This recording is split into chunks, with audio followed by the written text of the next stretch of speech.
Howdy, howdy, everybody. What is up? How's it going? MC Deep, Zavern, Penny H, Storm, Gagarian. Thanks for 22 months of support. What's up, Fireworks?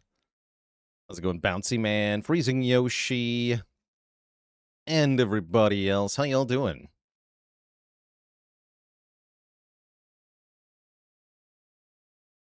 How are y'all doing? Clautros, thanks for the Prime sub and 22 months of support.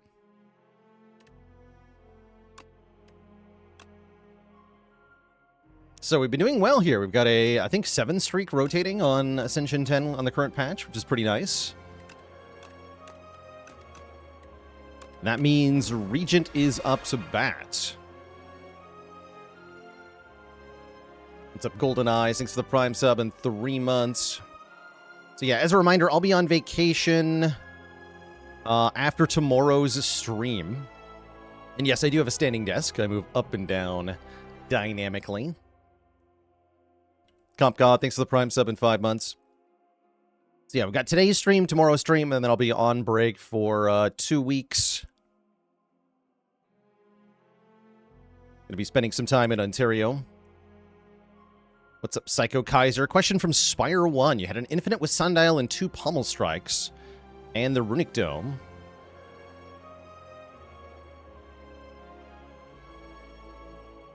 With 1 Pommel Strike and the Runic Cube, you thought you were infinite, but you weren't. You ran out of energy.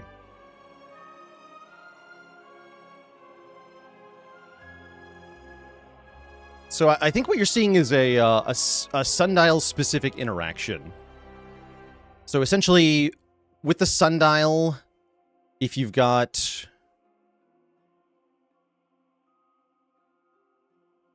I guess it depends on how many other cards you've got. But essentially, for the Sundial, if you're drawing 2 cards, there's a meaningful distinction... Or rather, if you have 0 cards in the draw pile, there's a meaningful distinction between drawing 1 and drawing 2. If the Sundial draws 2 cards with an empty draw pile and only 1 card in the discard pile, you'll get 2 procs of the Sundial. It'll tick up twice. Same with the Abacus. Because you reshuffle the deck 1 time to put the 1 card into the draw pile, then you draw 1 card, and then you like reshuffle 0 cards into nothing. It's kind of weird. You get a second shuffle, essentially, if you draw 2 with only 1 card in the discard pile. But if you only draw 1, that's only going to activate the Sundial 1 time. And so that distinction might have made the difference there, because the Runic Cube is only drawing 1 card. But the Pommel will draw 2. SMB, thanks for the Prime sub and 11 months.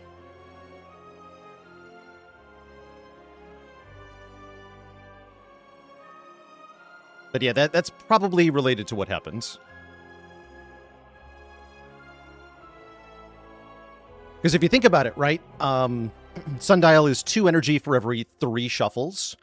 So if you're playing Pommel Strike, right, one energy equals 1 shuffle, ostensibly, you should run out of energy just playing 2 Pommel Strikes. But you don't, because you're getting that double activation.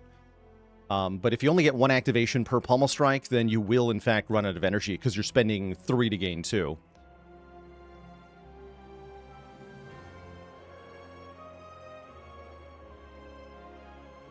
Would Juzu Bracelet be better if it showed you what kind of event was in each question mark room? That would be cool. I don't think it could do that, though, because of the way that the events work. What you get in one event room changes the odds for the next event room, so you wouldn't be able to, like, see on the map what every event room is going to be, because they're going to change dynamically as you visit them. You'd have to rework how the events actually work. It could tell you the next one. Yeah, that would be useful.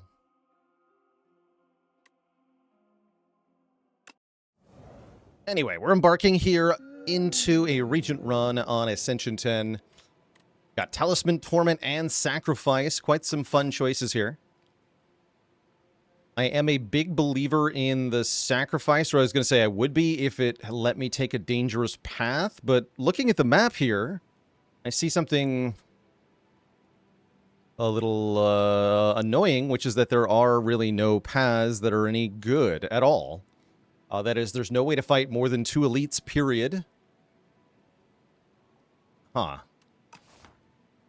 Interesting.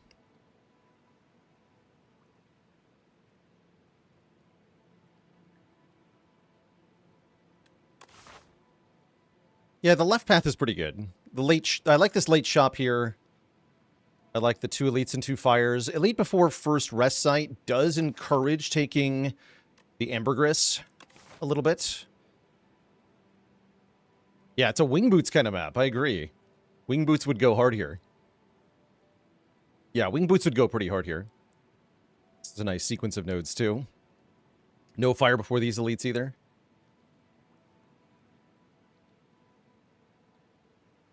So I could see taking ambergris. I'm also down for the talisman or the torment. The talisman, just improving 1 strike and 1 defend, does give us more favorable matchups into early fights, which is nice. The torment is nice for fetching like Falling Star and Venerate from the discard pile and then playing them both again.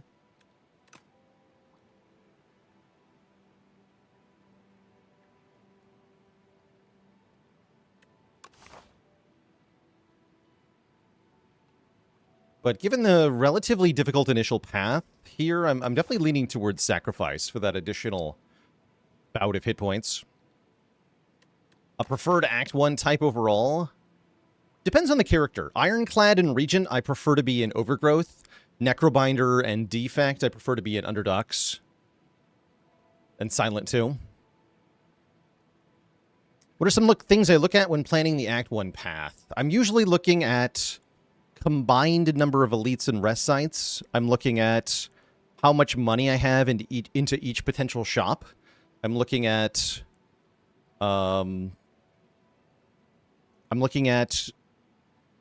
getting value, quote unquote, before the first hard pool combat. So that is, I'm looking to get events or upgrades or something before I start fighting the 4th combat, usually. Doesn't look like we get to do that here, unfortunately.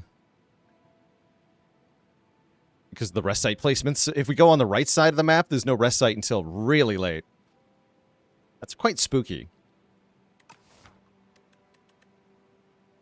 I think with a different path, I might be taking Talisman or Torment. I'm going to go with Neo's Sacrifice here. That will set us back a little bit in the early combats, but then we get 1 really good turn. Very notably, the Ambergris is especially good against the Skulking Colony Elite here in the Underdogs, and so I would really like to have the potion for that fight. So I'm going to go Sacrifice. Yeah, we do lose Guilty before the first Elite, which is nice. Can we do okay in these opening combats? That is the question. Not much of a choice here on turn 1. That's fine. Pretty hard to perfect fight this Sludge Spinner thing. They are a bit of a jerk.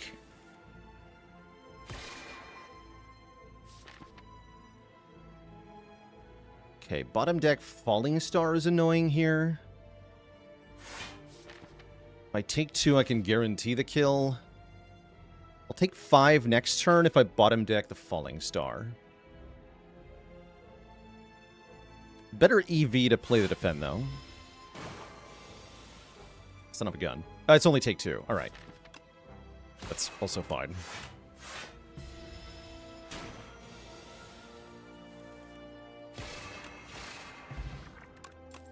Yeah, that's fine. Right? If I made the quote-unquote safe play, I would have taken 2 anyway, so I don't care. Why don't we take a Gather Light here? In Underdogs, getting an early block card is very valuable, especially I find block 8 is particularly nice in Underdogs. Not every character has a block 8, is that true? Yeah, not every character has a block 8 they can just take in the common pool, but like Grave Warden, Gather Light, Shrug It Off, these are all really good Underdogs cards. So I'll take a Gather Light. And then I can strike this nerd twice. Or no, I'm supposed to strike this one? Whatever. Yeah, whatever. 17 damage kills. Go for it. Survey says might as well. Next turn's likely ugly, though. How does my strategy change between Overgrowth and Underdogs? Overgrowth, you're much more damage-oriented. You need to be able to kill enemies quickly. You need to be able to do area damage. You want to have gigantic attacks that do big damage. In Underdogs, you want more block consistency. You want to be able to block across multiple turns. And you don't want to have attacks that really do more than 20 damage, because the Coral Elite doesn't take more than 20 damage. When does the next patch drop? Unfortunately, it's going to be a while. They said there won't be a patch. There won't be a patch in next week because they'll be on vacation, just like me. And then they've said there might also be a bit of a wait after that. So we might not even get a patch in 3 weeks. So it could be quite a wait. And that's because they're building up to, have something big. I think they're getting ready to work towards Alt Act 2 and or our first added character. And those are definitely bigger thoughts. So hopefully it'll be big. Big, huge. Do I take a Glitter Stream or a Crush Under? I'm going to go with Glitter Stream. Get that second really good block card. Pillar of Creation's also a Regent staple. However, this doesn't work right now, so I'm not going to take it.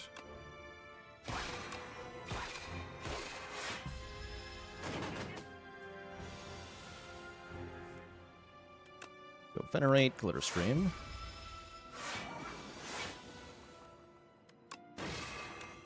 Shreds. Okay, we delete the Sea Punk. We get a very good potion in the attack potion. Furnace is a nice power to sit behind our block with and build up a huge attack that can kill stuff. That's very notable for being a way to kill the Lagavulin here. Gall, thanks for 1,000 bits for my vacation. And Feral Defect, thanks for 13 months. Yeah, Furnace to solve our boss is definitely nice. It's not like we have a premium card being offered here, right? Like, Crescent Spear and Terraforming are not great cards early on. You can add them, but they're not amazing. We will discard the Vuln Potion. That part does sting. That's alright. Forge.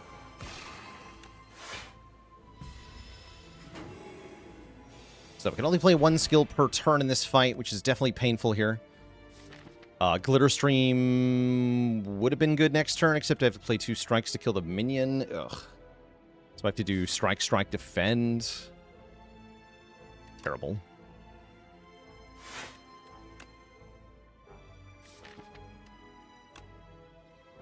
Might as well play the Blade for 3 more damage. Although that does cost me a draw later. I'm not even sure that's worth it. So if I strike, strike, defend, I take 4. What if I can't Glitter Stream defend? Right, that's not a thing. Okay, yeah. It's not allowed in this fight. You can only play 1 skill. I was really hoping to play Glitter Stream on that turn. I can play it on this turn. Sure.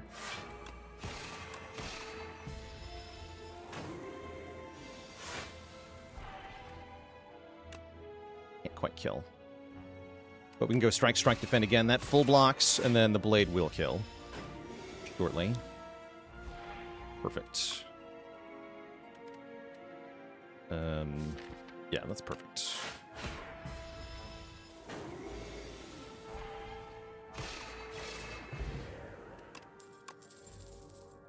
Kingly Kick is kind of spicy. That is some big damage that we can use up front. That's pretty tempting. Pale Blue Dot is not very good at the moment.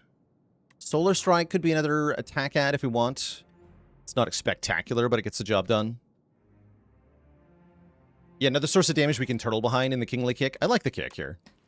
Let's take another kick. And our first event is going to be Please Not a Combat. Ooh, the Sword of Stone, huh? 3 strength goes pretty far on the Regent. That said, I don't hate losing health and getting a really good shop leader this act. But yeah, this is a pretty good early Sword of Stone. Sure, let's go Sword of Stone. I might, in fact, need those hit points as well. As we face now down the Gremlin Merc, who could give us some trouble here. Hopefully I won't have to use my attack potion, but I might. Might have to. No choice on this turn, okay. Weaken so Kingly Kick won't kill. Go Gather Light, Venerate, Strike. Next turn's going to be a lot of damage from this guy. I actually don't want to play Venerate. Never mind. Strike twice. Yeah. And then I can exactly kill with Sovereign Blade and Strike, or I have to take 5.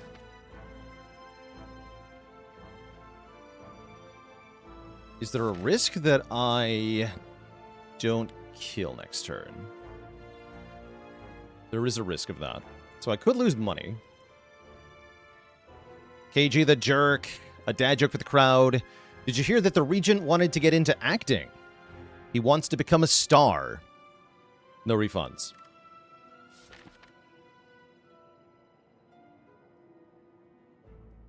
Terror Incognita, thanks for 43 months of support.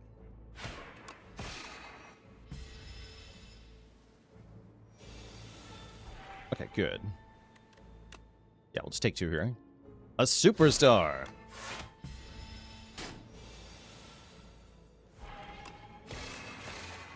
Okay, we lose the guilty. We don't get a potion. That's good. Glow and Shining Striker here for Stargain. I'm down for Glow for more card draw. Don't really want Resonance. Okay, and our first elite. So normally 29 health, no upgrades. This elite is pretty scary, right? Like, this would be bad, usually. But with Ambergris, no problem. Ever clicked on Resonance? I don't think so.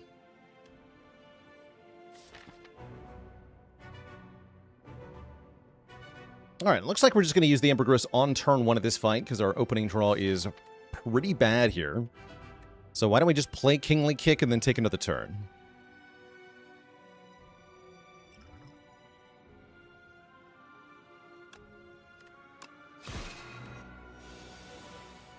That's more like it.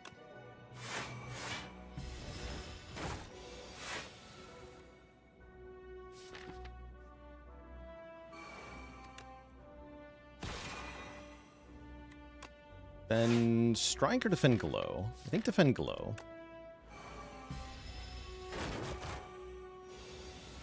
Be back to my block cards on this turn. Yeah, nice. I just stun it. Sure can. Waiting for the blade is maybe better, though. We go Glitter Stream Defend here. Making the sword bigger is kind of important. Kind of. I just play Kingly Kick now.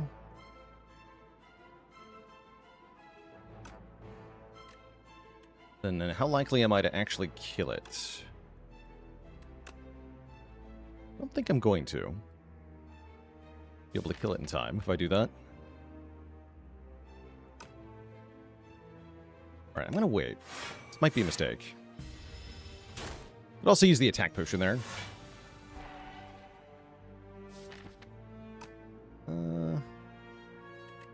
Increasingly likely to be a mistake.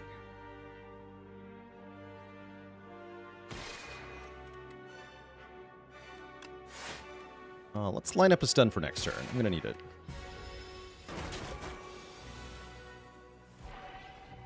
Or am I? Can also block 19, take 5. And then lock it in for sure. Okay, yeah, let's take 5 more and then win. Keep our potion. This is fine.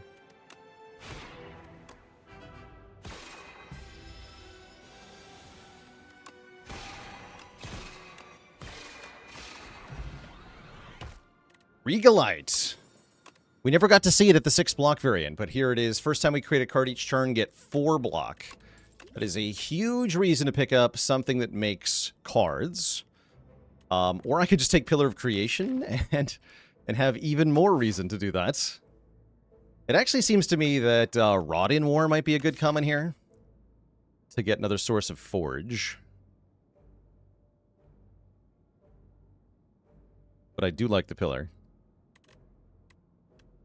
But yeah, I'm gonna take this Rotten War. It feels weird to take that over the good card. And once again, we're seeing the power of Niao's Sacrifice here, right? We took an early elite with no upgrades after 5 combats in a row. And now we're at a rest site where I get to upgrade? Like, what? I should be resting here, yeah? I took a ton of damage. I should be resting here. Except, nope. Sacrifice. So now we can upgrade the Kingly Kick or the Glitter Stream. I'm going to upgrade Glitter Stream, actually. That's a huge upgrade here in the Underdocs. I can do both, since we have 2 rest sites.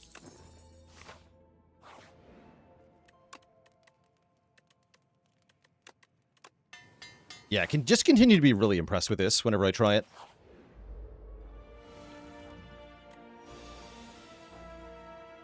Ow.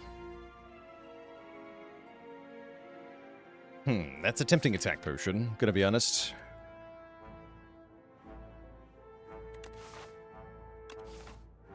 Very tempting. Rotten War blocks for 4. True. Actually, we're only taking 4 here, then. Let's go... We skip the Kingly Kick. Feels bad.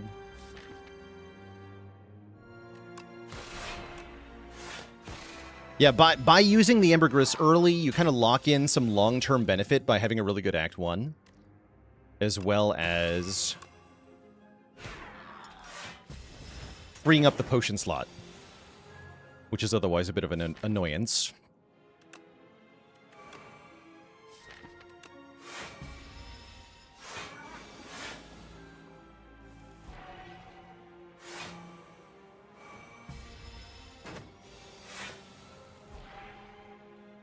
Oh. Actually, no, I'm not going to play it. I'm not going to play it.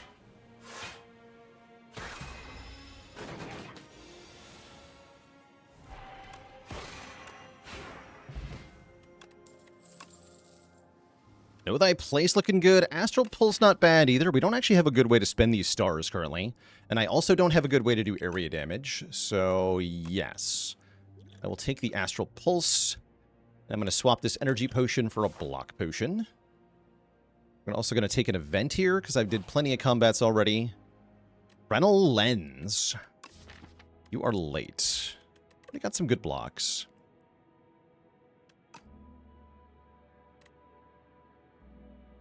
I guess I'll still take it, though. Some interesting opportunities for that to become good.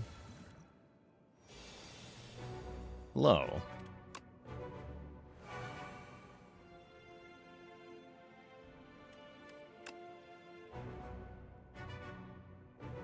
Okay, let's take the block 4 here. We're not that good at this fight because our Kingly Kick does too much damage. Native Miller, thanks for 14 months of support. So cheaper. I think it's attack potion here. Feels like a huge waste.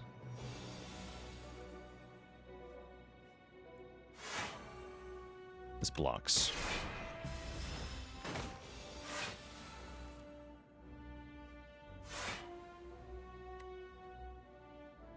I don't actually want to play Furnace because forging the sword further doesn't really help me. Already doing the max damage, essentially. And we're going to use our block potion here.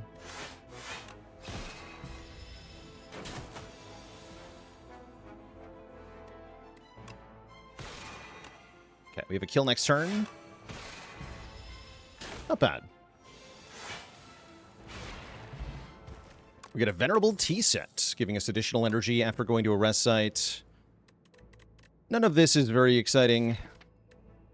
Man, Devastate compared to Kingly Kick looks kind of sad, right? They're both deal 35, but one's way better than the other. It doesn't cost stars. Mini cannons here. Enchanted Cloak of Stars and Gather Light is here. Freaking splashes here. This is some tough choices. Man, Mini Cannon Astral Pulse goes really hard. Splash with Regal Light's pretty exciting, though.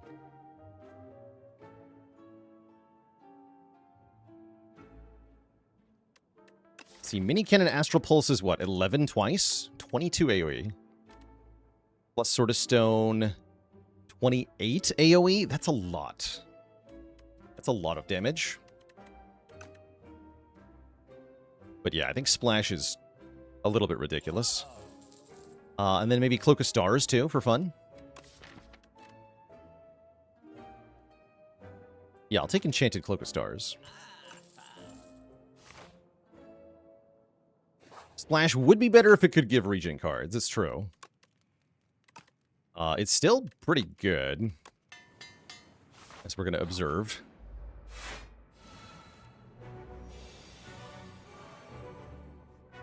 Alright, we get bonus energy on turn 1, but I can't actually really put it to any use. That's fine. I'm okay with this.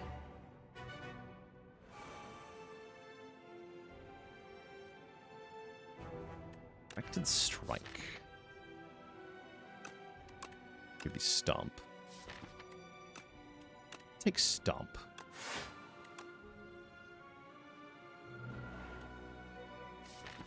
Not gonna play it yet.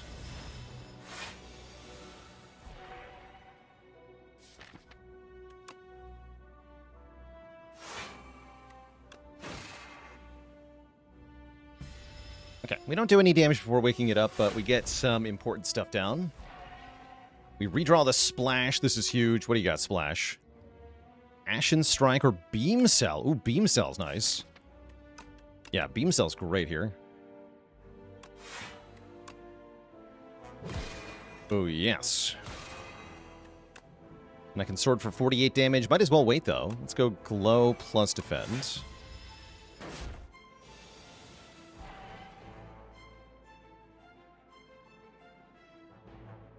We keep getting cheaper here.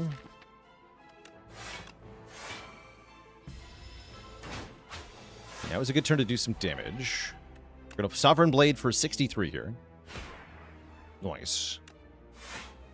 And let's Astral Pulse 2. Might as well. We have lots of stars.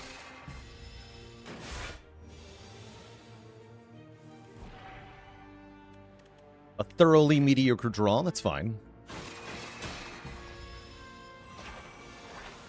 Got minus strength, but who cares when Sovereign Blade is doing 50-ish damage? Not me, that's for sure.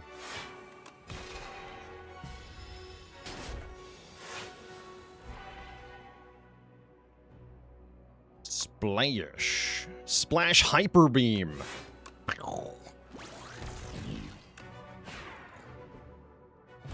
Nice. Wolframite, thanks for the Prime sub and 21 months of support. We're offered freaking Bombardment or Bundle of Joy. I think it's Bombardment. Bombardment goes pretty hard, generally speaking.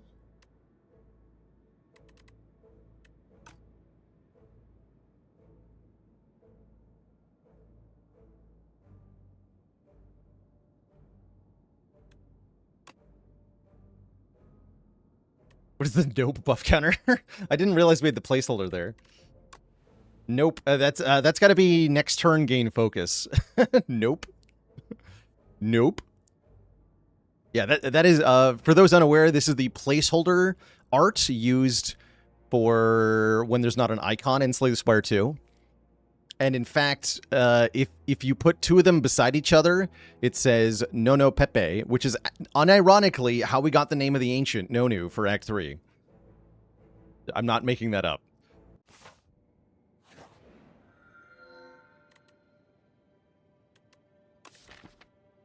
That'd be a good emote. Oh yeah, that's a good one. I might have to do that. Shrimp, you say? Do we have a good shrimp target? We could shrimp Splash. That's not that good, though. Shrimp Glitter Stream Plus is pretty hype. Reroll card rewards is fine. Or I can get an AoE card out of Meteor Shower. Meteor Shower looks pretty solid here. Giving us AoE Vuln to go with Astral Pulse. Could have had Shrimp Bundle of Joy. That's a fun one. That's build your own cosmic concoction every combat. That'd be good, actually.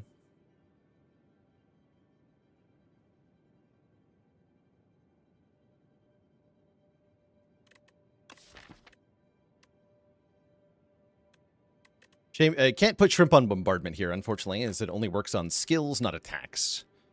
Otherwise, that would be very good. Can I fight 3 elites this act? I can. Asterisk. Don't have that much money. Is it a good idea? Decline to answer.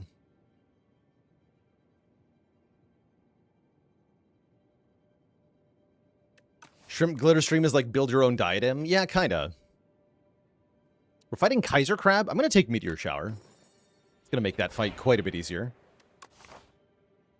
Now, that does mean we probably want to upgrade Meteor Shower. What's the upgrade on this? Oh, yeah, +7 to all enemies. That's huge. That's a big upgrade. And I am going to go for 3 elites here. I'm not actually sure I can pull it off. We are allowed to bail out if we want to.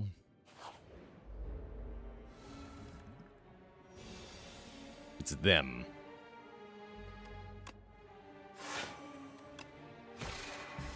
$30 hit points on an exoskeleton. It's terrifying.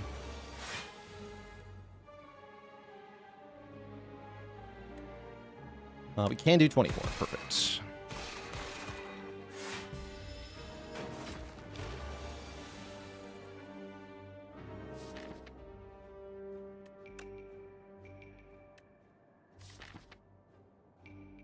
Is blocking 3 times acceptable here? Minimally. Minimally. It's a lot better if I glow into Gather Light or Venerate. Or Splash. Oh, freaking Refract. Oh my god.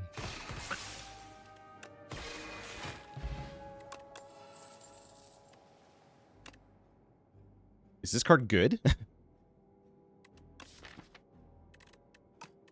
little tempted by Reanimate, or Alignment rather. But Bulwark's very nice. With the buff on it. We'll take the Bulwark. What's up, Merchant? Pillar of Creation came back. If only I could buy Jackpot. Jackpot would be good here. Hello, yes, I would like to block for 1 gazillion. Could have had 3 pillars and still no actual card creation cards. Could have, indeed. Begone is a little bit tempting. I might just remove a strike.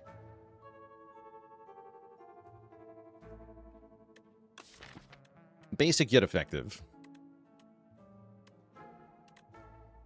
Don't really have stars for Quasar. Begone, strike.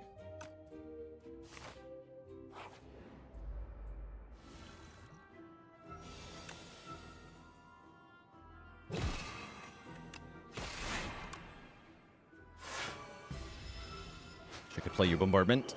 Hey, my Bulwark! Can't take that from me. Jerk.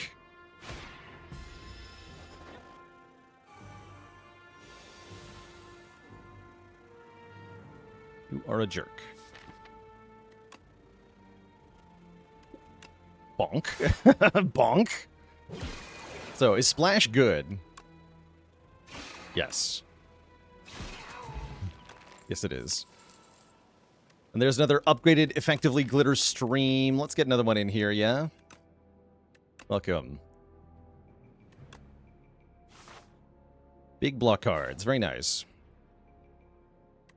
I can corrupt an attack. Corrupted Kingly Kick goes pretty hard. Pro tip, do not corrupt Bombardment. Because it will, in fact, make you lose 2 health every turn. So don't do that. Yeah, do not corrupt Bombardment, but do consider corrupting Kingly Kick. If only I could corrupt Splash. 52 damage. Meteor Shower is also an option there. Corrupted Meteor Shower would be like 30 AoE, which is a lot. That upgraded anyway. But that was also an option. But with the Kingly Kick already being upgraded, yeah, 52 is a big number. Big. Oh, these are all bad. Can't be a winner every time, I guess.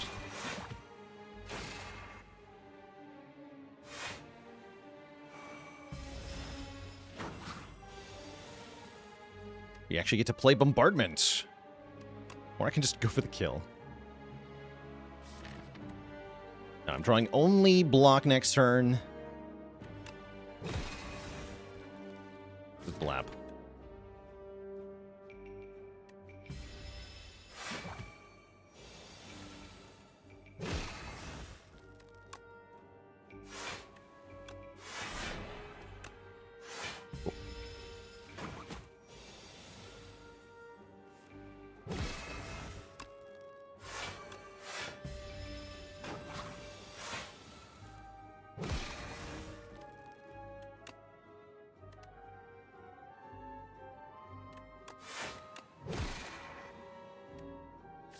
Bunch it. Okay, and hopefully we're killing with Kingly Kick next turn. Hopefully.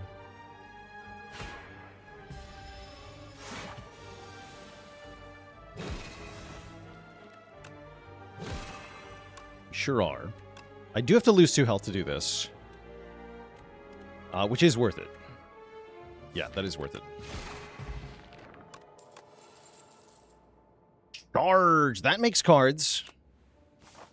As well as gets rid of crap in the draw pile. It's a win-win. This is not a win-win. This is a fight I don't want to be in. However, look at the value of 52 damage here. Just able to dunk the front Bullbug effortlessly here. I could also just block 19. Stun the Bullbug. But then I will have to deal with it later.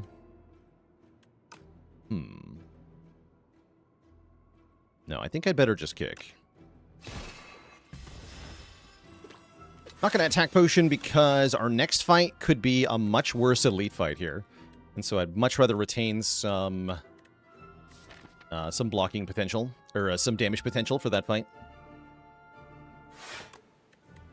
Ow.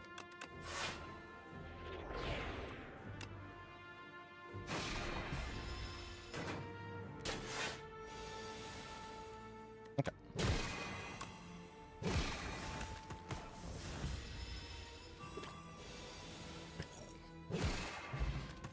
I do get a potion, but it's not as good as these potions, so I won't be picking it up. Child of the Stars can help me block, potentially. Don't think that's what I want, though. Nah.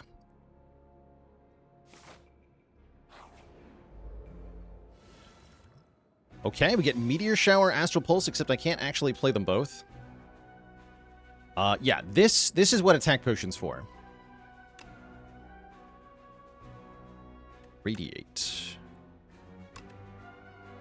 If I had Strength, Radiate would be good here. I guess Hegemony's alright.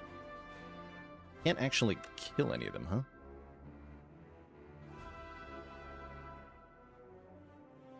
Yeah, we're 7 stars when you need it. This would be 12 damage to all of them. That's not as good as 22 to one of them, I don't think. Right, we do 14 plus 12 is 28, so we can make that 48. So I can't exactly kill the front one with the Fire Pot if I take the Radiate. Okay, that is decent. Bonus energy next turn is really good, though, actually. Okay, let's do that. This one. She killed this one. Oh yeah, also 14 and 12 is not the right number, because I'm bad at math, as usual. Great.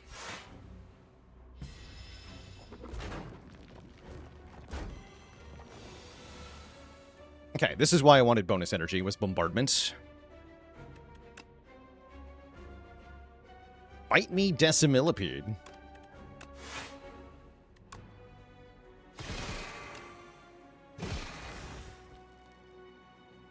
Nice. And then, any star cards I want to play in the draw pile? No. Okay. So I don't need to play a star. I'll take one here, and then hopefully win on this turn.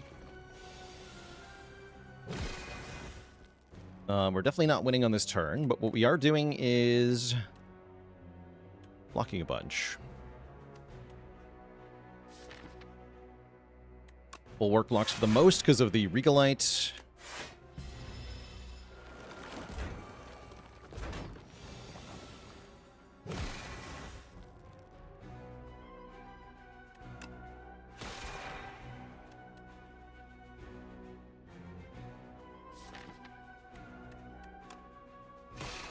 Take 2 more, win next turn.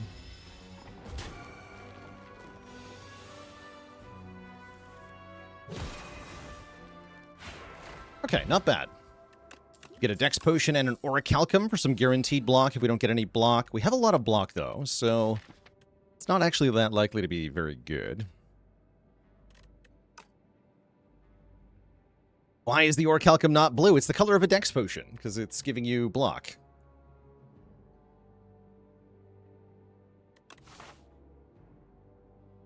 And we have another elite to fight. Oh, this is good into the guy, which is nice.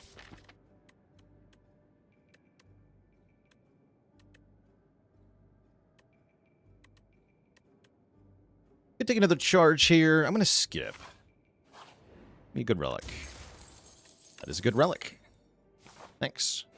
Oh, we got lucky, too. We got really lucky. Happy Flower and Pendulum are forever on the same number. That's lucky. It is him as well. Ooh, Orichalcum Betrayal. Maybe I'm Dex Potioning here. It's a good fight for Dex Spot.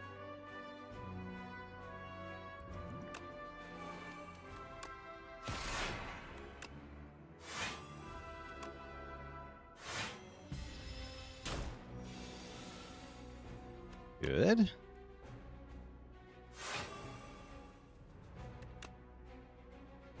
Plink Bulwark feels kind of bad.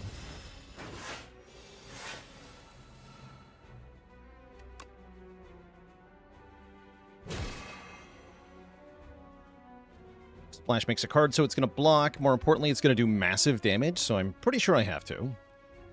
Hell yeah.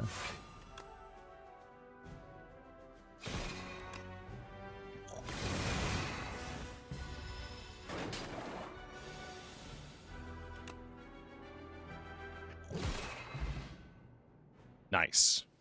We get a Vexing Puzzle Box. At the start of each combat, add a random card into your hand and block for 4. That's pretty cool. Seeking Edge is here to offer the ability to make our sword into an area attack. That does kind of kill the crab, right? This kills the crab. Let's give it a shot.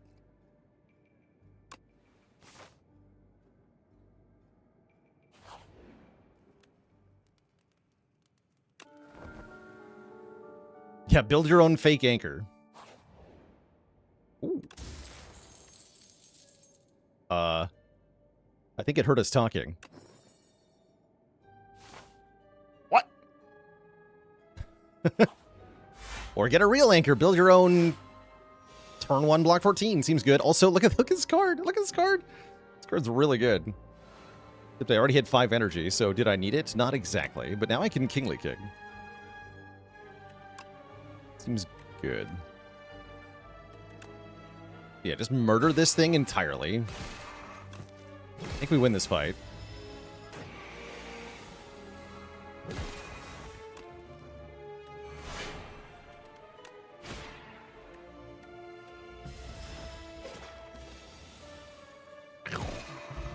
Yeah, Puzzle Box is one of the better relics in the game, in my opinion. This thing is very good. And I do appreciate Know Thy Place. I do. Welcome. A little bit of weaken Vuln, not too bad. Nice Crush Under on turn 1 of this fight. Cute. What are you? I will never relent. Unrelenting... Okay, it says 0 energy, so it won't work on Star Cost, I guess. But we can use that to get Bombardment in play, potentially, which is very silly.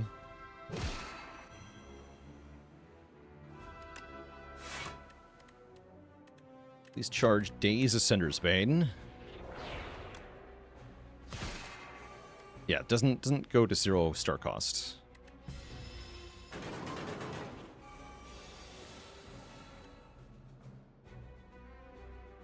Oh my. That is spicy.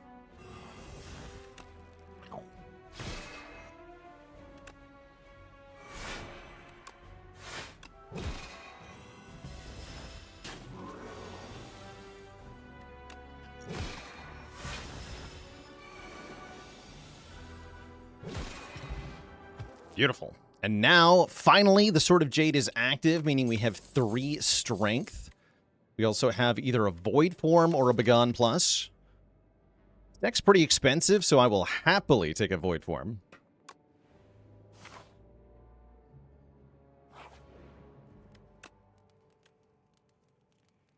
And although it's tempting to upgrade Meteor Shower or really anything, not 100% sure I have enough health for this boss fight. Although we did invest pretty well into it. We're likely to take a lot of damage to the first big crab attack. I'm going to rest for safety here. I'm a little scared without potions. Yeah, why is Juzu not in the trash? That's the question we've all been asking. Okay, with Void Form turn 1, this fight's actually not hard. Knowing this draw was going to happen, I could have upgraded here, but that's fine. All for 1.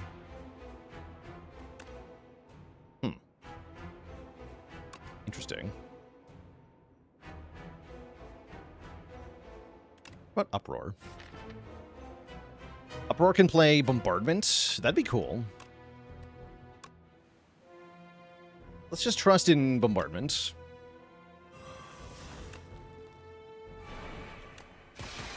Oh, easy every time. Hell yeah. We got it.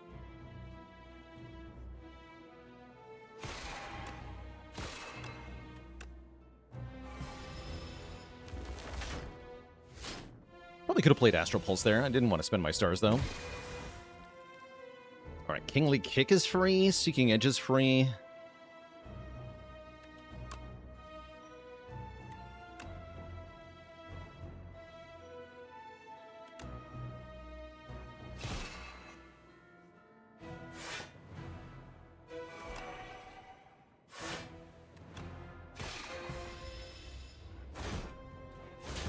For the Meteor Shower here. There we go.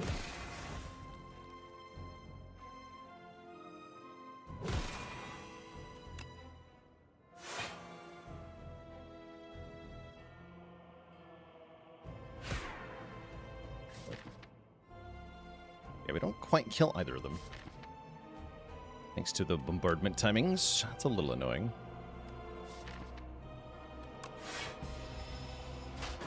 But this turn could sting. Duke of Lameness, thanks for 24 months, 2 years of listening.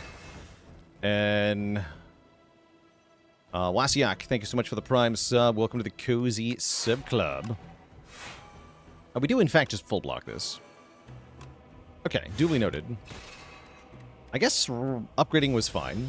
But again, that's Void Form doing all the work for us here. Which was not a guarantee. By any stretch.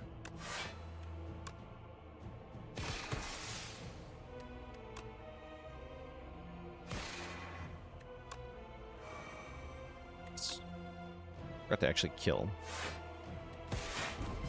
Yeah, whoops. That was a mistake. GG. I did end up setting up Pendulum Happy Flower for the next act, though, so maybe that was worth it. Decisions is really good in a deck that has Void Form. Also, Decisions on Splash is extremely funny. Enchanted I'm Invincible's not bad. Crash Landing is cute. I'm taking Decisions here. And we're going to say hi to Vaku. What's up, Vaku? The Enthralled Rose. Enthralled Rose is pretty stinky. Random Curses and Apparitions are pretty stinky. Fetching a Power, you say? Unfortunately, we have Seeking Edge and Furnace. If I hadn't added Seeking Edge, then Mask would be really good. Instead, it's just pretty good. I'll take pretty good. Don't have enough money to remove 2 cards, right? It's tempting to remove both powers and get a guaranteed turn 1 void form. Very tempting. But I don't actually have enough money, so it's not an option. We could remove the Seeking Edge. That might be worth it.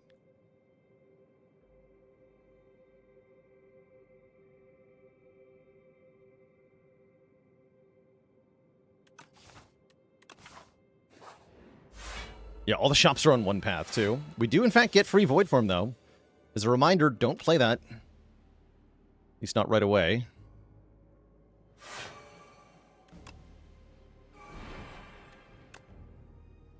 Yeah.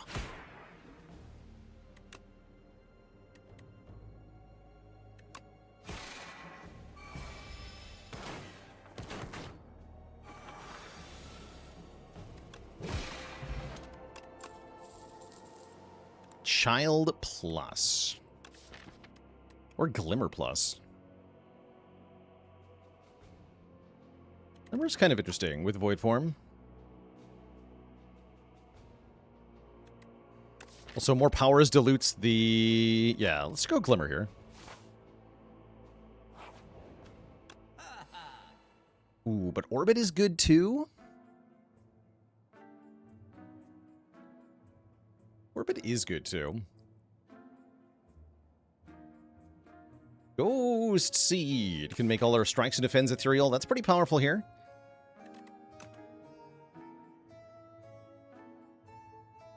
Yeah, Orbit will be a little bit less good with void form, perhaps. I think that's a valid interpretation. Why don't we remove Seeking Edge and add Particle Wall? And then I guess buy a potion, because I'm not going to another shop. Give me the Vuln Potion. Next remove would be 200 gold, so I straight up could not afford 2 removes. Let's see, 300 health to get a relic. Sounds pretty hard to do. Let's go for 2 random upgrades.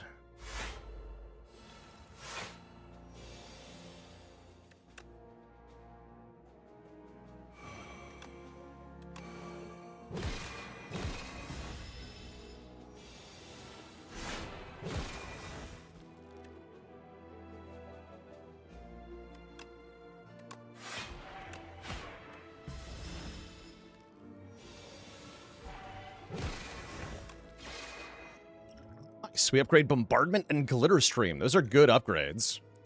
We pass the training.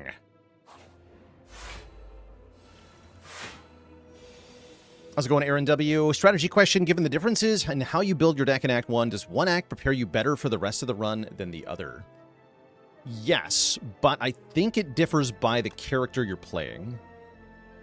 So, for example, I think Necrobinder does much better in Underdogs Act 1. I think Ironclad does much better in Overgrowth Act 1.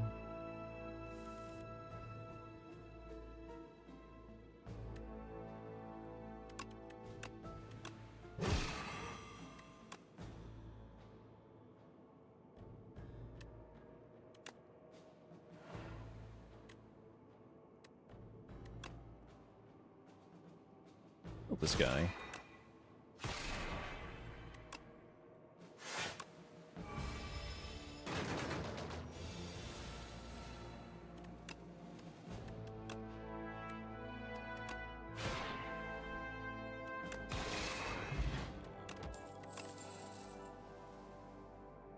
Glow with a plus on it. Or Pale Blue Dot, which is really good with void form.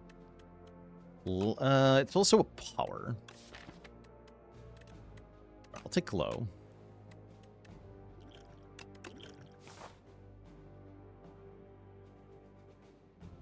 Maybe should have taken that Pale Blue Dot. Just rolled with it. I'm really liking the turn 1 void forms, though. So I don't want to stop.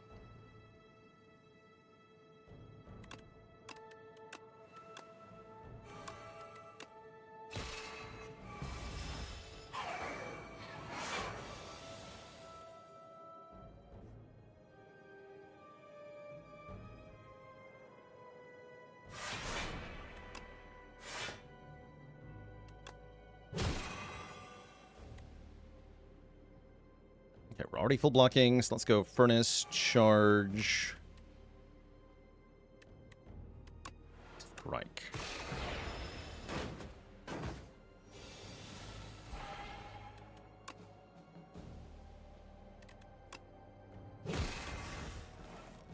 Casual triple splash. Holy. Okay, yeah, look at the power of splash here, man. Crazy. Just crazy. Splash, good card.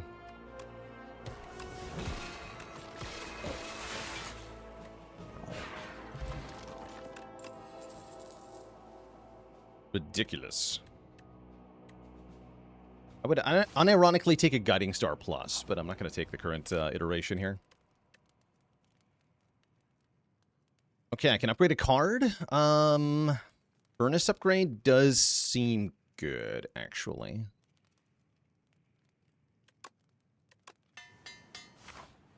Meteor Shower upgrade we'll get here. Yeah, we should do that too. Get a whole bunch of upgrades here at the end.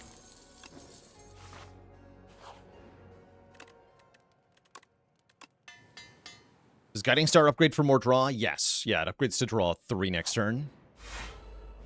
Ooh. So Heirloom Hammer can make a copy of Splash, by the way. Let's go ahead and Flex Potion just to really dunk on these nerds.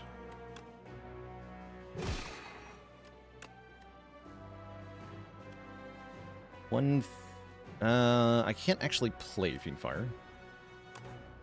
Take Momentum Strike. I can't play Fiendfire because it'll either delete Void Form, or if I play Void Form, then I end my turn. So I can't actually play that. Whirlwind, though, that I can play. Yes, I'll play that. That's a lot of damage to all of them.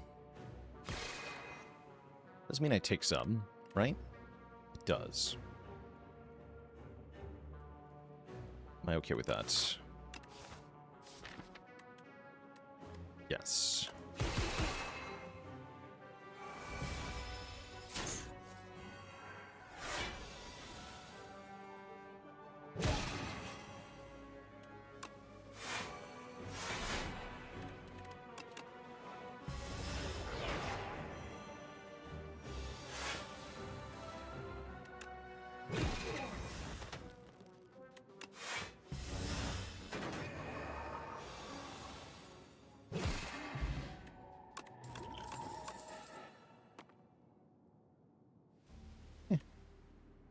This is 7 block on turn 1. That's nice.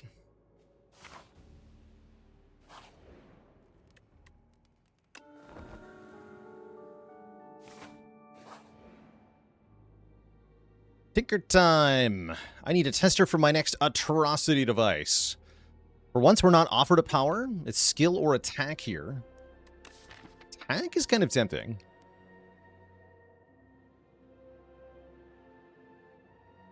The attack that hits 3 times is very good. Draw 3 is also... Yeah, draw 3 is also very good.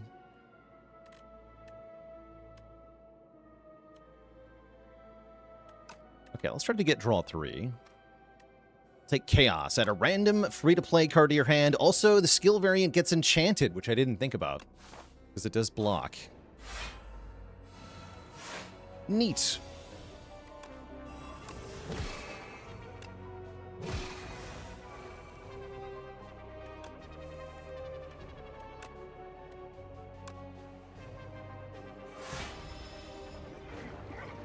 Glorp.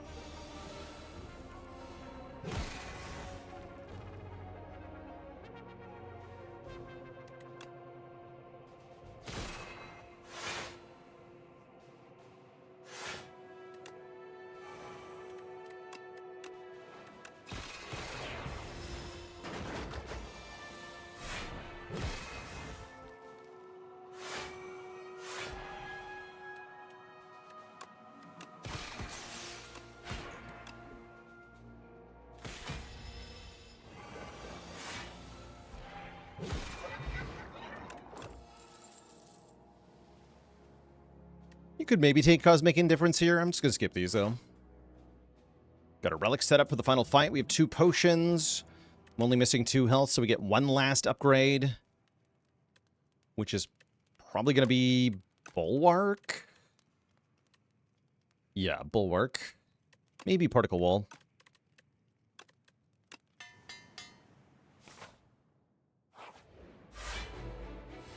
Okay, we do get a Void Form turn 1 in a different way on this fight. Okay, I'll take it. The Free Furnace, the paid Void Form. Acceptable.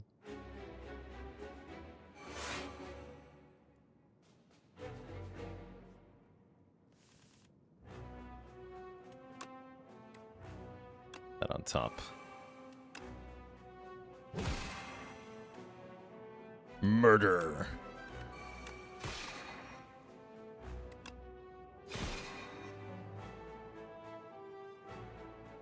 If I glow, I draw the thing right away. I guess we venerate Void Form? Or I can just Void Form. Let's just Void Form.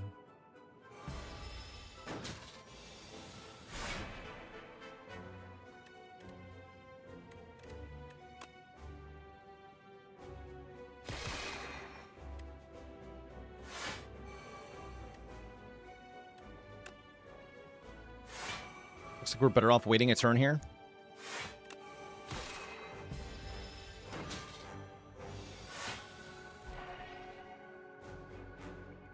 Okay. Not quite what I meant.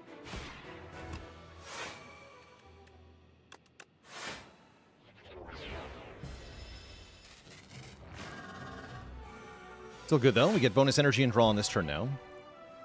I can decisions. Play Bulwark for free 3 times. Making the sword huge.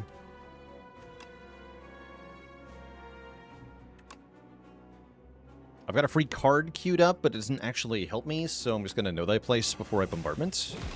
Since I have energy for all this anyway.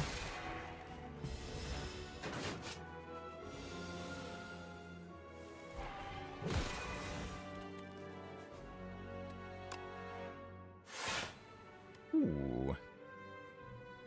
That actually helped me? Not really, right? Not really.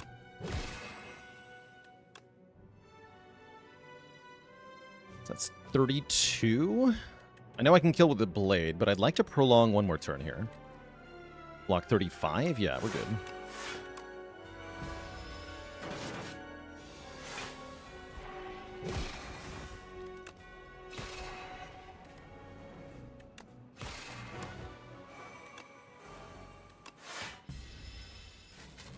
Draw lots of cards on this turn.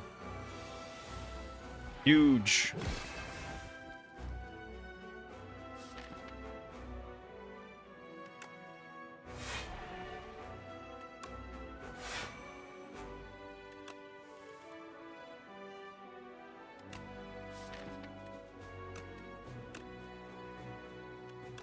Need that on top for next turn, I think.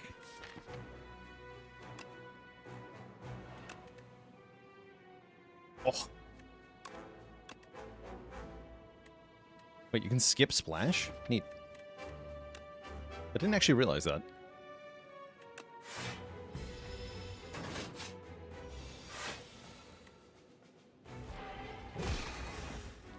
Okay, this actually won't kill.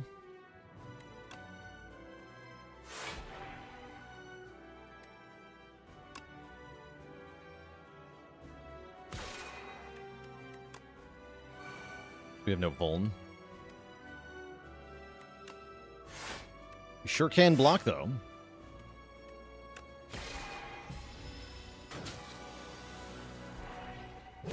There's the vuln.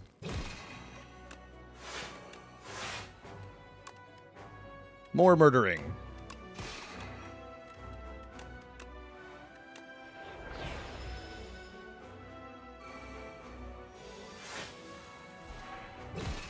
Yeah.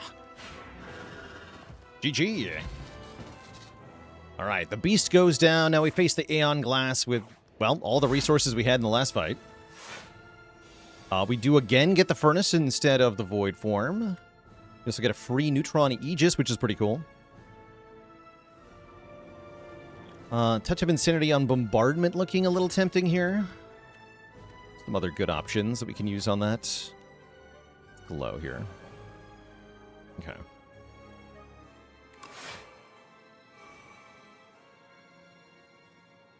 Yeah, let's Touch of Insanity, Bombardment.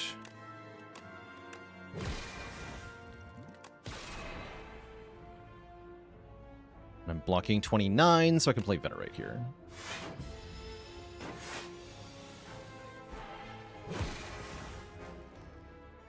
Okay.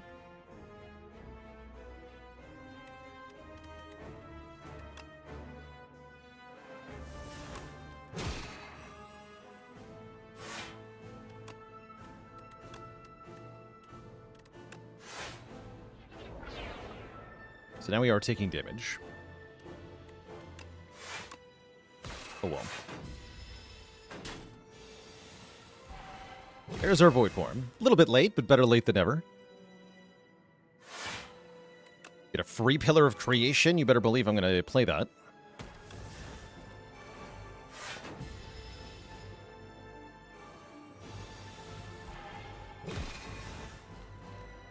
Nice.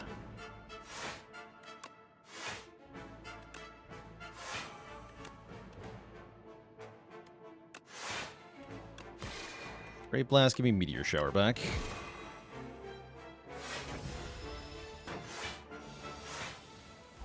Time to Potion for fun. Okay, Potion with the decisions in hand. Look for a good skill to triple. Actually, Purity is nice. I don't want to triple it, though. I just want to have it so that I can delete Withers.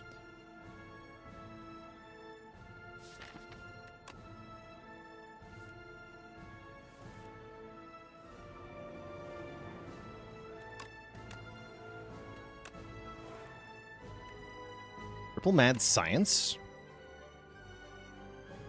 I'm into it. Although, some of the cards I can't actually hold in my hand. Too bad.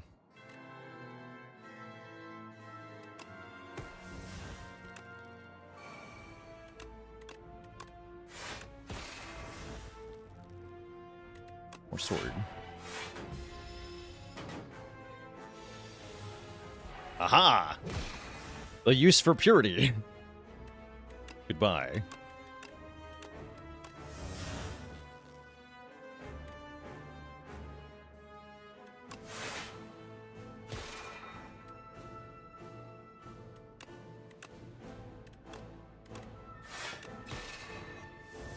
Okay, we lose a whole bunch of withers. That's nice.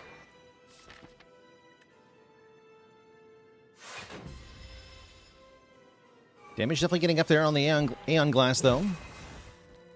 Thing is starting to look pretty scary. Kill with the sword pretty soon, though.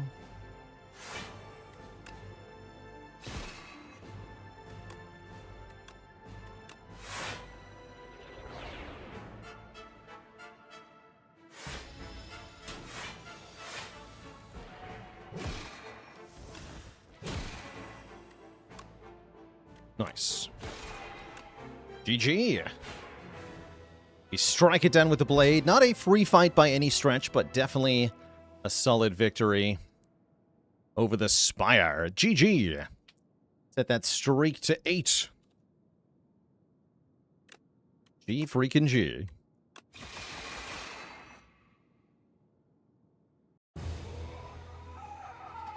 GG.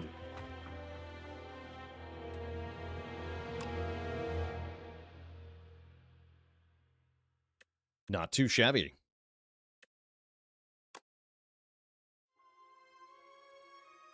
When do I generally feel comfortable knowing my deck is strong enough to win? I usually have a pretty good idea somewhere in the middle of Act 3.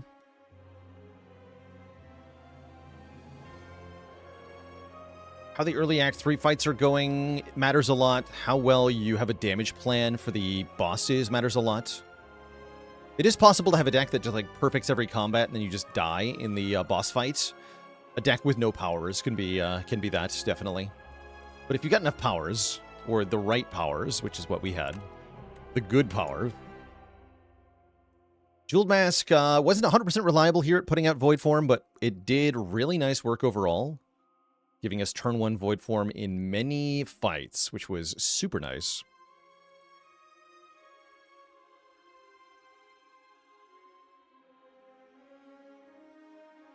So chat, next up we're going to play the Necrobinder. Before that happens, though, I got to refill the legs, stretch the water. I'll be back in a bit for another go. BRB.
All right, chat, we're back. The Necrobinder awaits here, or potentially our 9th consecutive win here. It'd be nice to get a nice 10 streak, or I go on vacation. That said, in order for us to get a 10 streak, we have to overcome the overgrowth as Necrobinder. Easier said than done. I'm thinking about a greed start. There's also Relic and File Holster, which are both pretty solid.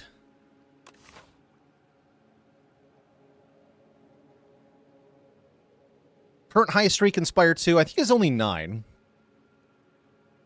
I keep trying new things and resetting my streak as a result. I wouldn't call it my best streaking effort, mind you.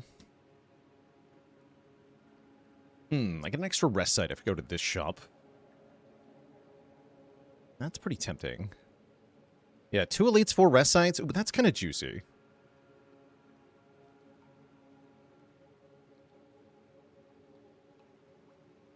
The hardpool combats are a problem, though. But maybe it's fine? What if we just win? Yeah, and we had a no-upgrade Ascension 10 run with Defect I just randomly decided to do. Yeah, that's why I keep, that's why I don't have a huge streak yet. Because I keep doing challenge runs in the middle of my my streak.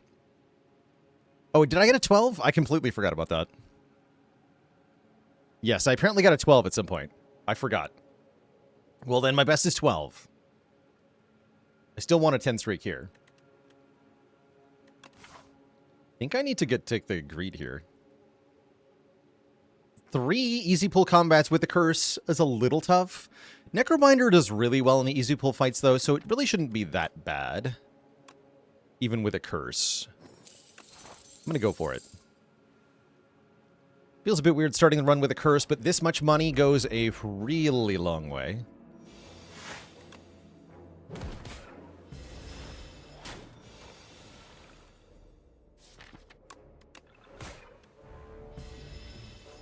Ever revealed my real name? No, I try to keep it private. Just out of an abundance of precaution, mainly.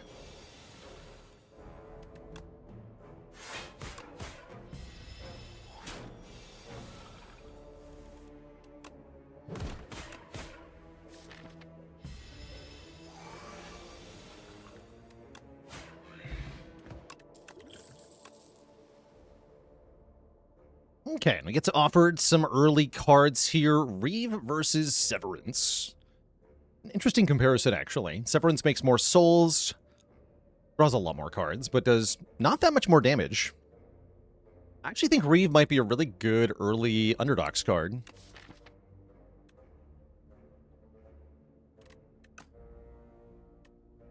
Let's take a Reeve. Normally I would take Severance there. I'm trying Reeve. And we are getting nibbled by the Nibbit. Does just happen sometimes. Nothing you can do.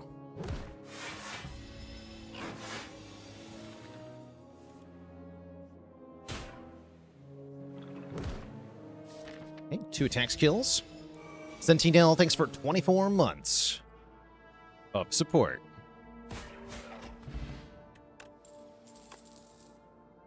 Defy versus Putrefy. It's hard to go wrong with Defy for that ethereal block and weak. Putrefy is a one-time use card, although the added vuln is quite nice.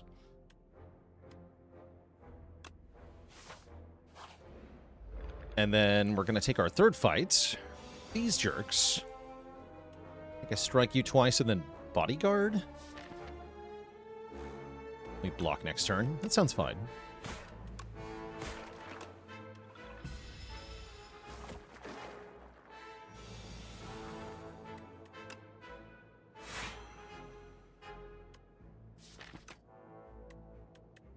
Do 19, which guarantees a kill on that next turn. Perfect.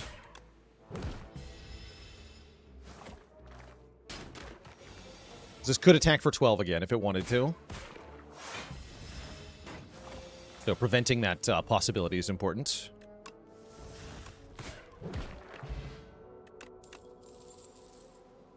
Barry. What if I take a second copy of Reeve? Is that unreasonable?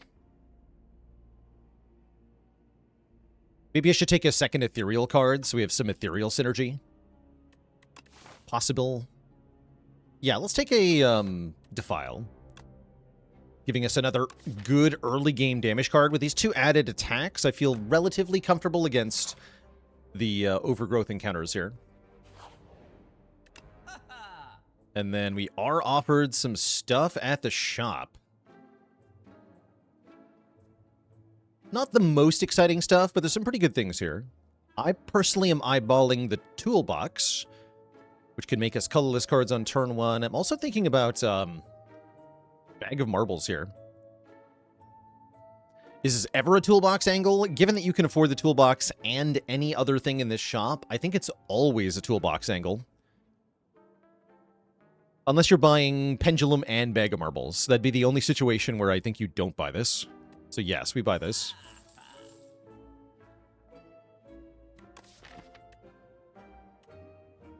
We could remove a card that kind of makes up for having greed.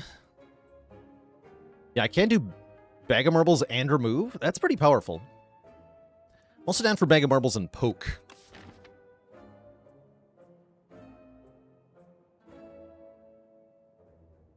Are you crazy if you always buy a power potion? I don't think so. It is a good potion. Is it better than buying a relic? I'm not sure, but we can do both. Yeah, we can do both. So now we've effectively made our starting bonus into get a curse, but also get 2 relics. That's a pretty good trade.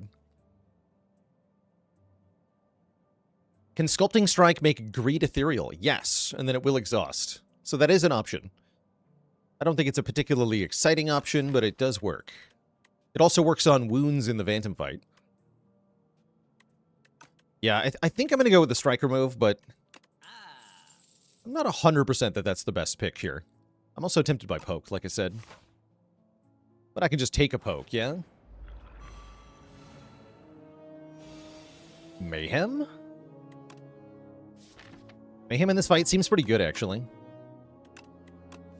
Since I get it down on turn 1. I'd like to skip Bodyguard Defy for that. That's fine.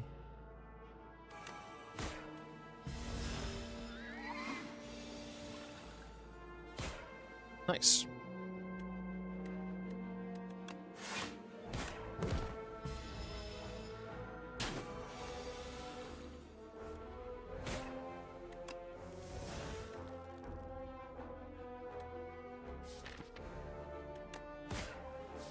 $22. That always does 22, so we just block.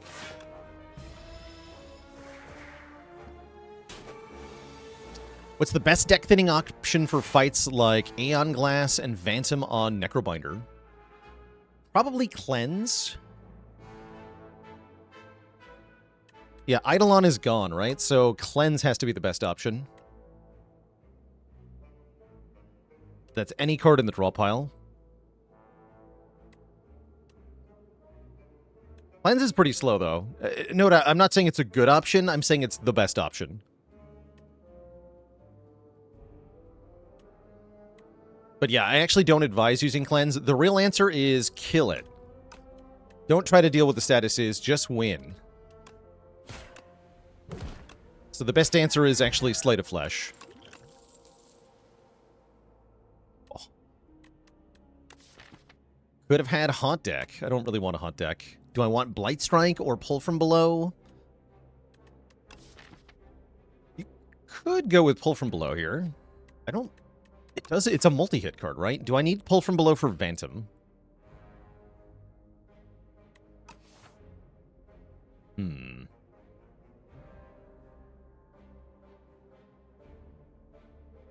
Okay. I'm willing to try this. It gives me a good reason to click on more copies of Defy, so that's nice. Sure. What I'm not going to do is upgrade it like a chump. We're going to upgrade probably Bodyguard first. Defile is also an actually pretty solid upgrade. Reeve is a really good upgrade even, actually, because you upgrade the soul. Actually, I think that's better than Defile. But yeah, I'm going to start with Bodyguard. 2 more summon, very useful.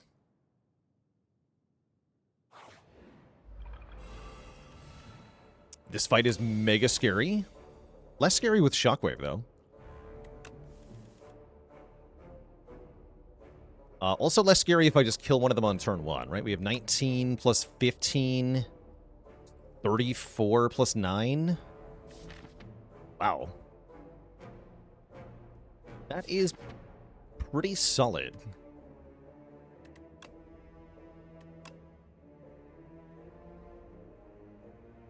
Has to be Defile Reeve to get the kill. We have to strike here.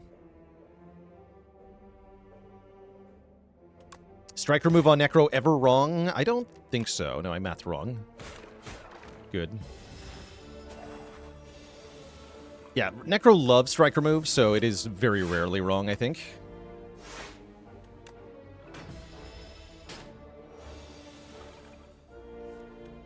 It's 2 times.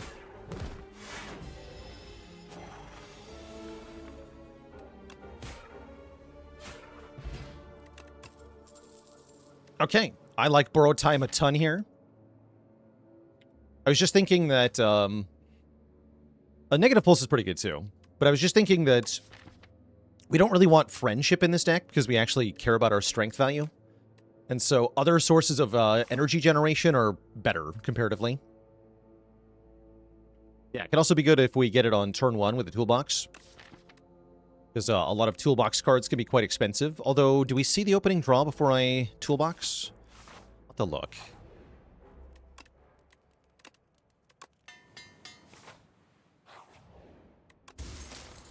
Oh, mailbox. Box deck. Pandora's box coming up. Yeah, no, we don't actually see it. Fasten is kind of cracked. So is Calamity. Fasten. Of course, then I don't draw any defense. And I think I'll be using the Radiant Tincture in this fight for more energy. It's not a turkey, it's a bird.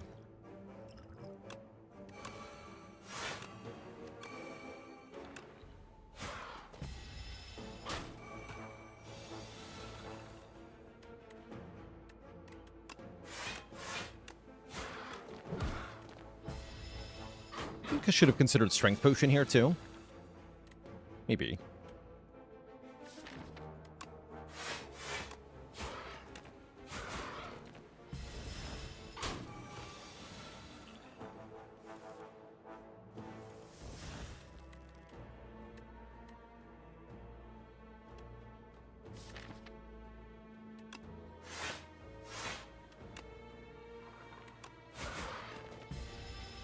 Oh, actually, that was Unleash, not Pull from Below. I missed out on some damage there. Doesn't matter, though. We still kill here. We get Akabeko, making our first attack do more damage. Dirge is here. High 5 is here for Vuln. High 5 is some nice AoE. I don't actually want Dirge, do I? I don't think so. Yeah, I want High 5 here. It's really good if I draw it on turn 1, especially. Ooh. Oh, oh. Yes! Good job, Toolbox. Excellent. How are we doing on block? Pretty bad. Give me a Grave Warden.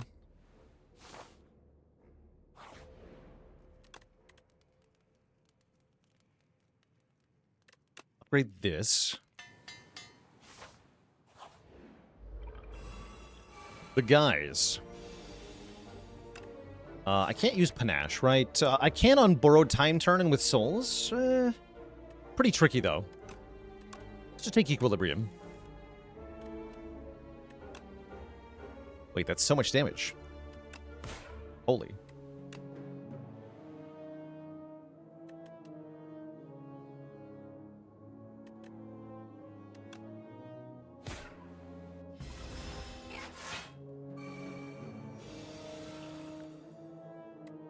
I'm really digging this aggro Necrobinder that we've arrived at.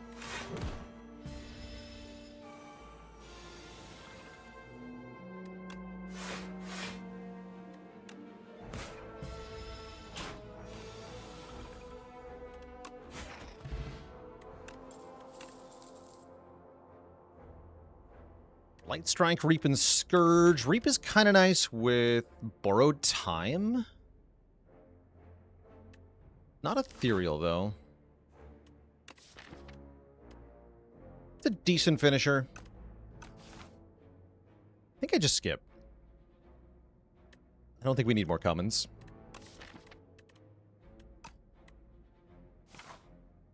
Yes, it's too many attacks. I think that's why I don't want to add more here. Face the Statue of Limitations. Take Seeker Strike here, although the Gambit is quite something.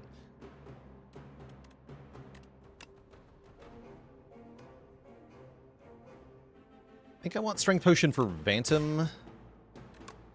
Nice options.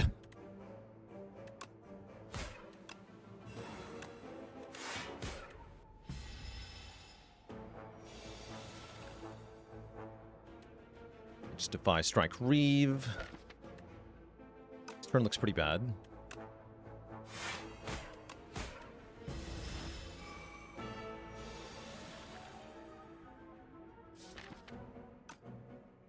Unless there's a kill in here somewhere, which there might be. Or I can block with Defy.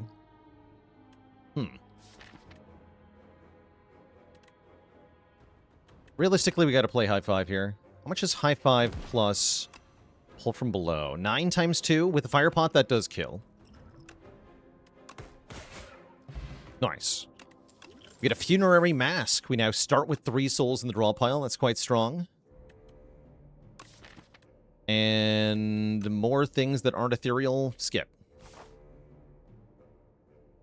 Yeah, Haunt would have been good here.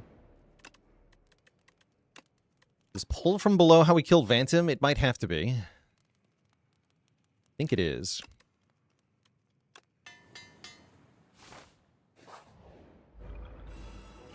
I'm not actually sure I win this fight. Wait, Nostalgia? Holy. Wait, this is huge. Wait, this is so good. Oh my god. Wait. Unironically insane.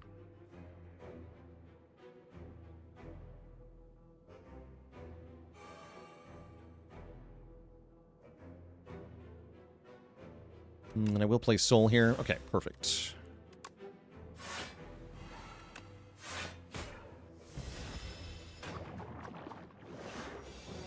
Yeah, that was a really good pull, actually. Although I gotta be careful with the souls.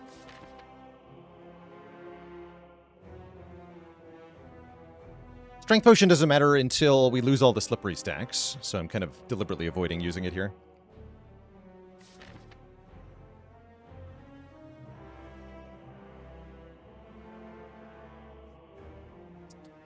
Bend, then Soul. Okay. Good.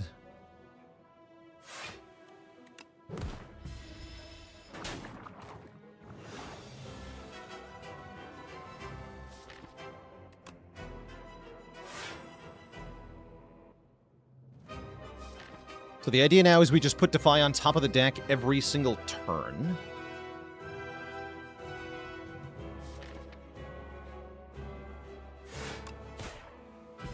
Start stacking the number of hits on our Pull from Below. And then when we draw the Pull from Below... Yeah, we have Leg Soup at home. We can start putting the Pull from Below on top. Yeah, the souls are actively quite bad with this particular strategy we're using. So it's a little weird, but overall, pretty good.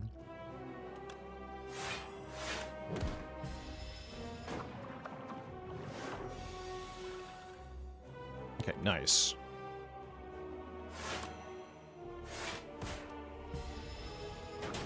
So it seems like we're way behind in this fight, but it's about to turn around. Here it is. Okay. So yeah, this hits 6 times. I do think we want a Strength Potion here. Looks like we probably won't need the Flex. So we'll play Pull from Below first. Then Defy. Now Pull from Below is on top. So Pull from Below is the first card I play. Even over High five, right? I don't want a high five pull from below. I want to pull from below high five.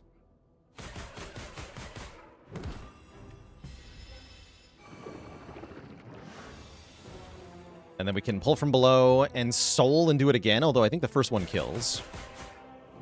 Dang. Okay, the pull from below actually was pretty incredible, but it wouldn't have been without the power of the toolbox that was so effective. Eradicate Akabeko Bag of Marbles. Absolutely murders things. Also borrowed time, right? Hell yeah. Sentry mode does give us an ethereal card every turn. That's true. However, eradicate. Don't need to buff pull from below if I have an actually better attack. Oh my. Pale's Tears, Pale's Tooth. Tears look pretty good here. Yeah, Tears look really good. If we end our turn with unspent energy, we get more energy on the next turn. That's pretty juicy.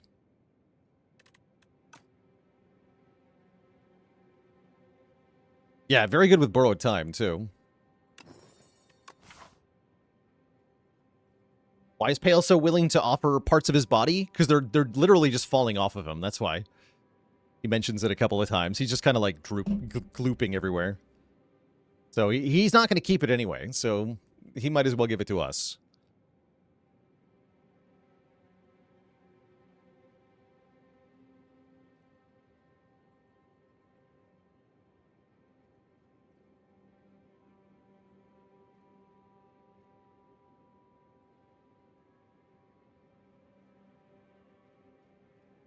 Okay, probably go to this shop. Could remove another strike, which is somewhat tempting. How important are upgrades here? Upgrade Eradicate is quite good. Probably pretty good at elite fighting for the most part. So I think we get to fight several.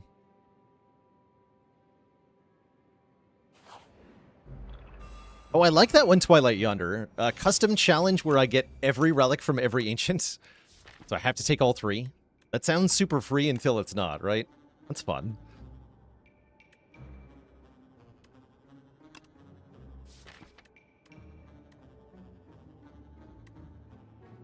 Deciding whether I want Master Strategy or Splash here. I think I want Master Strat for turn 1 draw here.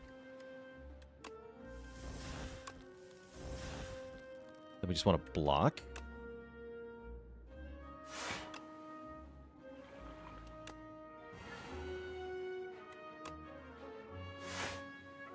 So I'm not playing a card. Especially not an attack.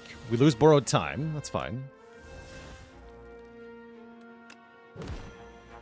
This guy is super dead.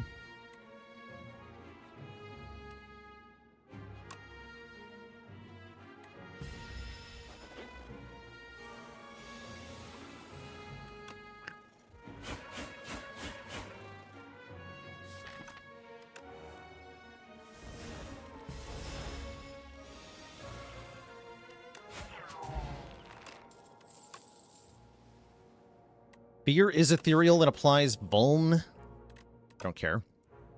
Invoke? Nah.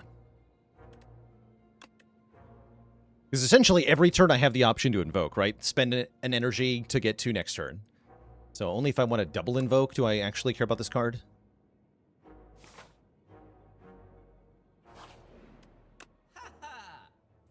Why do I rank Fear so low? It's pretty hard to actually use one Vuln. Do I stamp? Eradicate. Then I always draw Eradicate on turn 1. Dance Macabre could be quite strong. Stamp Borrowed Time is an option too. Then I can always do it on turn 1. That's pretty good as well, actually. And I don't have to play the Borrowed Time on turn 1. Ooh, I do like that. I also just like having 10 block.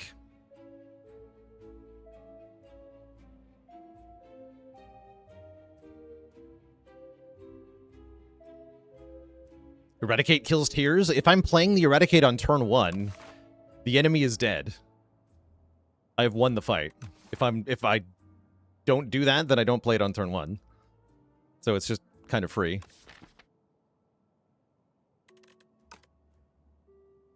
Eradicate does already retain, but it's not already innate.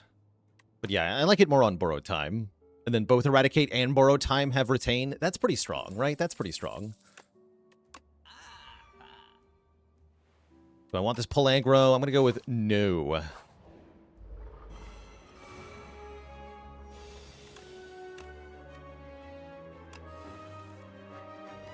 Yeah, so turn 1 Eradicate goes like this.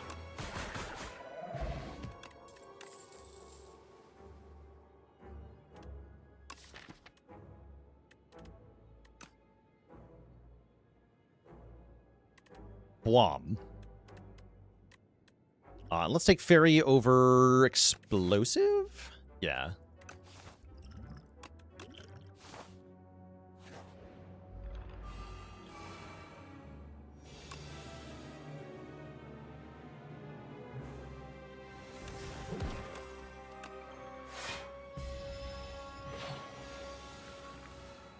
Boo.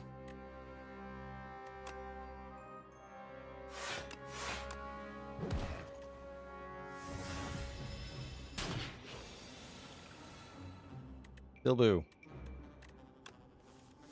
Son of a gun. Damn it.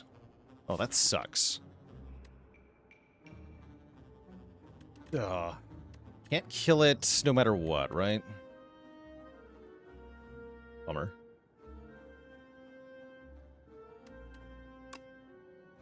Help.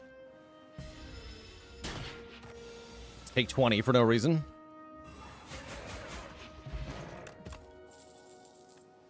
Oh. These cards are nice, but what about this card?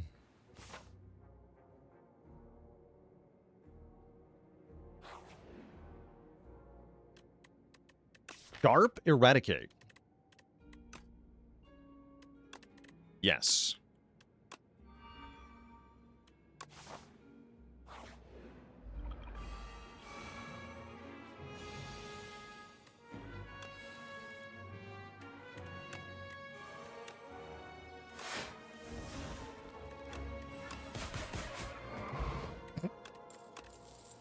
I like how this is going.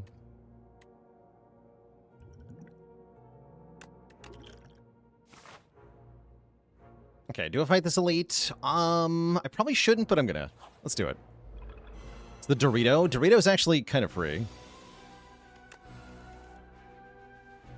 Except for turn 1.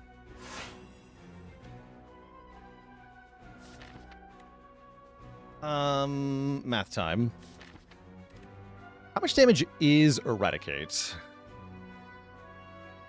If I draw it. 13 plus 8 is 21, so that with Vuln goes to 31 per hit. We have 6. 31 times 6 does kill. So if I hit it, we just instantly win. I think I have to go for that.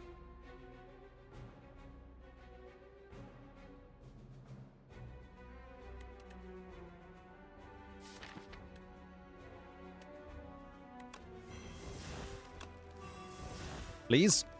No! Alright, we can Dance Macabre, High Five, mitigate some of this damage.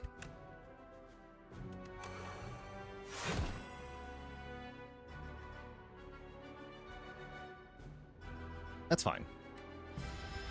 Ow. Then we win. Seems worth it. We get a Sturdy Clamp, one of the best Necrobinder relics. Bottled Potential is nice, but I think these current potions are better. Then we just rest, fight another elite. Seems good.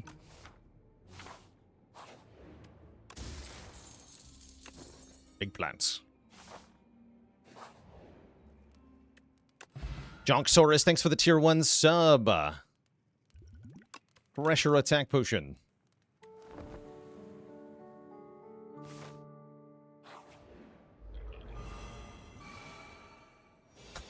It is panache every time, by the way.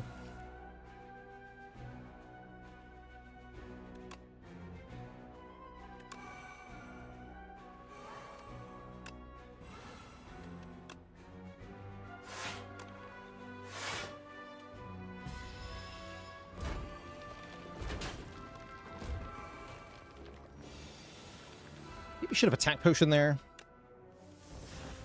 Definitely want to use it now.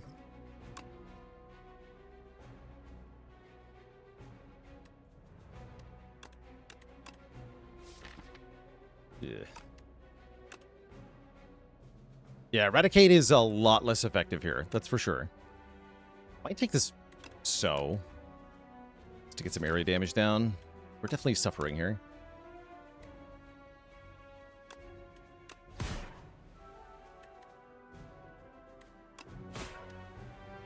Need you to die.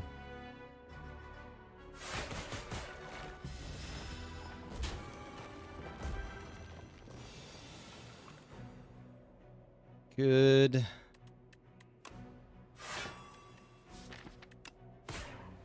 Skip for the tears. It's getting dire.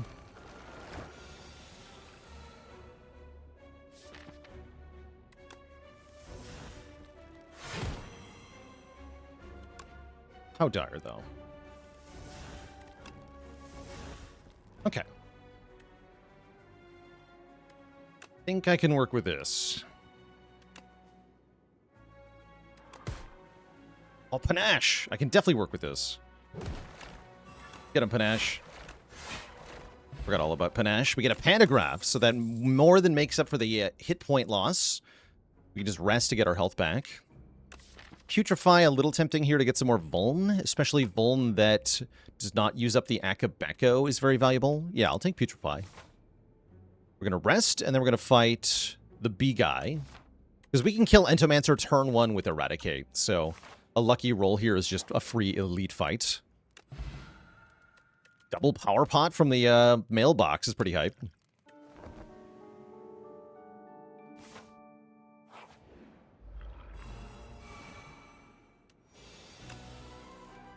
Okay.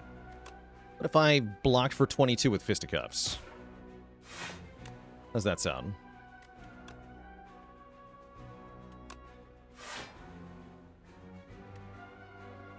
I'll just borrow time and Reeve.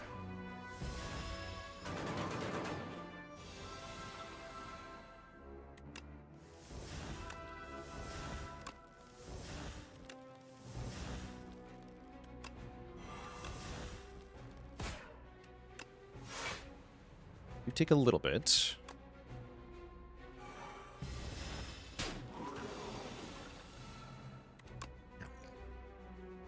Actually won't kill, huh?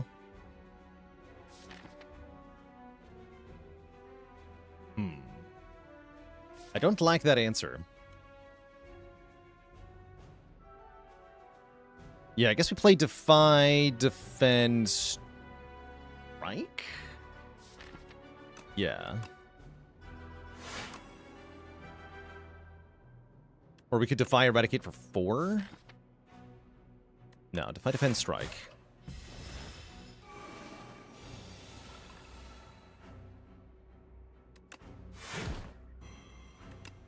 This kills next turn, so we just block. Yeah, that's the way. Why the defend? Because we kept the block with Clamp, that's why.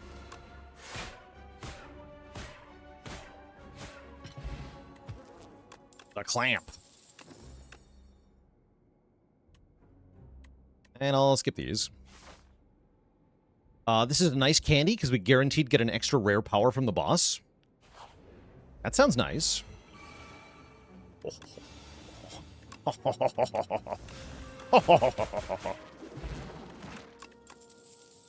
Oh, yoink.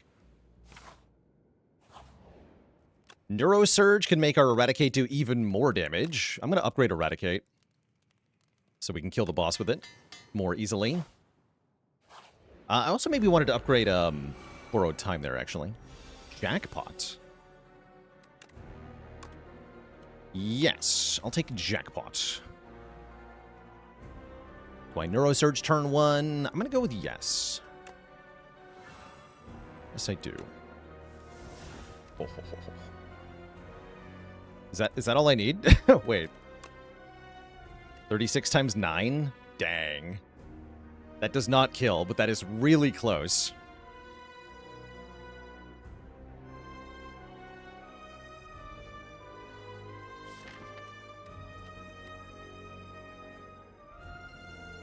Wait, how much is that?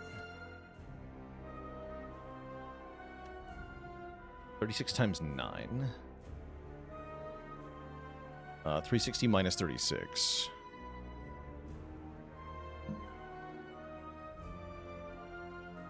324. So I still have to do like 70 damage.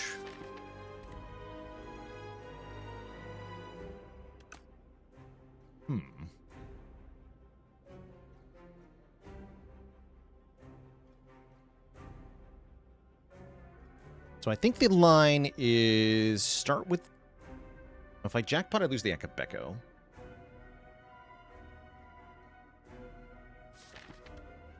Got 70 damage in here somewhere. Well, we don't have 70 damage in the draw pile. If you look at this, we definitely don't have 70 damage here. Which is why I'm reconsidering.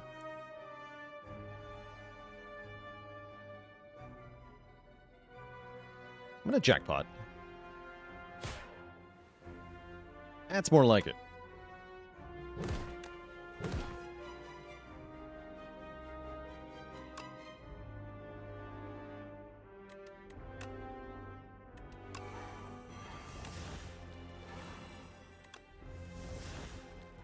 Because these both retain.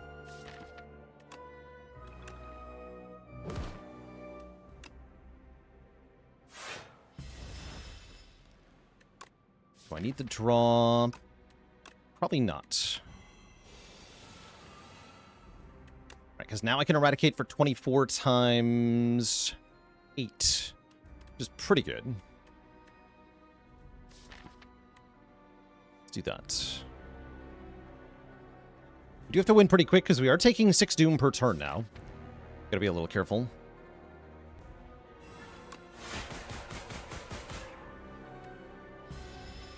Yeah, I probably should have just sent it on turn 1, actually.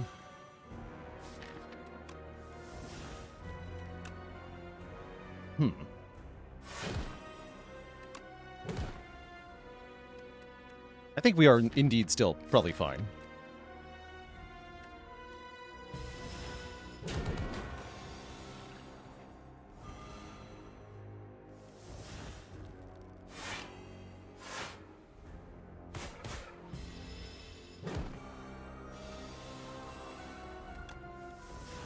Jackpot.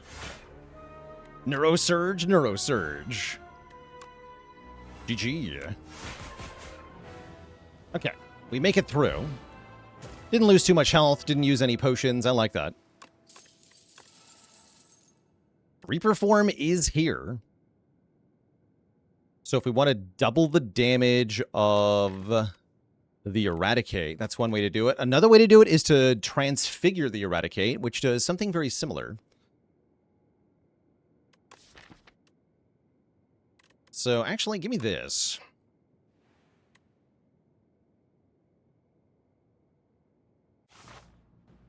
No. Where's the map? Hello? All right, it's over here. This could be a good fur coat moment, because there's so few paths that it generated. You got a fur coat for me? Think about it. You don't have a fur coat for me. We've got Apotheosis and Signet Ring. Apo's pretty good. We don't have that many cards, though. How many shops can I go to? One? One lousy shop. And they're all on bad paths. Terrible. Blech. Apo will upgrade our souls? Yeah, I guess that's a good reason to take Apo. It's not Frond here, right? So this is kind of garbage. This is kind of garbage. I guess we take Apo. Sure.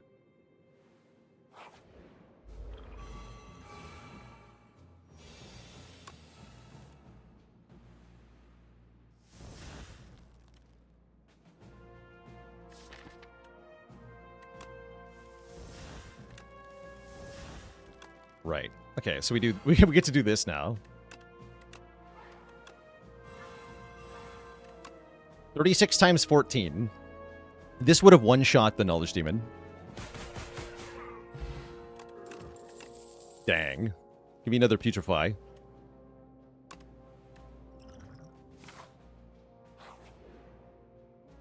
Oh, I can't enchant Eradicate with Corrupted.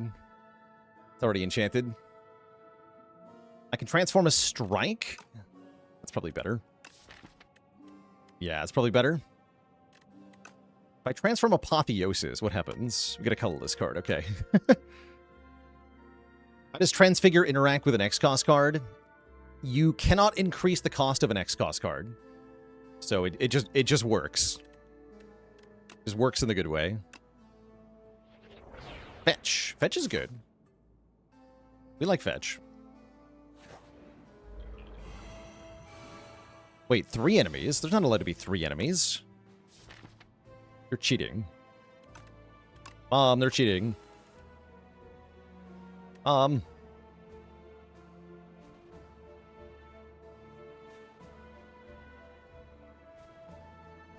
Also, ow?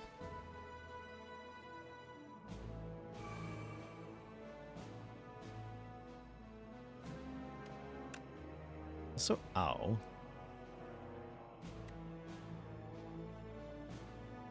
Two of these are dead? No.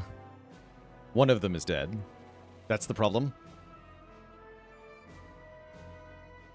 Only one of them dies.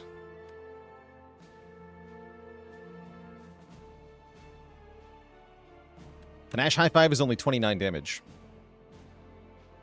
And if you Apple before Panache, you can't activate Panache. Unless you use the potion. I guess we could have used the potion to get 2 of them killed.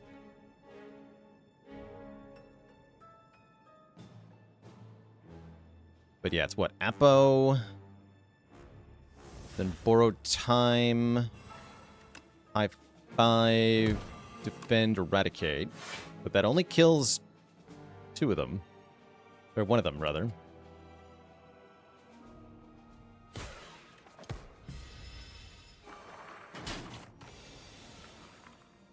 Picked the wrong one. That's fine, though. Did I? Is it? It's not fine. Yeah, I picked the wrong one.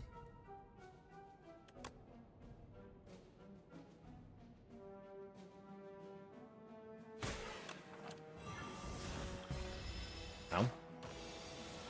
I have become small.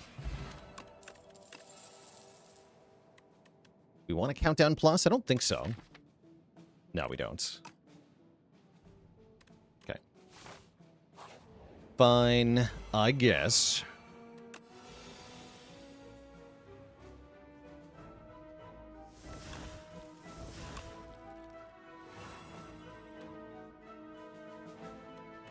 This is overkill, but I'm doing it anyway because it's funny.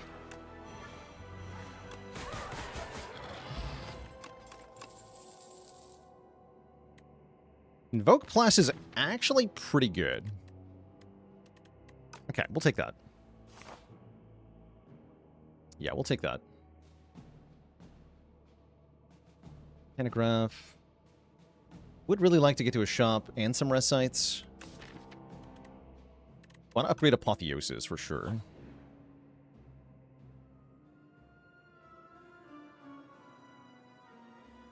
And then, do I want to get Debt? To look for a rare card? I don't think so. I think I'm just going to go 3 times here. To look for a rare card. Are you a curse? Do it this way. Wait, I'm dumb. Okay, we missed the rare. That's fine. For some reason, I thought the card was 3 high. Friendship is back. It's upgraded, which makes it better. Delay is also here. We could use some more block cards, right? I'll take a delay. We do like that next turn energy as well. Especially since it's delay plus. The upgrade doesn't actually matter. Neither does this. This is completely useless. Thank you for the useless garbage.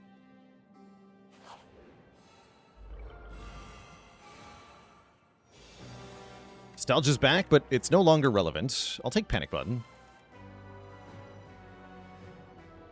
So we go Apo.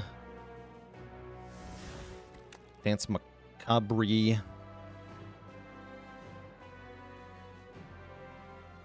I want to transfigure Borrowed Time? Maybe not, right? Eradicate already just kills one of them. The problem is that there's 3 of them. That is currently a problem.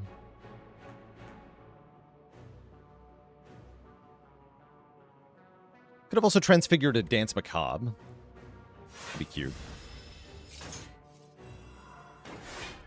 Retain block. 10 block stays with the clamp here. Hopefully we can kill one guy. Hopefully. We can also still block with Dance Macabre here. There is that as well.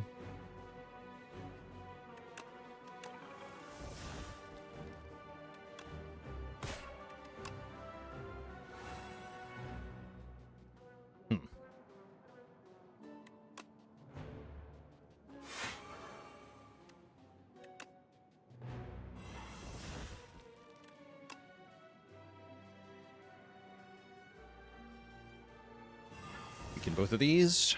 We're going to lose the borrowed time, I just realized. Pretty sad about that.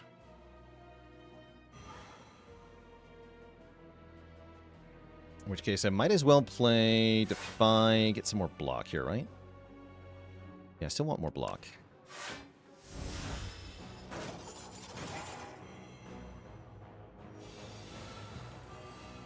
Here's Eradicate.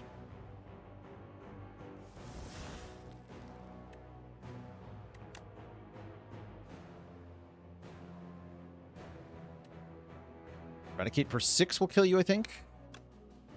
Wait, 19 by 5 is not enough. But yes, it is.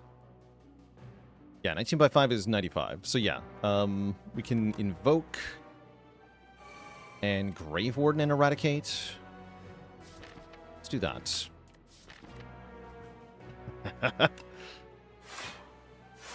It's gonna be fun. This card is so good in this fight.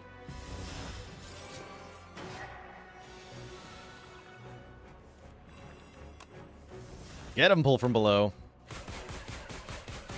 Get him, Eradicate. Alright, that was easy. Now we have a Candelabra giving us energy on turn 2. These Eradicates keep getting stronger. We're also offered another upgraded Dance Macabre, which I will take. This is going well. The remaining 2 elites can be one-shot by our super-powered card. We get a bonus relic out of the event. This is going great. You. Die on turn 1. Not dying on turn 1. Nope. Oh, it is super not dying on turn 1. Do I need to fetch Neurosurge? I don't think that's smart. Should have Anointed? Wait, Anointed would have fetched Eradicate, Neurosurge, Transfigure? You're right, I should have. Yeah, I should have taken Anointed. I didn't think about that. That card is usually so ass. It would be great here, though. You're right. Yeah, that would have been much better.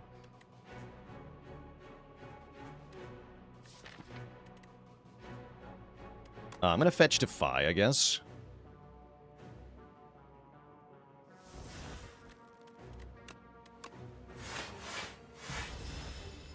With 1. But yeah, I had an instant kill there. I should have taken it. Big mistake to not do that. Big mistake.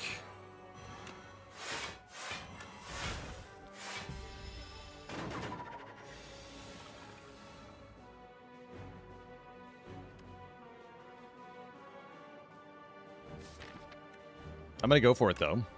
Check this out.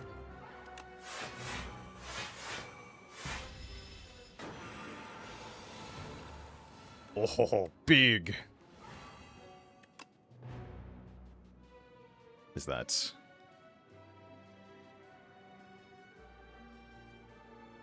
Easy.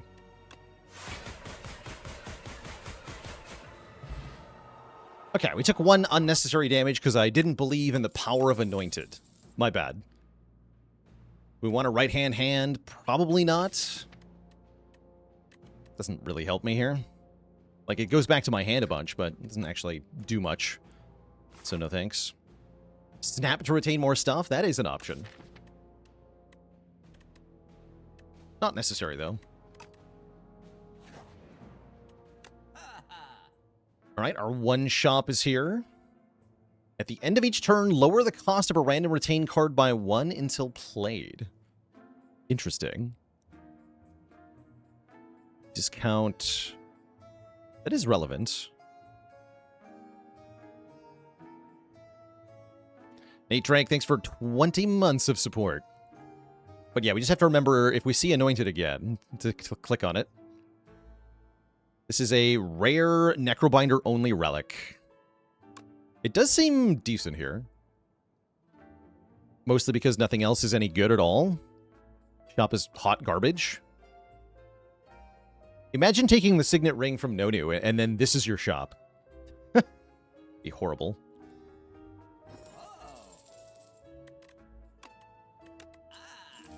Yeah, bookmark, strike remove, and then don't even bother spending the rest of the money. That sounds about right. Why is it not called a Radis Strike?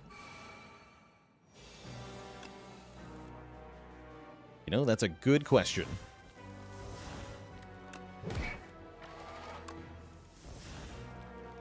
Next question.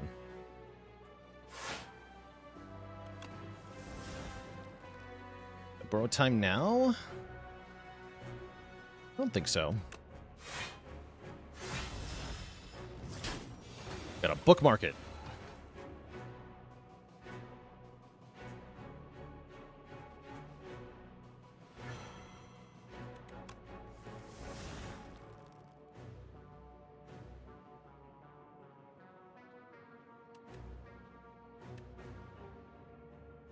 Okay, this looks incredibly powerful. I'm pretty sure we just kill next turn.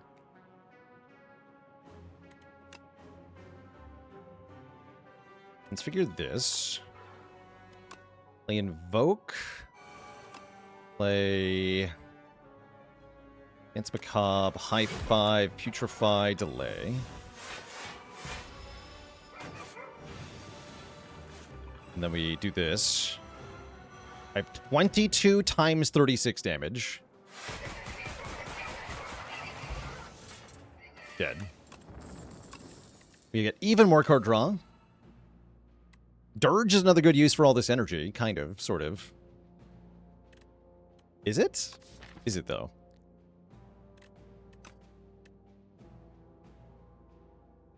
Maybe not. No, I don't really want it, actually.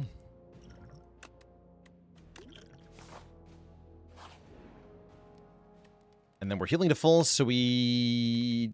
doesn't matter. I guess I rest for better potions, maybe? Because upgrade is completely irrelevant thanks to Apotheosis. Yeah, whatever.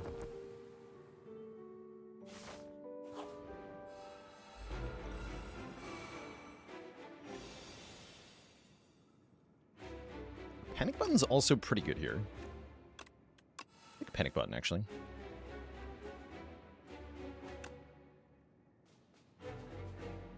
My power potioning in this fight? I think so. This fight's harder than Aeon Glass, because Aeon Glass I can kill with one attack.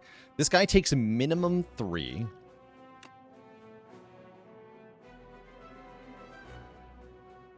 Go Reaper form.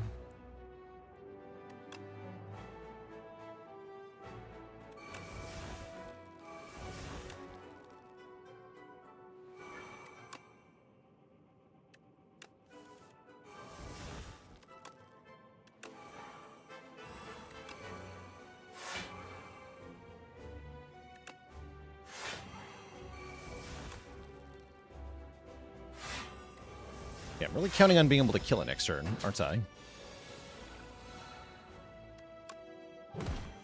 Looks like I don't get to do that. Okay. Welp. I mean, I could play Neurosurge. I don't need to, though. I'm actually just full blocking this. If I invoke, I will also draw more cards next turn, which does seem important. Because if I don't actually kill it next turn, we're in huge trouble. So yeah, let's invoke and deliberately take a small amount of damage. To activate our puzzle. Oh wait, I didn't actually take damage. Alright, that worked out, though. Good. Scary. BL Harkness, thanks for the Prime sub and 11 months of support. Next turn's kind of bad, though.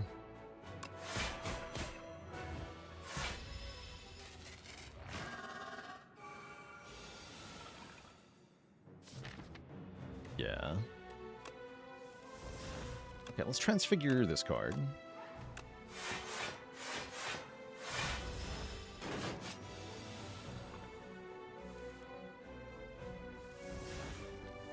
Borrow time is back. Okay, we have to get our energy back. Actually, do I? No, I want to putrefy, right?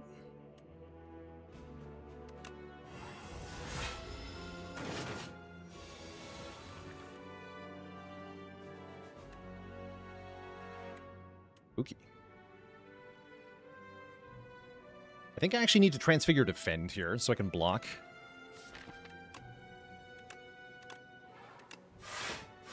Yeah.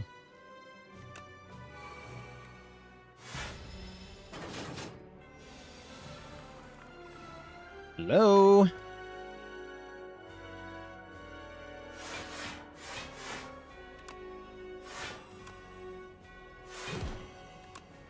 I can block for a lot, though, so whatever.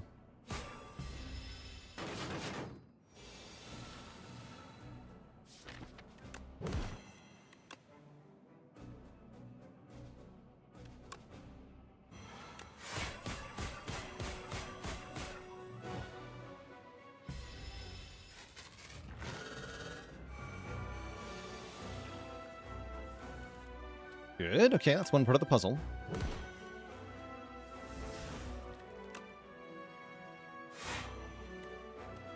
Might as well play delay. This delay and using the tears are effectively the same thing. Eradicate is not killing here. Have to wait.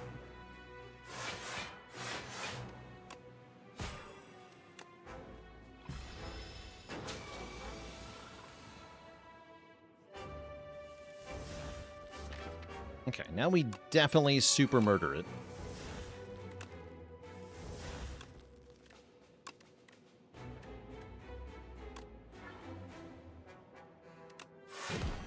Yeah, it's super dead.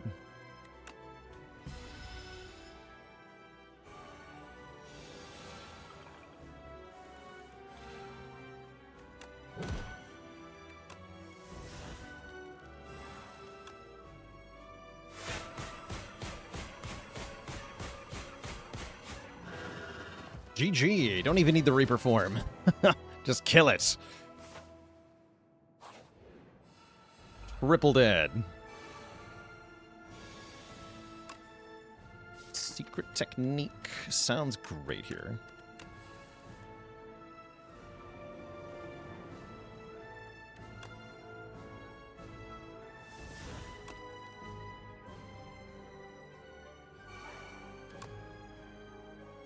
Neurosurge. We can transfigure borrowed time. I think I just want to draw cards, though. It's more like it. Some Vuln down.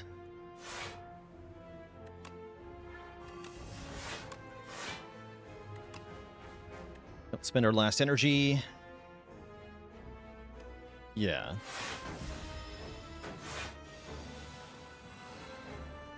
Okay.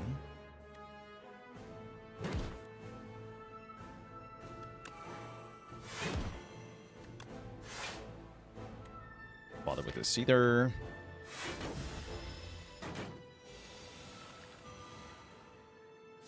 Okay, next turn is the thing. Looks like it'll work just fine. I think we go straight to dead with this, but we'll see.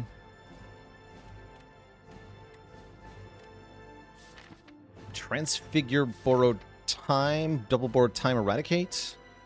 Should work, right? Play this for block.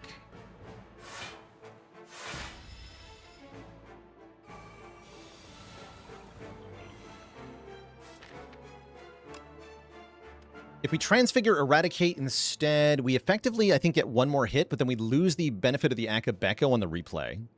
So because of the Akabeko, we want to transfigure borrow time, not eradicate. I think. Wait, hold on. I have to do some math, actually. 36x. I think it's kill either way, actually. But let's compare real quick. Let's just compare. So Transfigure borrow time, go to 7 energy, borrow time becomes 1 cost. Play borrow time, go to 6 energy, gain 12 energy, go to 18 energy. Do 18 times 36. 648. So that definitely kills. But is it more damage to replay the Eradicate? In which case I play Transfigure on Eradicate. Eradicate gains replay. Go to 7 energy. I play Borrowed Time. I'm at 13 energy. Eradicate does 36 times 13. Plus... what is this normally? 16 times 13. For a combined total of 676. So it is slightly more damage to Transfigure Eradicate, but actually only slightly. Or no, wait, no, not 16, right? 16 with Vuln. Actually, more, a lot more. I forgot Vuln on the second Eradicate. So yeah, it's actually quite a bit more. 24 times 13. So it's actually over 100 damage more to Transfigure Eradicate. Math. GG. Down he goes. No prob. And the streak goes up to 9. That means we have only one more if I want to get a 10 streak. And it's with my best boy, the Defect, no less. GG. Very strong showing for the Necro here. This was a cool run. I have to say, I really liked Reeve and Defile. The, like, crappy common attacks on Necrobinder are actually very good in Overgrowth. Big shout out to Pull From Below for winning Phantom, and then never doing anything again, except also winning the Guy's fight. So it was irrelevant, except for that one fight in Act 3, but it was worth including. GG. Do I think Eradicate is one of the best Necro cards? Yes. Eradicate is very good. Doubly so when you have Borrowed Time, which we already had when we found it, so it was real good. And I gotta say, the stamp on the Borrowed Time was much more effective than I initially expected. Fewer but gooder. Yeah, imagine this deck with Lethality in it. We never found Lethality, but that would have been an easy 75% more damage on the Eradicate. Crazy. Yeah, crazy that this had no Lethality. And still killed everything in one hit.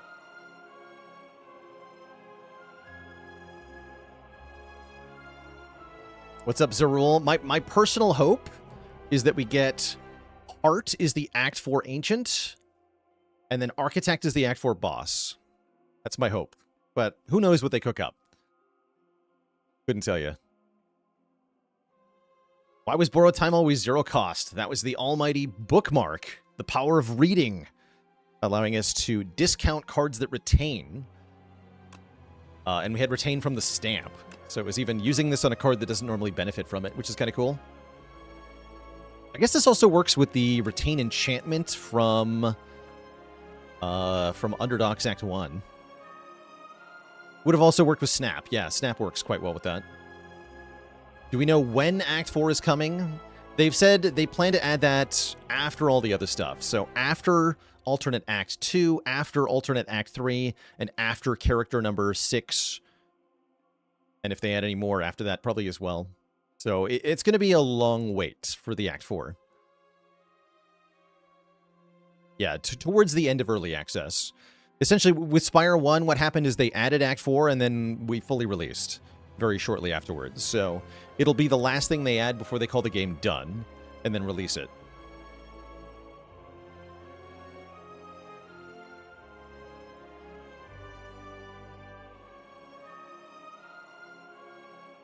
Have they confirmed that Character 6 won't be the Watcher? I don't think they have confirmed that. My guess is that it will not be the Watcher. If we get the Watcher, she'll be number 7 or number 8. That's my guess.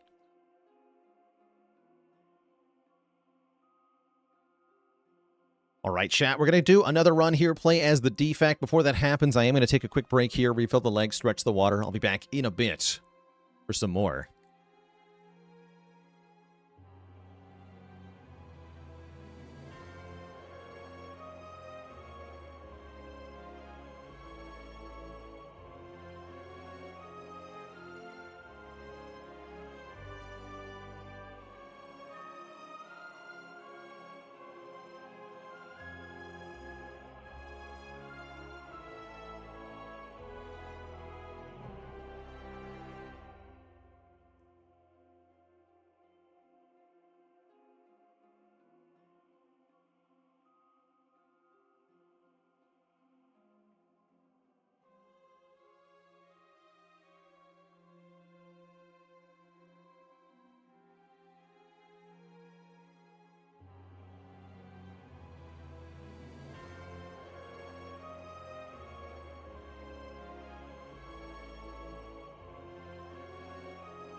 All right, chat, the wait is over.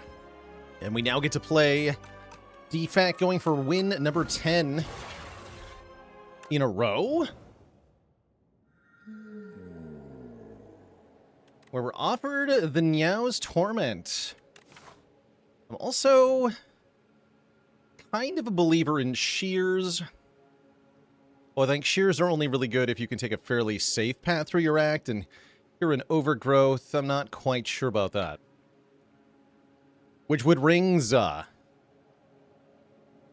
for 24 months. Head Silken Tress into Stardust. Juicy. Sonomad with the Prime 7, 20 months. Stephen Field says, do I think I'm prepared enough for an A20 difficulty? Like if you are to add 10 more Ascensions onto this game? I would love to try it, but I don't think I'd be prepared adequately. The devs have stated that they don't want to add more Ascension levels. I think what we're going to see is that the current A10 will get harder, potentially. Especially if we give feedback to that effect. But they're not going to add more Ascension levels directly, partly because they don't want the process of unlocking them to become too onerous. And with 6 or more characters times 20 Ascensions, that would become a lot of work. So they're going to avoid that for that reason. If you added... because of that, they kind of compressed the difficulty levels. I'd say A10 in this game is comparable to A15 from the previous game, with a few changes. Not quite on the level of A20, but if you added 10 more equally punishing Ascensions, this game would be next to impossible. It'd be ridiculous. Absurd. I'm saying I don't want to play 120 plus runs of Spire 2. I'm just saying the average person doesn't want to play that many runs of Spire 2. And the devs know that.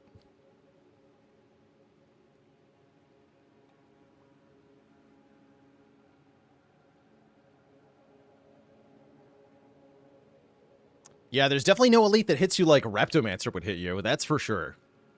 That is for sure. Nothing even comes close to the threat of Repto. Or the inevitability of Giant Head. That guy's a jerk. How am I feeling about the expensive removes after playing with it for a while? I really like it for Clad, actually. I feel like it taught me how to play Clad correctly. The other characters, I don't know. Seem like they're having a bit of a hard time. Do I do a no-shop Act 1? I'm thinking about going Niao's Fury here, or Niao's Torment. Gives us the card Niao's Fury. Defect loves to get cards out of the discard pile, so this thing is real juicy. It's good damage, too. And then we can get a couple of rest sites in before fighting 2 elites. That'd be a decent Act 1. We have to get ready for Phantom while doing all this. And we don't get a shop while doing any of this. That part is a little bit iffy. Although, looking at it, I don't have a reasonable path, right? My other option is... fight a hard pull fight here. And then only get 1 elite, probably. Or we go up this side. We either fight an elite with no upgrade, fight an elite with no upgrade, or we just don't get anything at all. Yeah, this has to be our best path, but will it be any good? I'm not sure. Yeah, like, this right side path is just this path without a rest site. Removes being more expensive does make you have to be less degenerate with your deck building, less skipping in general, and I like that. Anything that discourages skipping is good by me. We very notably didn't get money for skipping cards in this game. They definitely could have made that choice, but they didn't. It was an intentional choice.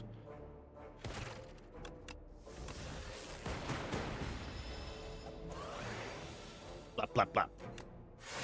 Blap, blap. Ow.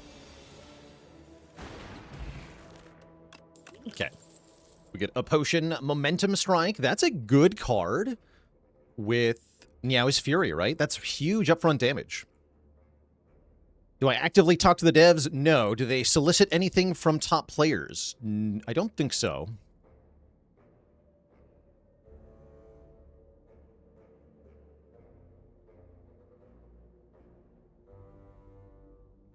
Gunk Up against Phantom's also a solid pick here. But I think you'd be foolish not to take this Momentum Strike.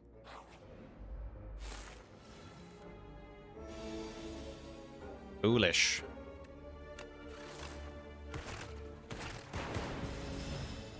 All right, Momentum Strike plus Fury. Let's go.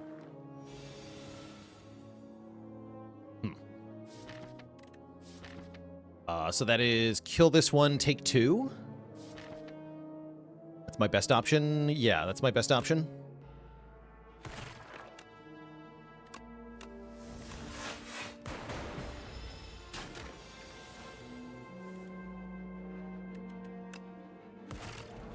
Other top players that I would recommend checking out, I would definitely recommend Knave Greed.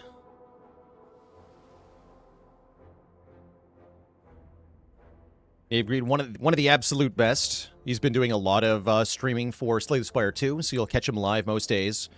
Paparazzo18 is also an awesome dude, really chill community. Big ol' memer, but pretty good at the game too, so we'll give him a shout out as well.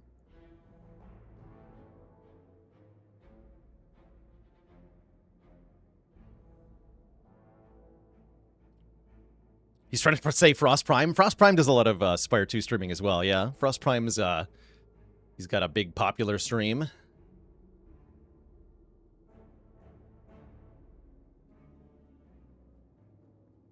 In fact, Knave Greed is streaming Spire 2 right now.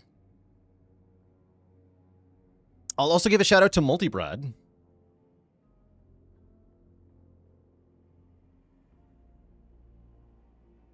Who is also currently streaming Slay the Spire 2.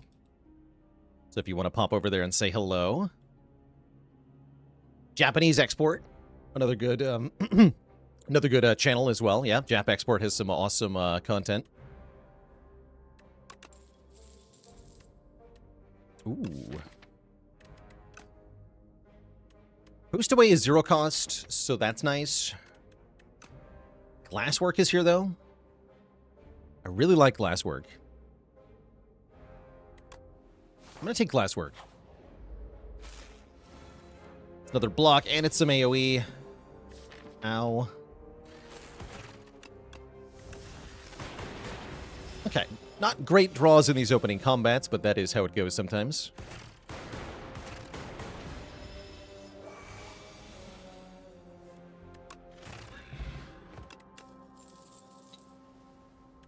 Turbo is especially good with Neo's Fury. I'm also somewhat tempted by Cold Snap or Chill. I think I should take this Turbo, though. I think it'd be foolish not to take it.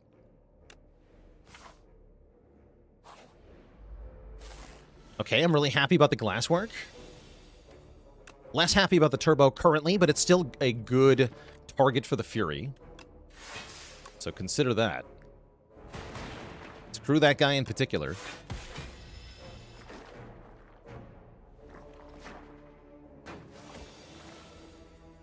Didn't draw the Fury. How sad. That unfortunately means we're taking a bunch of damage here. We could use the Fortifier Potion to block for 11. Actually, no, it's blocking 9, right? Because I can actually kill the front one with Momentum Strike, Strike, Strike. 23 plus 3, yeah. So I'm taking 9. Do I want to use this potion for 9 health? Honestly, probably. Yeah, probably.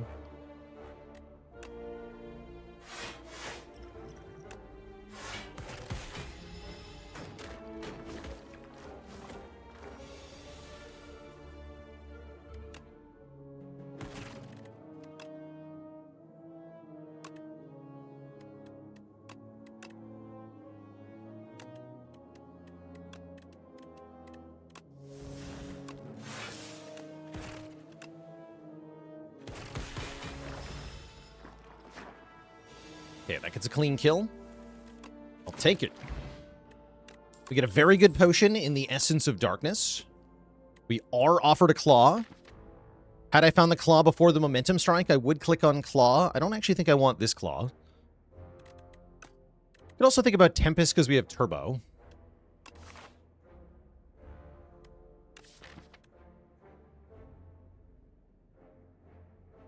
It's not very exciting overall. Well, it can do some stuff. Okay, I'll try it.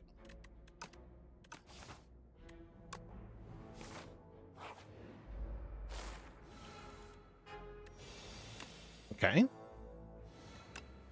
I accept. That's a pretty good start to the fight. And I can Meow's Fury the Turbo. Perfect.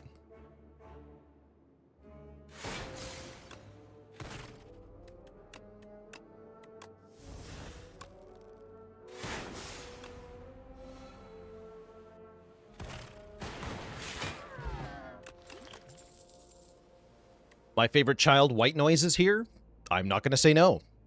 I think Focus Strike is also pretty okay. But my child. My child. I'm also going to upgrade, I think, Meow's Fury first. Get that +4 damage and one more card from the discard pile.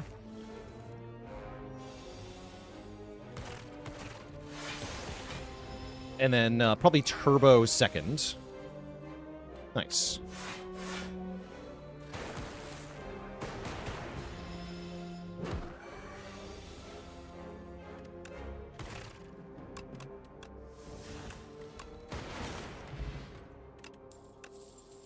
Oh, even better, Refract. Refract is a big, expensive, super damaging attack, which we absolutely love to see. Now, I kind of wish I had a Focus Strike over Tempest. How's Bulk Up? Bulk Up's not bad either.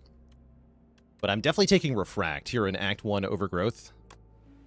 That is a... I still can't believe this card got buffed. This is so much damage. We're going to be able to easily clobber 2 elites here. No problem.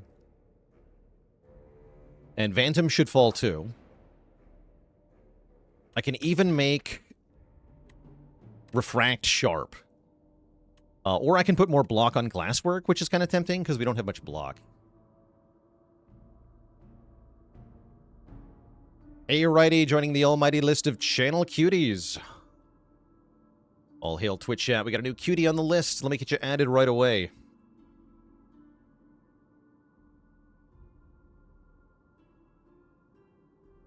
Definitely got to get in there before vacation. Hell yeah. Show them all how cute you are. Welcome to the list. Thanks for spending so much time in the channel as to accrue the necessary 500,000 of channel points. Appreciate you being here. Okay, we'll upgrade the Glasswork. Don't get hit. Unfortunately, in that event, you cannot put block onto a skill that doesn't already make block. So you can't enchant Turbo or Dual Cast or White Noise or Tempest there. Ooh, 14 more health. Okay, cool. Not my favorite rare relic to get on floor 1, but it's pretty solid. We get one last upgrade. We said that was going to be Turbo. Let's make it Turbo. And let's see how this fight goes. I think we're going to probably just destroy this, depending on the draw. But it is Bird, so we do take some damage turn 1. We also get Feral. Cute.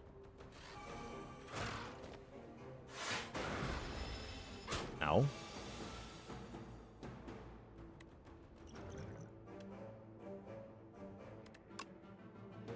Okay, I assume 8 Lightning Orb does not kill. No, it won't kill.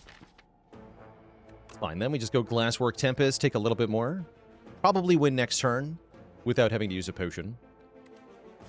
I would have been happy to use a potion to save some health in this fight, but we were not offered an opportunity to actually change the outcome with the potions we had.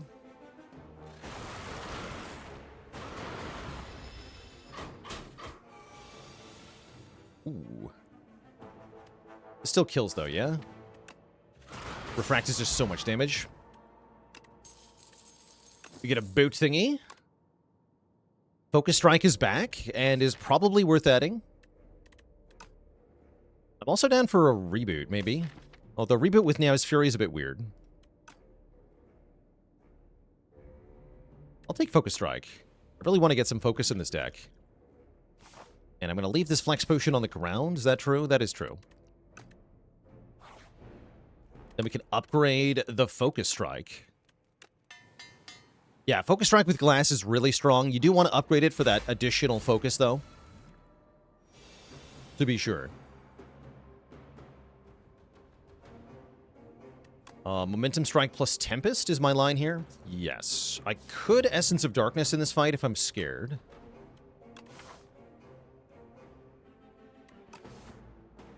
Could also do it in Phantom. If I'm scared of Phantom, which I kind of am. You should always be scared of Phantom. That guy's scary.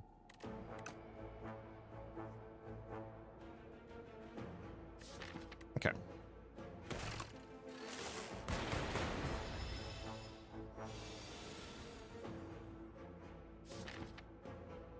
Okay.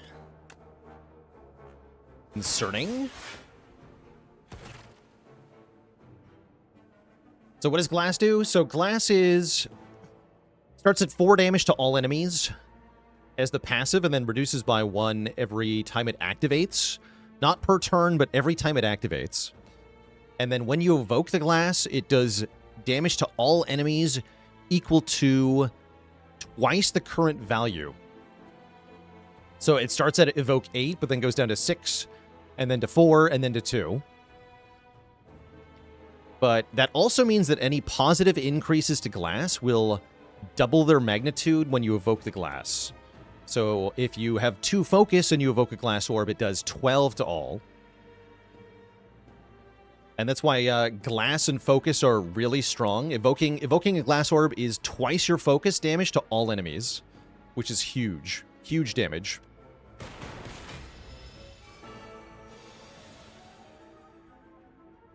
Okay, there's the Focus Strike plus the Refract. Looks like we're taking a bunch of damage, though. We bottom deck Now's Fury again, and now it's really bad. Crap. We're in big trouble here. We could hit a buffer with the White Noise. Realistically, though, we're playing the Defend over the White Noise for the guaranteed 5 health.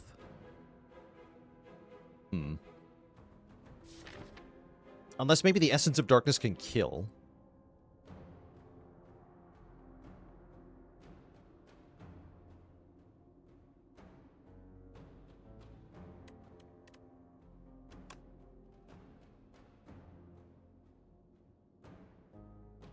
This will be 10, 12, 12. That's a lot of damage.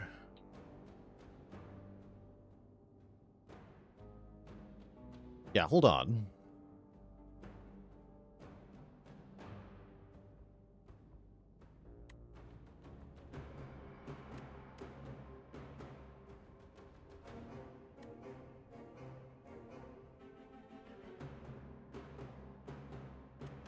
Should it be two cards, right? Hold on. This would be 13. And this would be 13 twice.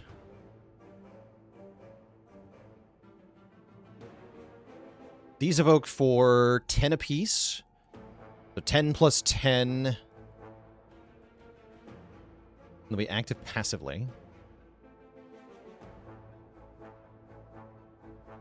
End of turn, I'm doing 5, 6, and 6. 76 damage. So if the power generated can make more damage, I might even be able to, like, if I get Thunder, we kill instantly.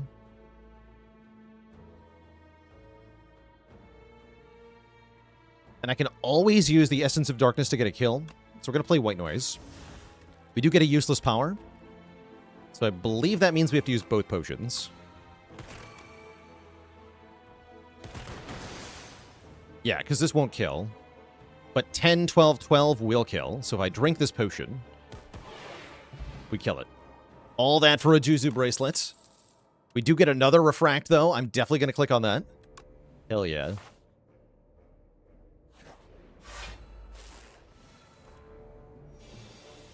The mighty Juzu.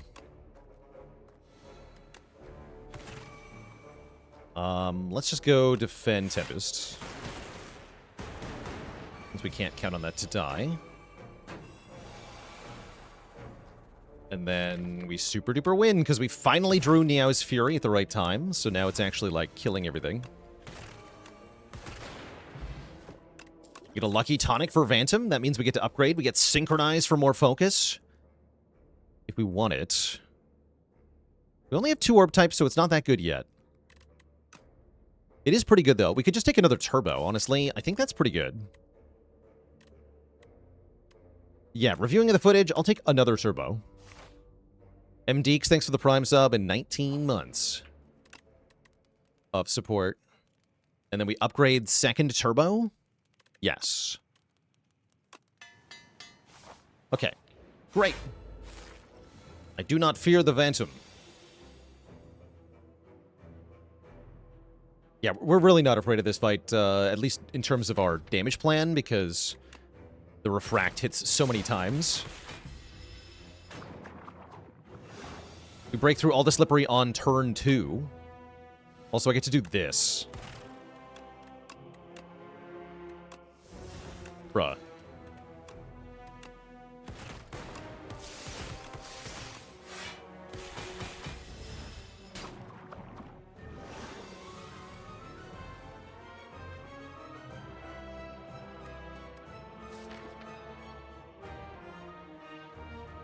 And then, do we just buffer now? No, I think I defend twice. We buffer the next time this happens. Which maybe means we keep the potion. Yeah.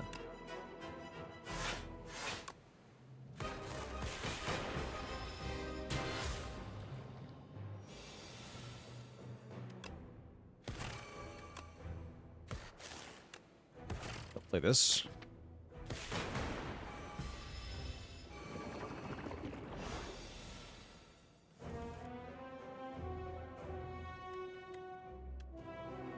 I could actually die next turn.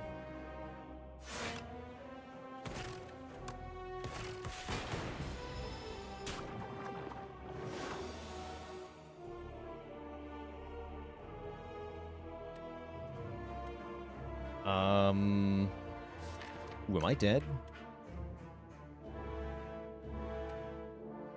28 plus 344. No, we kill. Okay. Whew, that's close, though.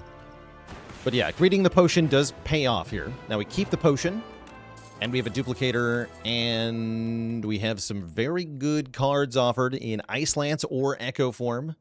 Ice Lance continues the trend of being 3-cost attacks that make a bunch of orbs. Echo form, this one actually blocks, too. Or Echo form can double a card every turn, which is kind of ludicrous with Refract. I'll take Echo form. But I do like this Ice Lance quite a lot. I don't think I like the modded as much. Nice having a 0-cost draw 1, but with glass orbs, you don't actually want more orb slots, usually.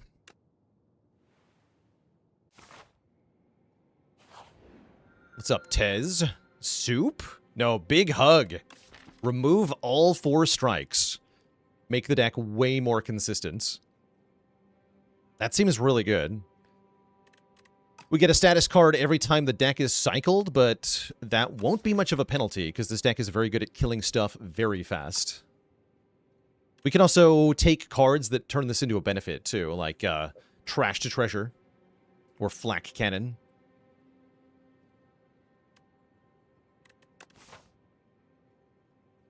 Could take the special path, but our path looks plenty good already, does it not? It does. I'm going to hit this early shop.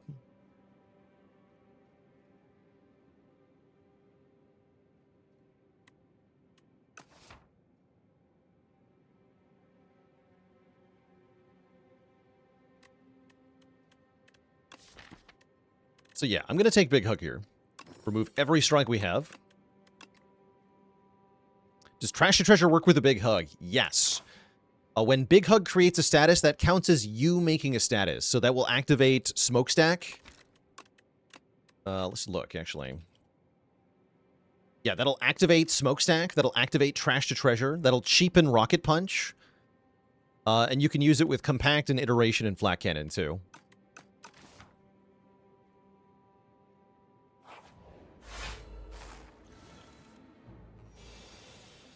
Okay.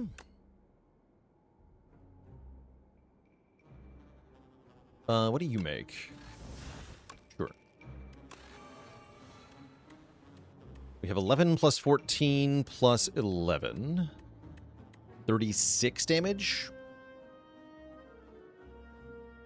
If I dupe pot, I can kill the front one and be out of here without any health loss. I think that's my smart play. Yeah, I'm just going to use this dupe pot right now. It's a good potion, but I have many chances to replenish it with something, so whatever.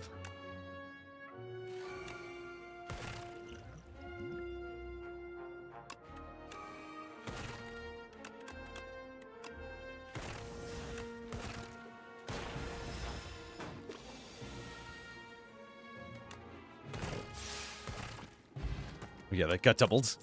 Right. Speaking of, here is Rocket Punch. Rocket Punch with 2 turbos seems pretty good as well. I'm taking Rocket Punch.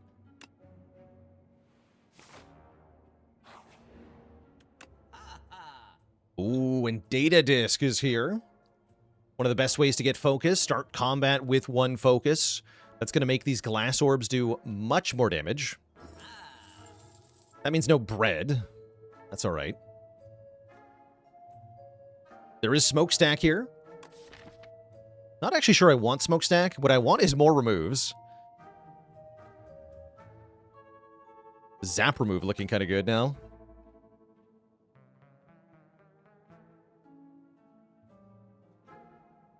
And I could buy Dark Shackles alongside that. That's so nice. That is so nice.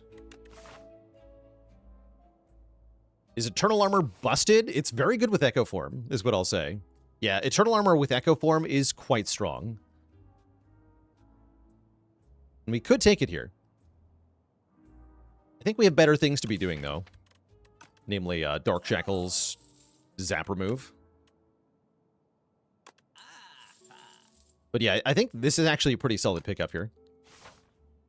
Totally reasonable purchase.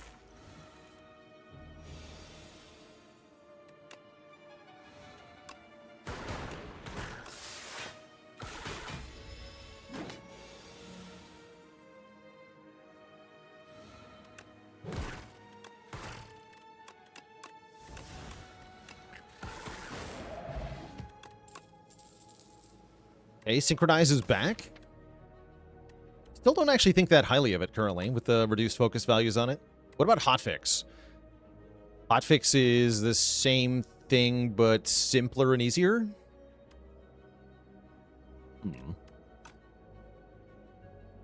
Uproar with no strikes. Wait. You're right. That's a pretty good Uproar. Because the targets are Refract, Refract, Focus Strike, Momentum Strike, Rocket Punch. That's pretty good. And the Neo's Fury itself. I'm into it, actually. Let's do it.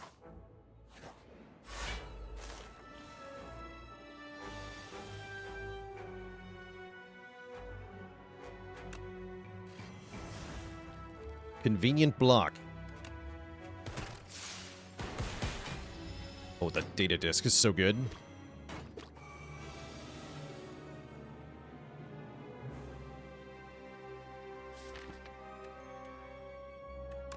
Do we YOLO? There's no YOLO, is guaranteed. Great. Okay, this time it's upgraded. Now I'm going to click on it. I was thinking I didn't really want to spend an upgrade on Synchronize, but if it's going to just appear with a plus on it, I'll take it.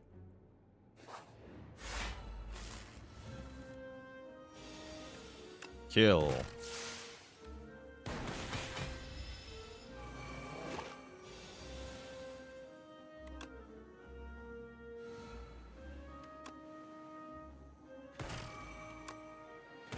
More energy, so we want, what, Synchronize Refract? Is that just a kill?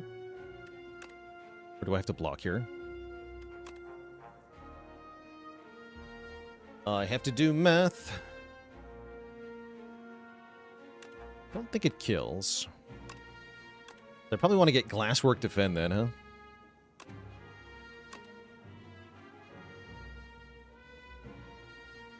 Yeah. So we get 4 focus, so this goes to 10. So we evoke for 20. We do 20 plus 20 plus 10 by 3. Well, that's very close, actually. If the lightning orb hits this guy, that would kill.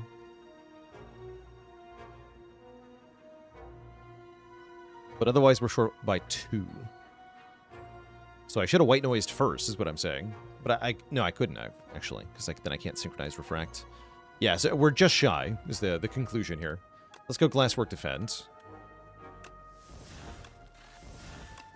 Get more glass next turn.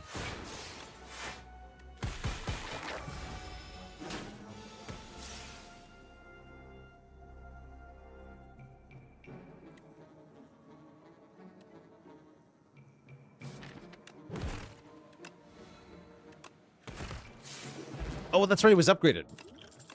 Wait. I'm dumb. Was Turbo in the discard pile? I think it was, yeah?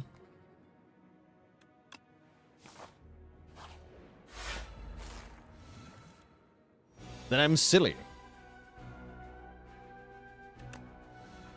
That's alright. Let's dumpster the Decimillipede here as a consolation prize.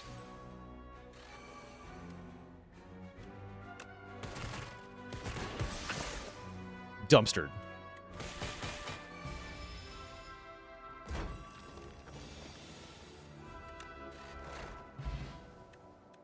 Whetstone is going to upgrade 2 very good cards.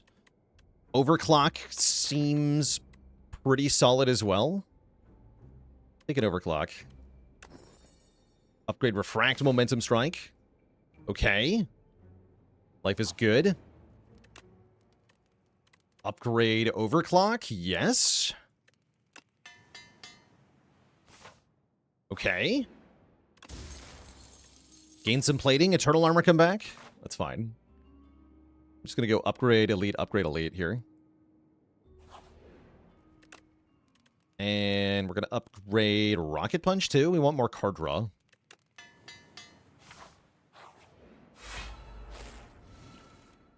This isn't card draw. What happened? Do I play the Uproar? I don't think I do. I think a Swift Potion. That's more like it.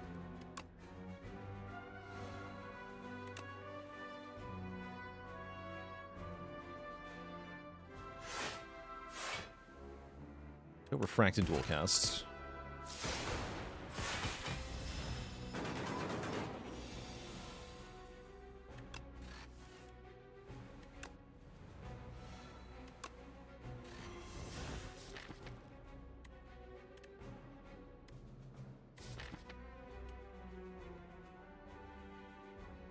Sweet Tempest for 11.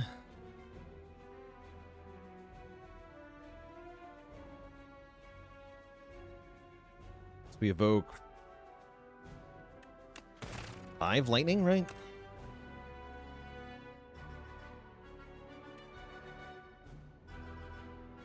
No, we evoke 8 lightning. So we do 8 times 10. No. Wrong, because we have focus. We do 16 from the 2 glass evoking, then we evoke 8 lightning orbs at 9 apiece. 72, and then end of turn we do 12. For a grand total of 100. Perfect.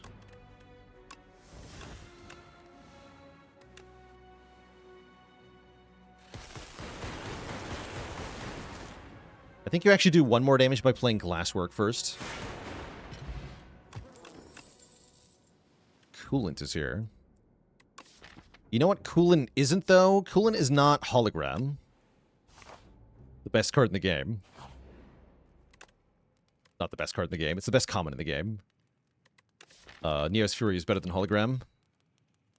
By quite a bit, actually. Although upgraded Hologram can be used more than once, I can't say that about Neos Fury. It's also not Uproar. True. Hello. Uh-oh. Good thing I've got a hologram.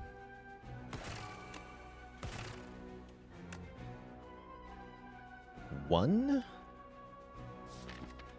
Yeah, I might need to Dark Shackles on the multi-hit turn, so let's take one here.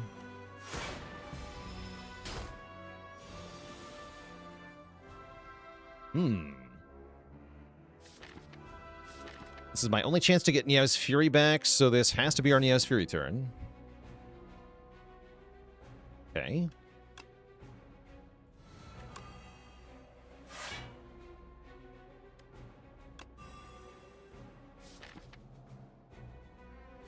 It also means this has to be our Dark Shackles turn. I'm okay with that. That's only if we're using the Dark Shackles, mind you.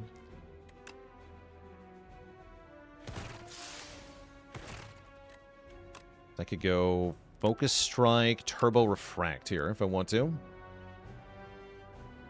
I don't think that's killing. He's doing a lot of damage, though. That's killing next turn.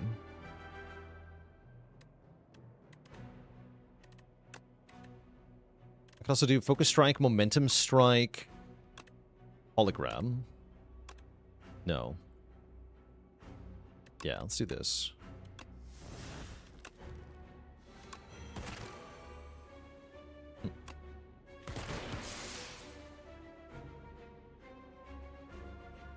We could buffer here. I don't think I need to, though. It's only 15. 14. Same thing. Uproar has to hit something good here. Perfect.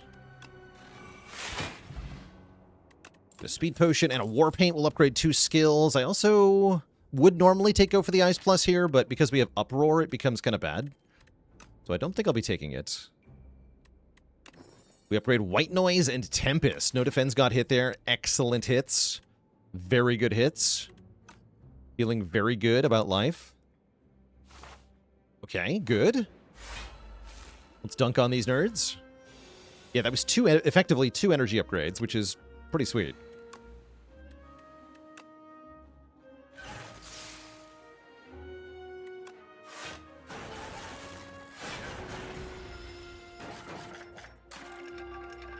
Could have also played Uproar there. That would have been fine.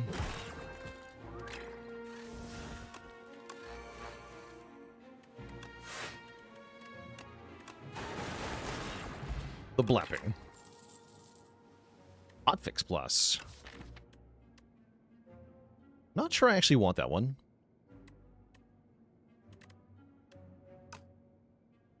No, I'm going to skip these. I like that all three of these are 10 focus cards, by the way. 3 different ways to get the same thing. The thing I already have a good amount of. As for our upgrade, a block upgrade's reasonable. We don't have Glasswork upgraded yet. Do that. Don't actually have that much defense. We're killing everything very quickly, but we don't actually have that much defense. We do, however, have turn 1 Echo Form in this fight, which makes me think life is going to be just fine.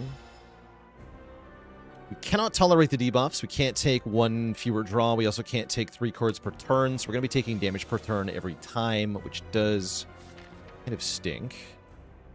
Meow's Fury on this turn also stinks. Is this just double Glasswork? Might have to be.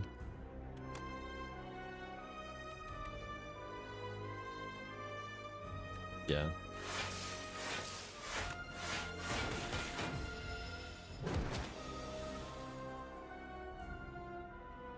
Okay, really good Dark Shackles turn.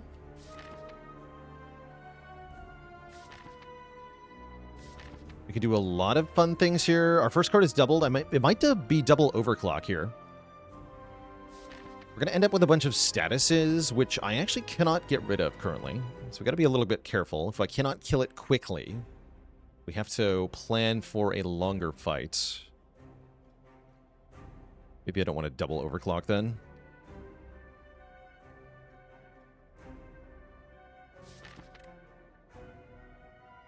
Yeah, double Focus Strike looks pretty good. Let's do that.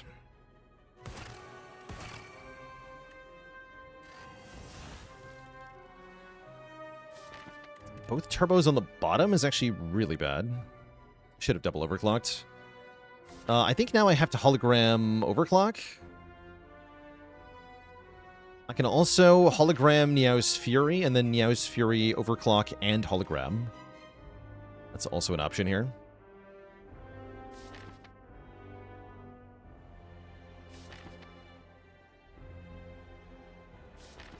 Such a waste, that draw.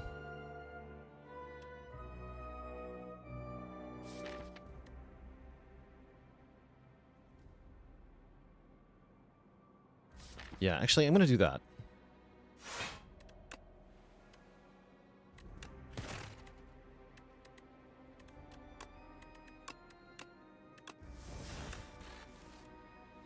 Get Rocket Punch 2 to actually guarantee it. Bulking time. Okay, we got Turbo, perfect. Hologram synchronize, potentially.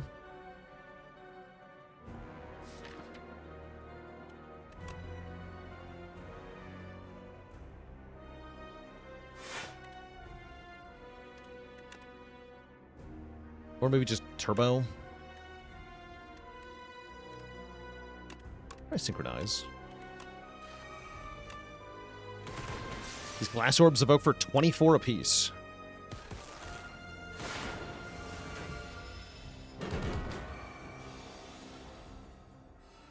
Of course, now our draw pile is kind of bricked. That's all right. I'm just going to double refract. Take some damage here. Yeah, I think we want to be pushing our damage now. Big damage.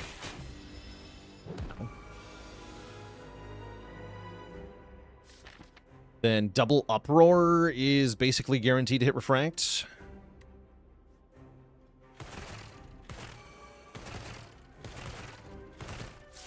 Dead.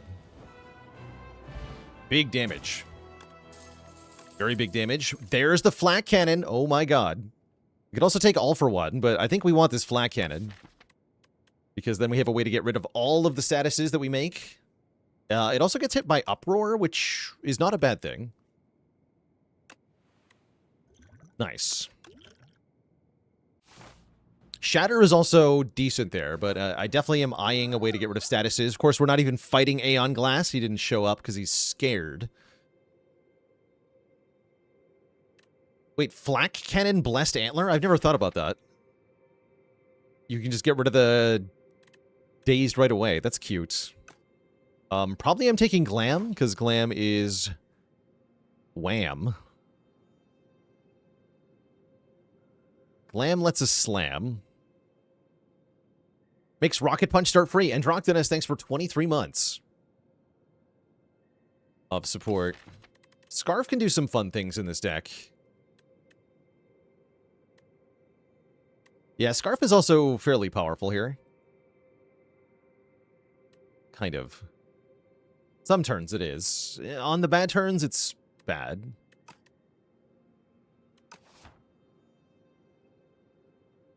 But yeah, I do like Scarf here. I like all of these, actually. They're all quite strong.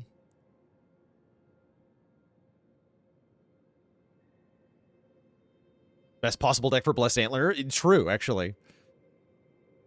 Telling that I don't think it's the best option still. Do I think there's room for a heavy enchantment that says always put this non-cursed card at the bottom of the deck? There is, although I'm not sure how much value it would have.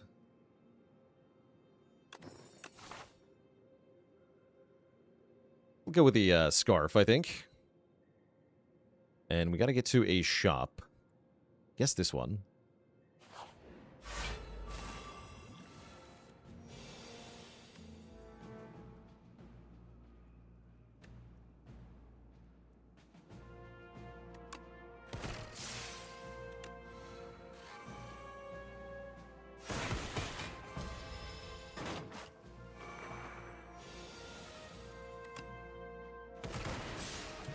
Blap. Pass on these. Yeah, this would be a pretty bad first Glam card. Maybe the Compiled River is fine. Yeah, Compiled River with Glam is pretty good, but I'm not taking it.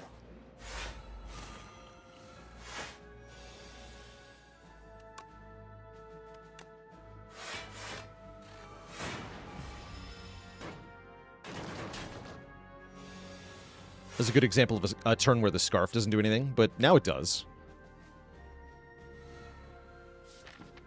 Now it definitely does.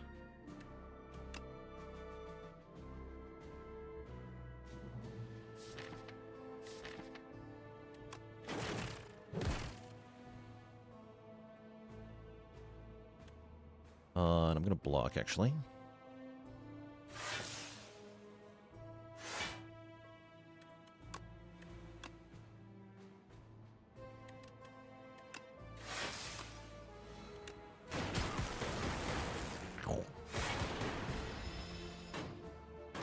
Can you Scarf an X-Cost card? No. Does not work, unfortunately. Oh, I can do something cool here. Well, sort of cool. It would be cool if I had extra energy to actually use it, but we can Scarf an attack, and Feral will bring it back into our hand, which is kind of cool. So I can Feral the Refract if I want to play that twice. That's fun. Smokestack is back. I'll take a Smokestack. We're doing a lot of statuses now. I would love another Overclock.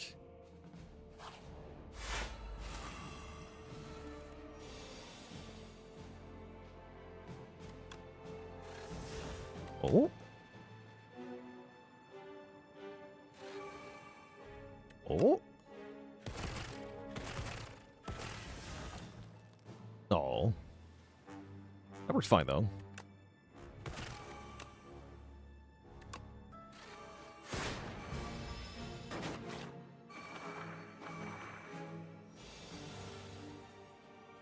Oh. Oh, no. I made a mistake by not playing the Rocket Punch. I thought Echo Form was going to be the right call there, but it was wrong. I was supposed to Rocket Punch. Ow.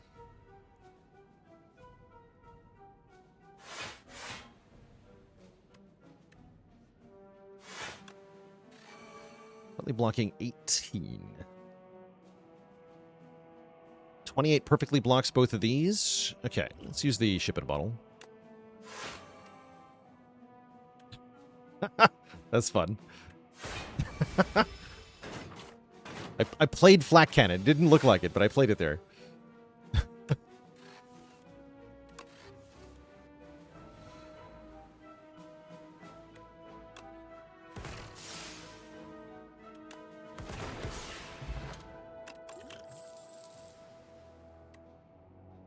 Yeah, so what happened is it was free, but it did nothing, and then Feral brought it back to my hand. So that's why it became 2 cost.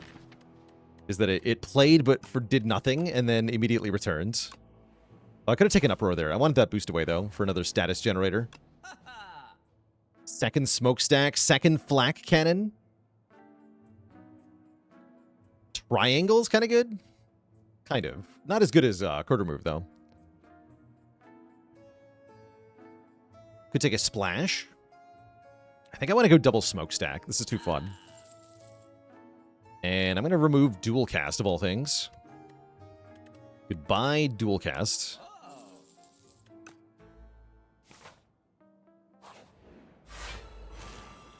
Crash Landing. We did have the Crash Landing Smokestack build the other day. That was too fun. It was way too fun.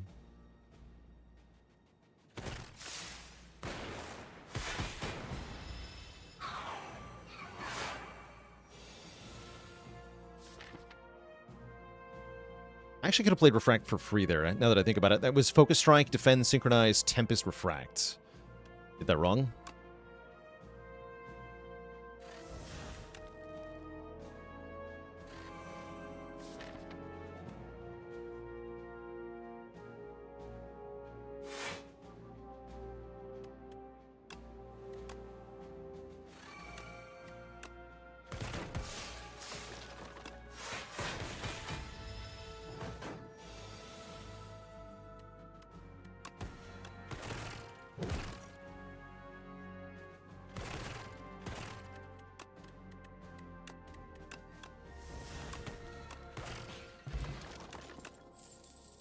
Skip.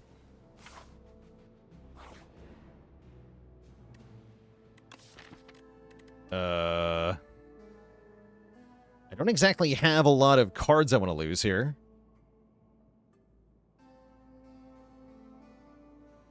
I might lose this Refract. If we reroll the card, we have many other things I don't want to lose, like Hologram, Echo Form, Flak Cannon, Smokestack, White Noise, Meow's Fury. So I'm going to lose the unupgraded Refract. Feels a little bad. Lacking in defense for the bosses? Yes, we are. I don't think an unupgraded Leap is going to change that, though. If I take a block card, it's going to be a really good block card. Otherwise, we're going to lean into the offense and just try to kill things. Ooh, Feral. Okay, we have a thing. So we actually get to use it. Okay, we get to do the thing. Great. Whoops, I'm dumb. Wait, that was delayed. There's a visual delay there. Interesting. I think because of the Smokestack. Smokestack got me? I think that's what happened. Yeah, I think Smokestack got me there. Oh, yeah, that's what happened. Yeah, so the numbers on the cards don't update until Smokestack resolves. Okay, that threw me off.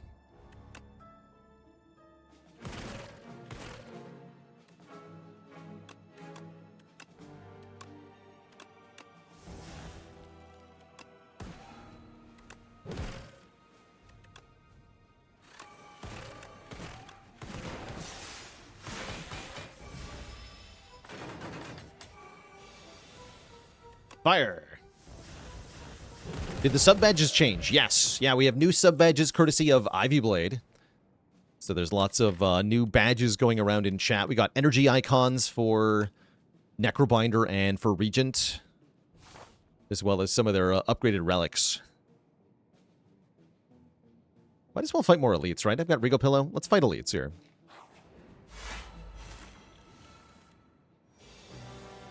I'm gonna do it. So, ow.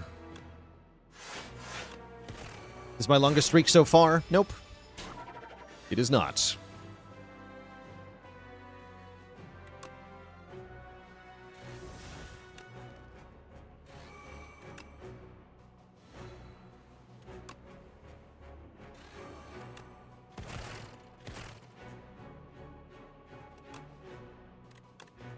Guess I need block cards, yeah?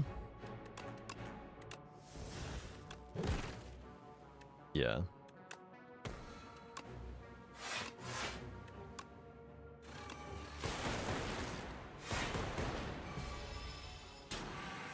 This is scary now. Very scary. No Dark Shackles, huh? Oh boy.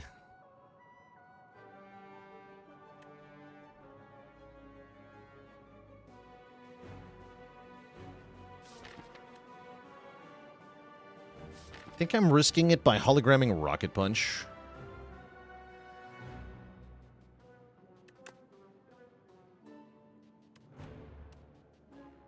Could just go Glasswork, Hollow Glasswork. That's the safer play. That's the safer play.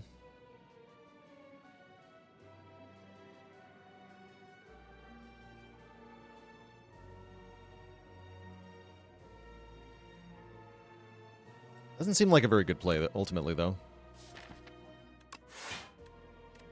I'm gonna roll. Nice. Yeah, super worth.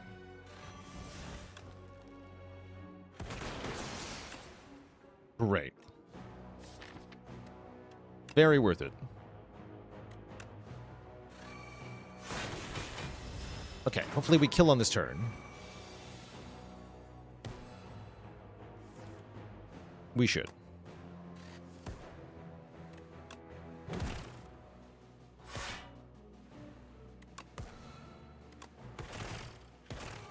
Definitely. GG. Get an ornamental fan. We get, there's the premium block card I was talking about. Glacier. If we want better blocks, that'll do. Yeah, I'm taking Glacier here.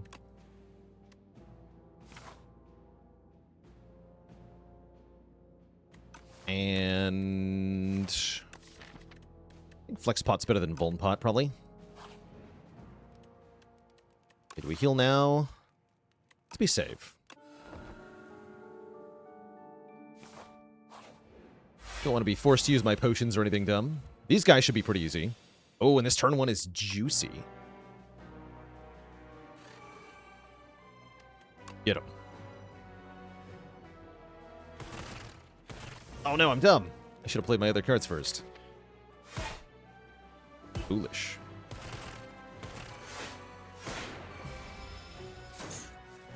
I don't think it matters too much.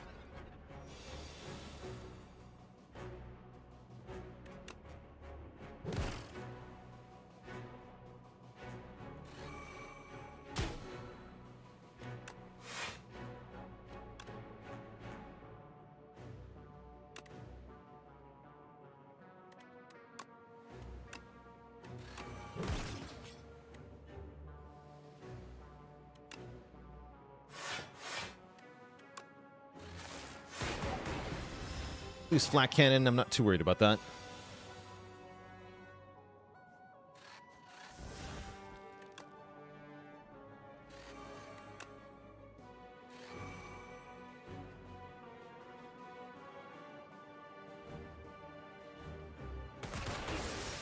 She shouldn't have played the white noise first. I should have played Glacier first, I think. Oh well.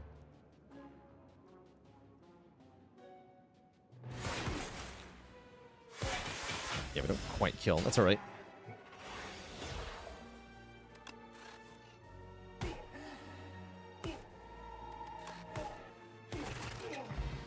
Cool.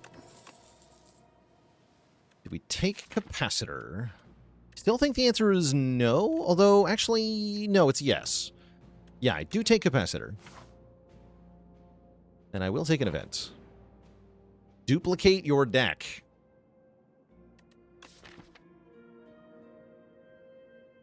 No. No, thank you. Okay, we downgrade Niao's Fury. We upgrade Echo Form, I guess. I could re-upgrade Niao's Fury. I think I'm just going to rest. Back up to full HP here.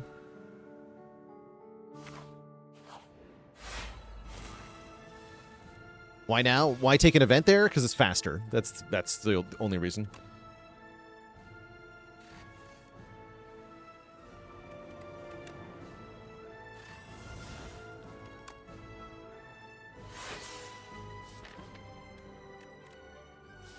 Oh, why the Capacitor? It's faster. Also. I don't know. No, we get more orb slots to use our, mostly the Synchronize. Now that we have the Glacier, actually having 3 orb types is kind of reasonable. That would be why. Let's see. Synchronize Echo Form or Rocket Punch Echo Form. Or Hologram Overclock. That's the winner. And I can also Rocket Punch. Sneak this in play. Okay, Echo Form is live. I'm saying that aloud to remind myself that I can use the Echo Form to do Echo Form things.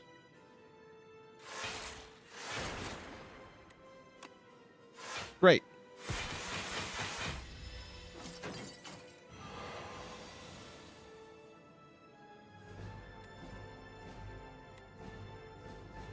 And I'm going to double Focus Strike, of all things. Look at that blocking. Ooh, Hailstorm. We actually full block that, thanks to Focus Strike from Act 1. Remember Focus Strike? It's still good. It is still good.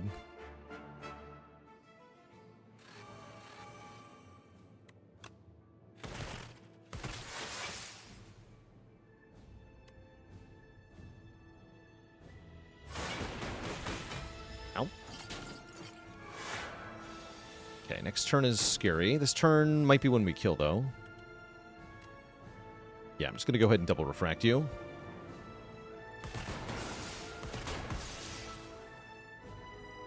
Of course, next turn is now still scary, but in a different way. No Dark Shackles this time. It's a little iffy. Queen does 45 damage. That's a lot of damage.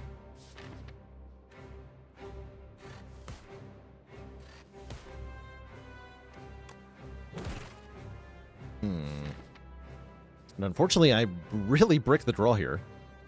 That is exceedingly painful.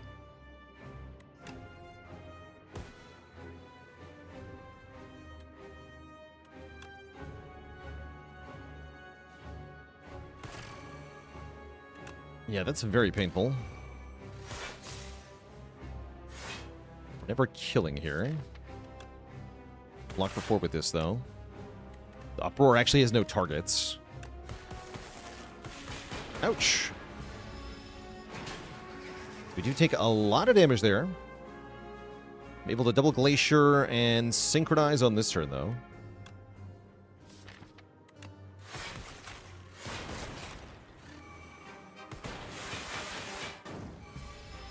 Now we have to win pretty soon.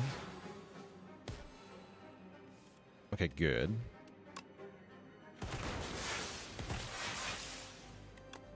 It is for damage. There we go. Okay, we do survive. A little bit painful. But that's what resting was for. We still have a bunch of health and 2 good potions for the second boss here. With the buffer pot in particular having a lot of value in this fight. Alright. Please don't hit the bad card. Uproar. Thank you. Thank you. Smokestack here.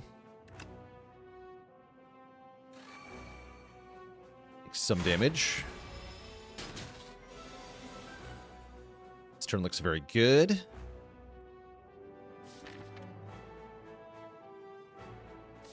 Hologram Uproar in... No, I don't want a Hologram Uproar. Let's just... Black Cannon Refract.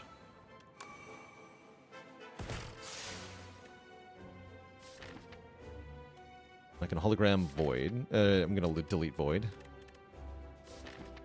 Unless I want to keep statuses, but I don't think I want to do that. There's nothing to get. Yeah, whatever.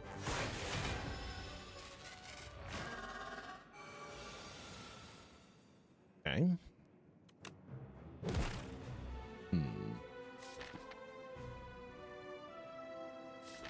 Overclock, huh? Okay, this is starting to become sketchy.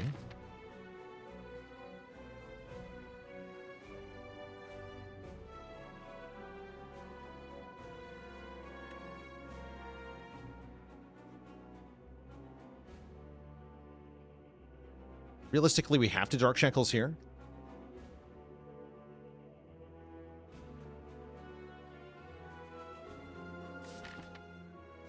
What does Uproar get me? Uproar can only hit Momentum Strike. Okay. So we want to fetch Refract plus what? A 1-cost card that I'm playing. Focus Strike, probably? Yeah, Focus Strike.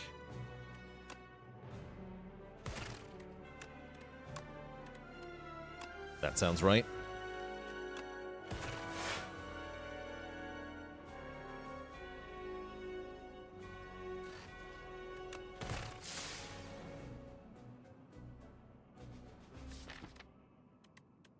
Might have been my Flex Potion turn, too.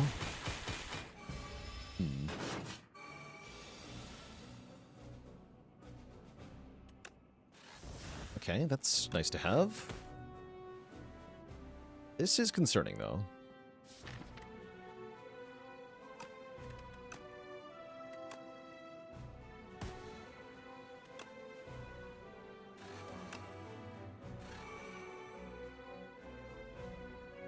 What is making the cards free? That'd be the Scarf. Our 5th card each turn is free. Yeah, can we discuss peaceful solutions, please? Please? Guess it's just Glasswork, then Tempest. Not much to choose to do here. Yeah, playing the Defend doesn't change anything.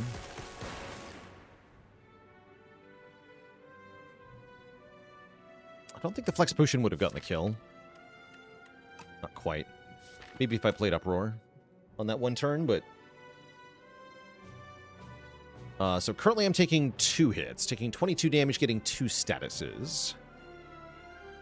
I can use the buffer potion to save 11. I'd much rather use this buffer potion to block one of the big hits coming up in phase 3. So I'm going to tank the damage.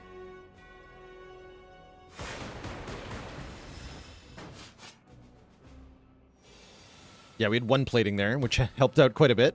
So good job, Gorget. Very good job.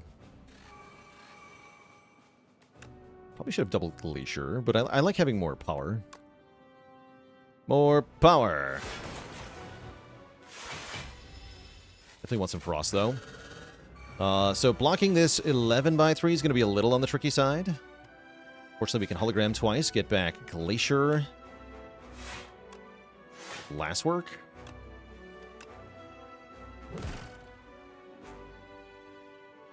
Play them both.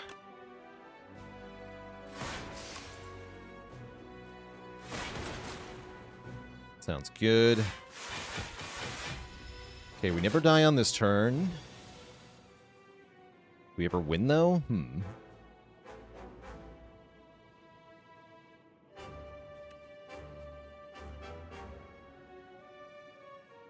That's fine. Now we flex potion.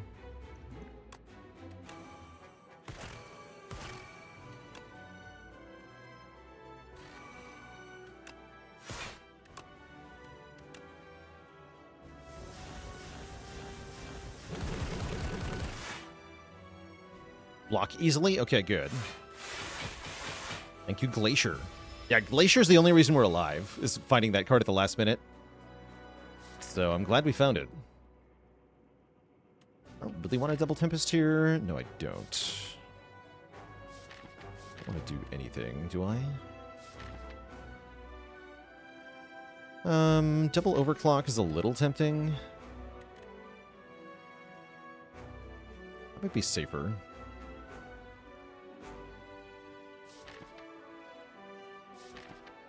Could also Uproar and Pass. Yeah, Uproar and Pass is an option. Problem is that the 5 statuses are going in the draw pile. So I think I want to Overclock to avoid that. Yeah.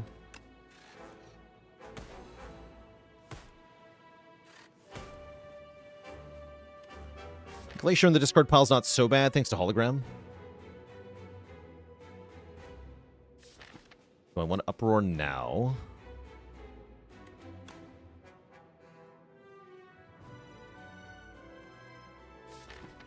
I do want to maximize the statuses, right?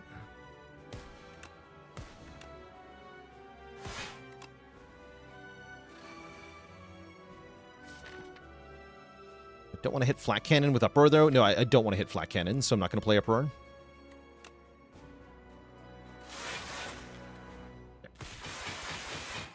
Feels bad to lose, to not spend any of that energy, but here we are. Okay, double Hologram. Hologram fetching Overclock and maybe Glacier. I need Turbo. Or Uproar? No, there's 3 attacks.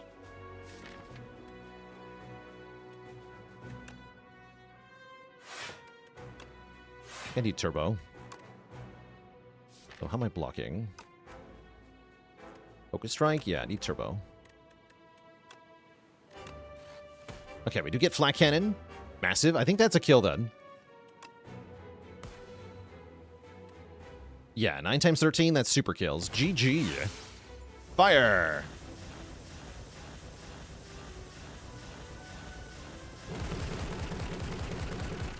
And there we go. That's 10 in a row. G freaking G. Heck yeah. Set the streak to 10. Beep, boop. And GG. Very nice. Very nice indeed. Excellent. Definitely a little bit of a nail-biter thanks to our low defense, but that definitely went to show the best defense is a good offense. If you can kill stuff quick, then you don't have to block that much. But yeah, that was awesome. Definitely needed that flat cannon. Very cool. Very cool. Longest streak that we know of? The highest I know of was like 35, I think. By a Chinese streamer on Bilibili. But that might have been surpassed as well. I have no idea.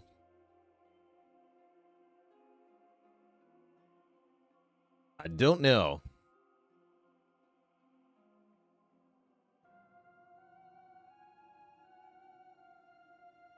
$50 now. Okay. Yeah, it has been $50. And that makes sense. Spire 1 was also 50 streaks during early access.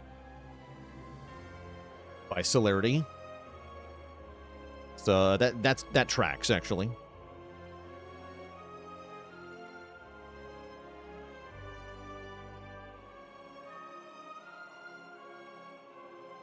We got a cutie alert. Oh, I missed that. All hail Twitch chat. We got a new cutie on the list.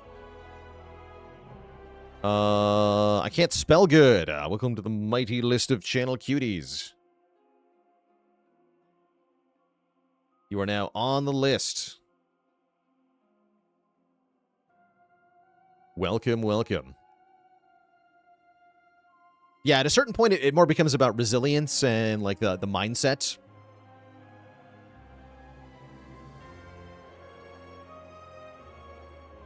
You have to be able to resist clicking on the stupid option. At least for early access, for me, like, the higher my win streak is, the more I want to click on the stupid option. Like, the option that I'm not sure if it wins versus the option I know it wins. I really want to try the stuff I'm not sure about. So I'd make terrible choices on purpose to see what happens. Right? Because I already know what happens otherwise. Bombish, thanks for the Prime sub. It's both throwing for content, it's also throwing for learning, right? You learn more from a loss than you do from a victory.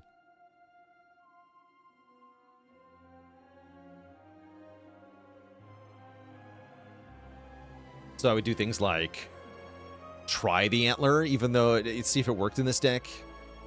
Or try not clicking Big Hug for some stupid reason. I don't know why I would want to do that, but you could do that.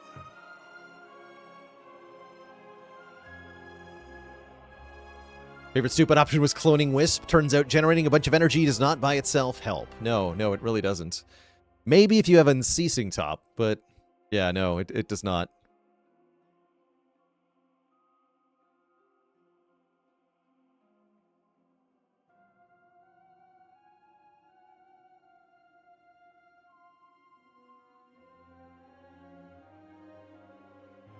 Anyhow, that's not to say that a 50 streak isn't impressive in any way, shape, or form. It definitely is. And I'm very curious to see how people will push the game as it gets further along. As for ourselves, chat, we're going to kick things over to the Monster Train for the second half of today. Try to get another victory with a new clan combo. Before that happens, I am going to refill the legs, stretch the water. I'll be back in a bit for a bit more deck building. Tomorrow, we're going to be playing Everything is Crab, the Evolution roguelike. That'll be fun. That's our top-voted game of August. Also going to be our last stream of August tomorrow, because I'll be on break next week.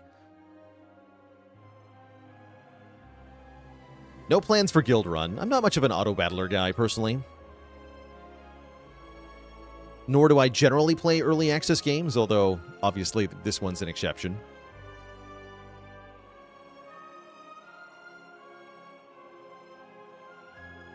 Stream until I lose on Saturday. That's how I end up losing of sleep deprivation. Sounds fun. Anyway, I'll be back in a few minutes, chat. When I return, we go to heck. BRB.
All right, chat, we're back, and we're switching things over to MT2 here.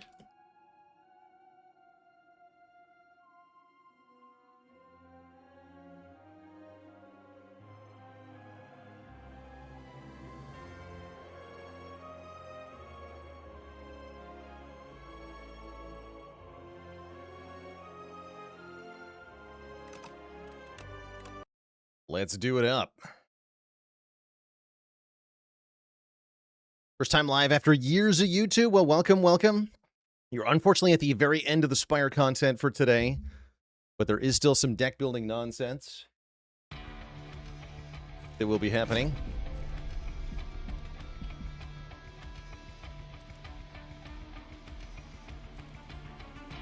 Let us depart. Yeah, it'll be weird not streaming for a couple weeks, but having worked pretty hard since the very launch of Spire 2, I'm pretty excited for a bit of a break here. It'll be nice to come back. Let's see here. We've rolled Stygian plus Luna. This is a cool clan combination. This is a clan combo that is going to lean heavily into the spells side of the spells/unit equation. Oh, and we even get Echo of the Time Father, which is going to allow us to retain our cards. Plus, we get some incredible starting spells here. Double Helical Crystallis, double Celestial Storm, and a Silent Sentinel that can apply spell weakness to enemies. This is a very strong start at first glance. So I'm really excited here. Our champ is Tethys Titansbane. There is a variant that gets Conduit, right? I want the variant that makes our attack spells cheaper, because that's going to be extremely good. So please give me that. Nice. Yes, Conduit 2. So we get 2 magic power on the floor, and all of our damage spells cost less. Absolutely. And I want to draw more cards. We'll take Winged Steel here. I think this means that we just put Tethys and our tank on the bottom floor, and we just nuke everything. Yeah, this seems like a pretty incredible start. We got very lucky with the starting unit. We got very lucky with the starting spells. We got very lucky with the starting champ variant. What's Seraph? It's going to be Entropy Seraph, but honestly, you can just ignore it entirely. You can just ignore Seraph. Don't worry about him. He's going to die on turn 1, so just don't even worry about him. I can already tell you that.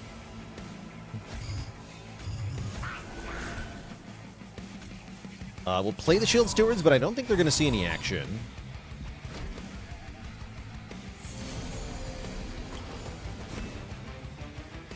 But yeah, the goal is just kill everything with spells.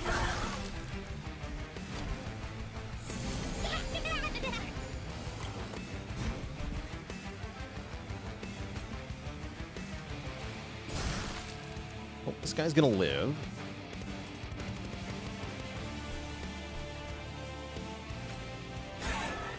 Good for him. Barely. Yeah, he'll die on the way up, though.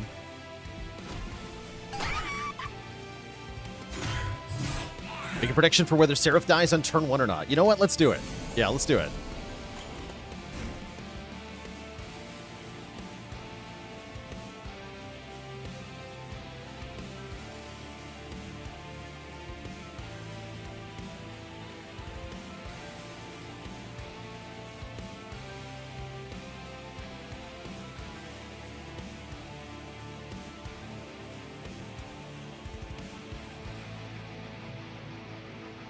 You have 5 minutes to decide whether Seraph is going to die on turn 1. That'll let you look at a couple of early rewards here.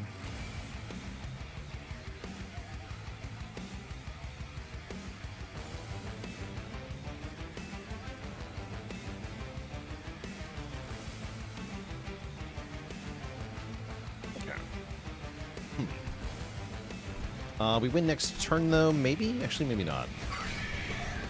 Join this.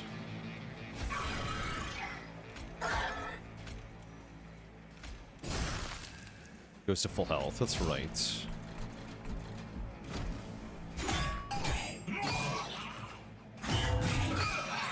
Seraph the whatever. Yeah, that's what Malika calls him in the first game. So I thought it was appropriate. Yeah, dead. Freaking dead.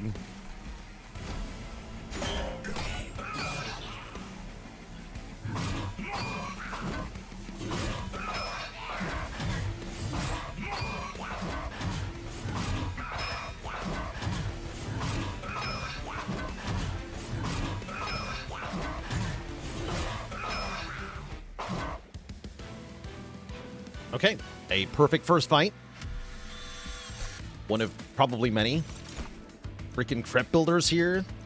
This says attuned on it, so we probably take that. I also don't hate just another copy of Helical Crystallis. Give me the attuned card.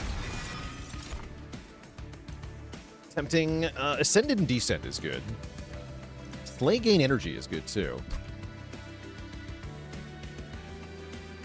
The moon. Give me the moon. And I think we honestly just go straight to the Merchant of Magic. This could be one of those never go to a Merchant of Steel kind of runs. It genuinely could be. Although it does look like I would prefer Stygian banner units. Probably. So actually, let's go banner unit, Merchant of Steel, banner unit, Merchant of Steel. That sounds probably better. That does sound probably better. Okay, fine. Paint Knight and Endless. Oh, Conduit. Oh, yeah, Conduit's good. Okay, we do get 2 variants of Incant. We also want one of these. Since we have a tank already, although it's not that much of a tank currently, I think I want to go the Rage variant. Oh, yeah, there's also Incant for armor in the shop. Perfect. Yeah, let's go Rage variant then. That'll be tons of damage. We can go Titan Knight plus Incant armor on this guy.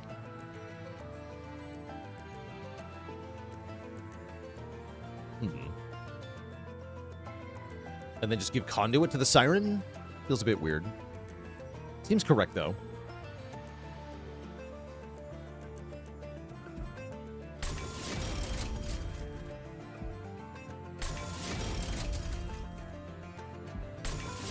Okay.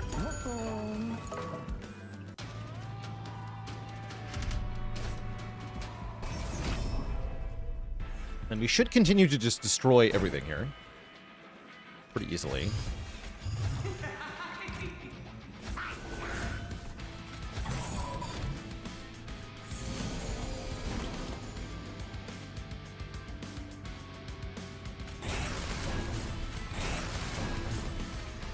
Slamming and jamming. Right.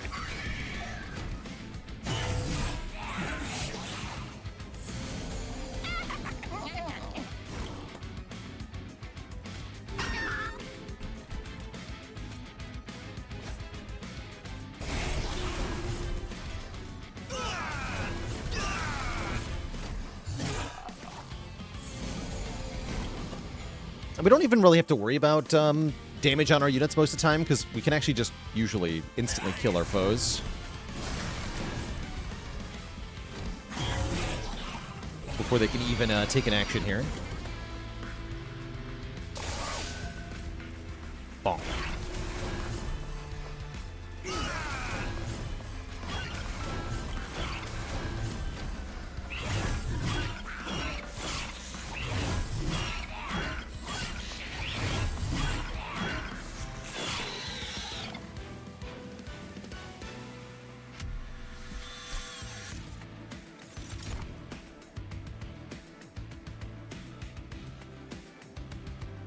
Offering token is decent. Titan's Gratitude's not terrible. Comes with an Ember, though. I'll take a token. It's prepared. Oh, and Phase Blessing can turn our spell power into armor, which is quite useful here. Let's take a Phase Blessing.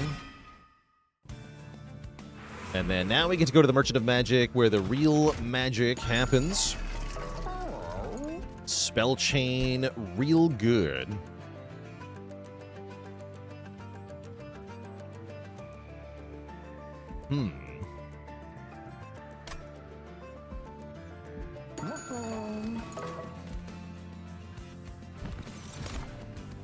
I can take a second Rage Siren if I so desire. Sure. Spell Chain on everything. Spell Chain on tokens is fun. I'm thinking of doing something silly, though.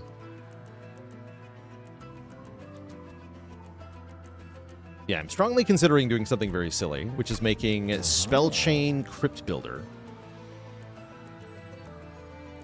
Or maybe Spell Chain Celestial Storm.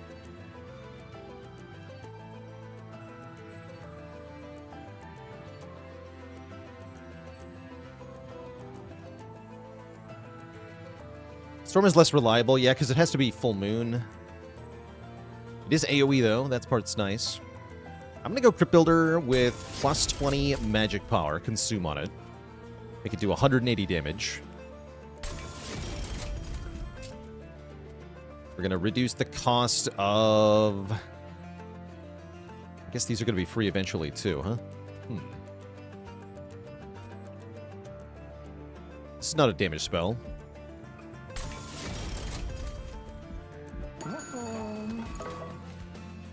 Okay, give me the thing, please. Come on.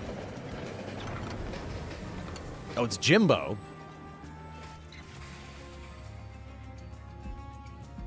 Oh, Perkio, huh? Yorick's pretty good. 25 bucks for a consume card. It says consume. Don't really care about the banana. Don't think I care about this. Okay, we take Yorick. Yeah, 25 bucks per consume card. And that means I want to reroll here and buy the consume upgrade to add consume to a card. Which I guess wants to be one of our Celestial Storms? Not sure about that, actually. Maybe just one Frozen Lance. Already going to be free is the thing. Make one of these free. Okay. Fleshweaver, this should be fun.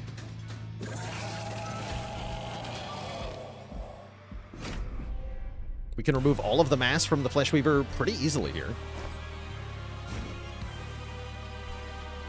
I think I want to set up on the top floors so that we can harass the Fleshweaver more.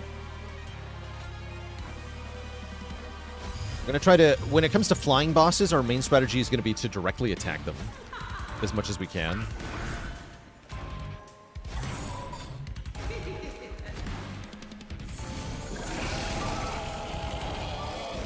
Perfect.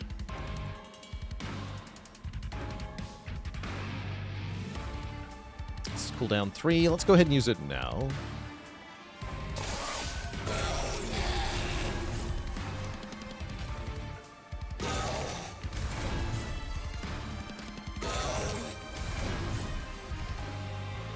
Oh, nice. And we'll get to delay the Ember here. As long as I kill something with this. Great.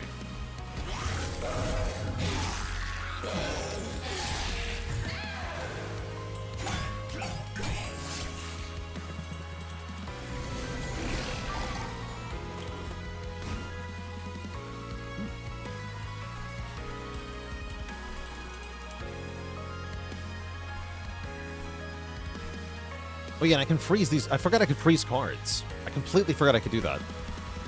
Nice. Okay, so then I want this Celestial Storm on the top floor next turn, right? I do.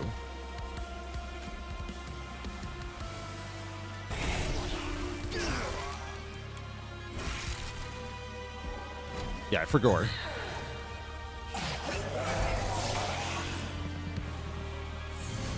I am going to lose my Siren here.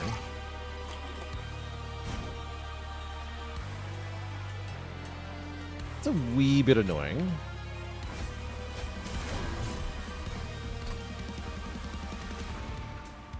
Consider that I'm doing 200 damage, though.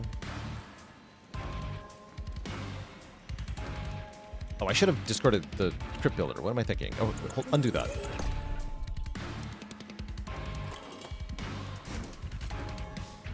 That's right, you have Offering.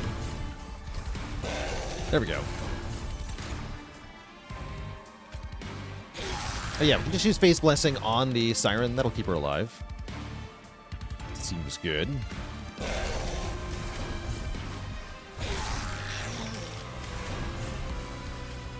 But consider, what if the boss is just dead?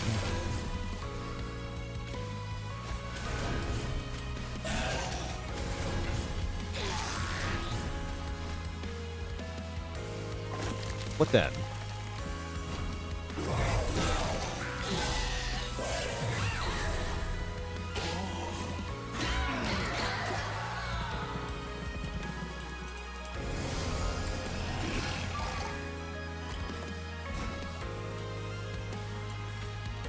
Exact lethal.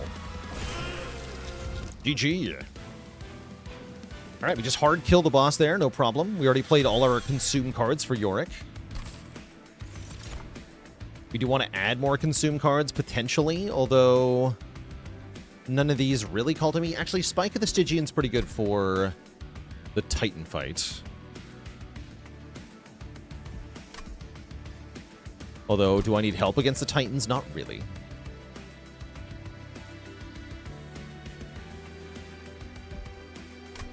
But maybe.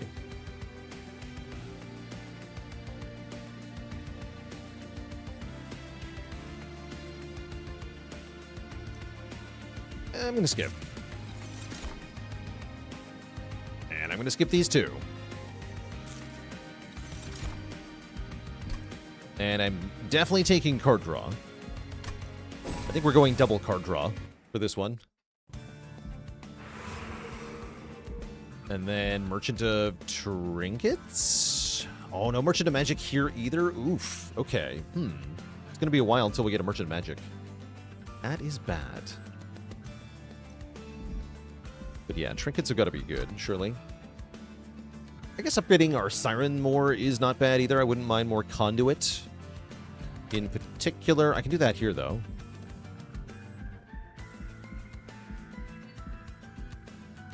That said, Merchant of Arms could also be really good.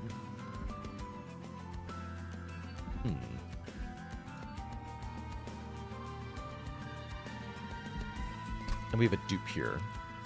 We can dupe the Crypt Builder. Okay, now that I think about it, actually, I want to go Merchant of Steel and then Merchant of Arms. Yeah, Trinkets could brick. That's not the main concern, though. What I want is reliable plus spell power. And we get that by going here.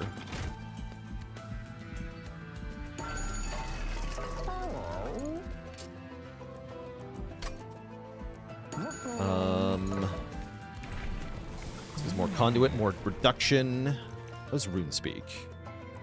Draw a damage spell and give it magic power. That's also pretty good. Do I want the full -3 cost is the question? Probably. If I'm doing Crypt Builder here, yeah, I do. Okay. That's fine. Just get more Conduit that way. Okay. Spell Weakness Sweep is kind of good. It's good if the enemies survive your turn, which... Are they? Are they going to do that? Not sure. Just here for the Conduit enchant. The multi-strike is tempting. Oh, wait, no, Dualism's way better, right? Because by Dualism, I get both double Rage and double Conduit. Hell yeah. Sweet.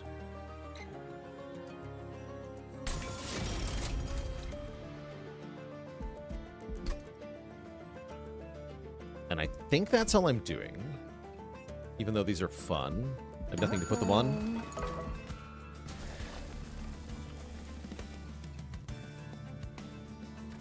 Loop you. Let's go.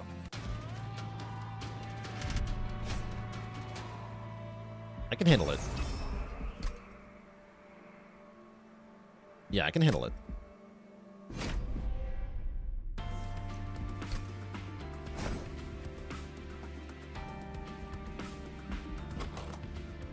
Want to be on the bottom? Yeah, because then I'll get the most scaling, right?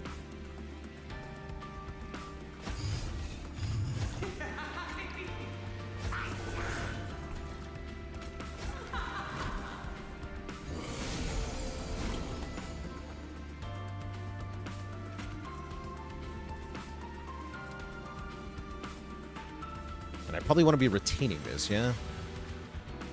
Sounds right.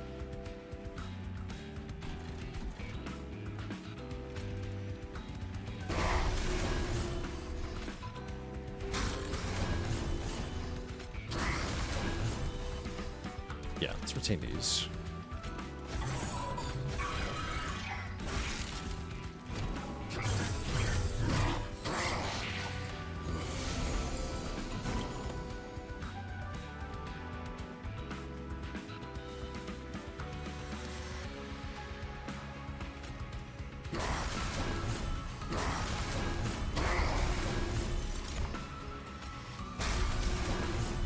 Okay, yeah, that is $25 for both copies of the spell.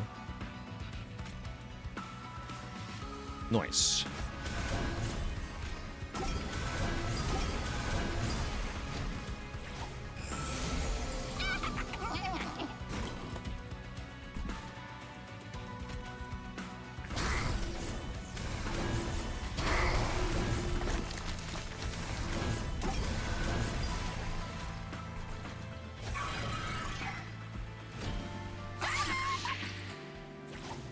Money.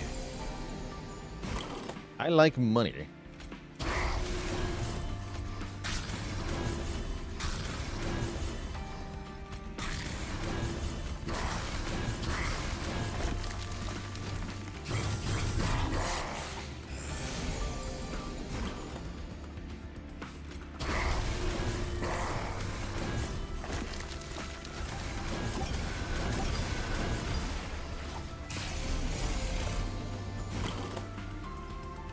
Shreds, you say?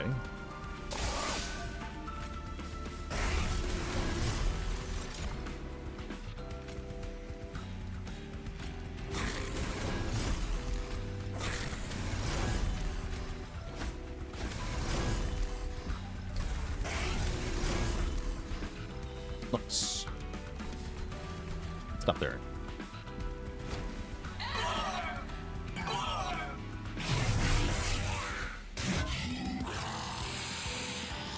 Corruption. Guess what? Corruption doesn't even get to proc. Not even one time. Doesn't even matter. What corruption?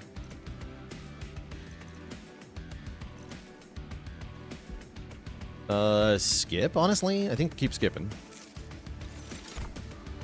Hexcalation. Ooh, or the planetarium. Ooh, I think I need this planetarium. This is the #1 room. Actually, the 15 magic power is the same thing, right?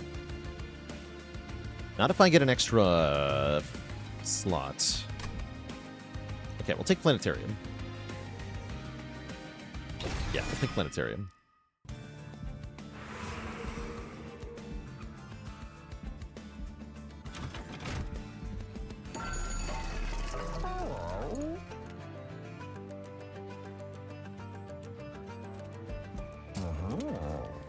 Mostly here to make the planetarium deployable. I think I reroll. Frostpiercer's normally good. It's not good here.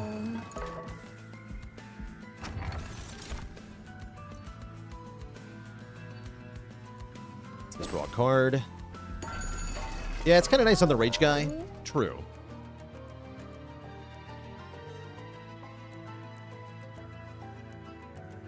Oh, Planetarium Conduit gets doubled with dualism? Is that true? Okay. I don't think I was aware of that. Yeah, I'm not buying any of this. Okay. Cool. Glad we took the Planetarium then.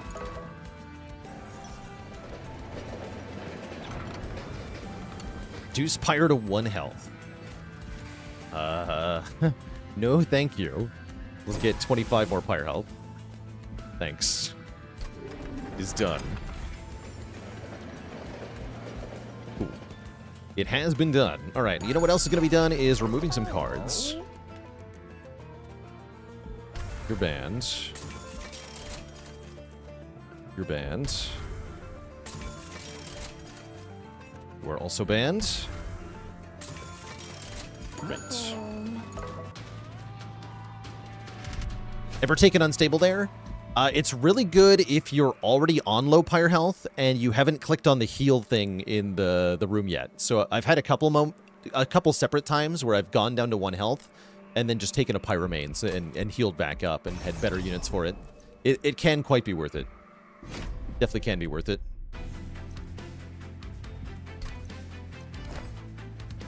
All right, something tells me Titan Skin 4 is not going to be enough Titan Skin here.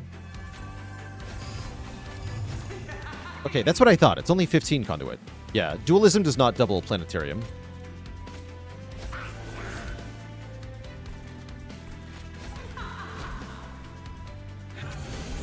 It doubles equipment, but not rooms.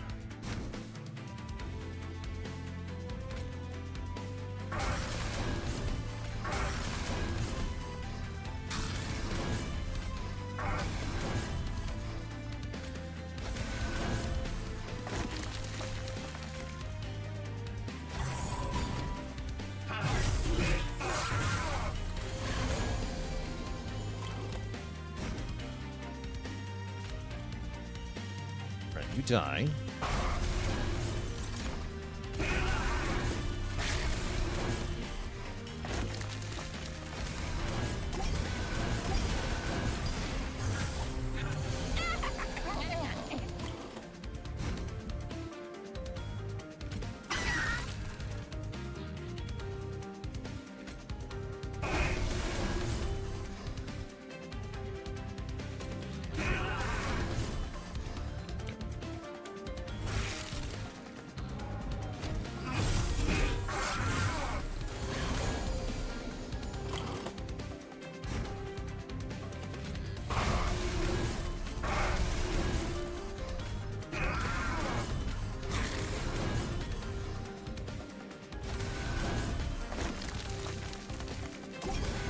Nice.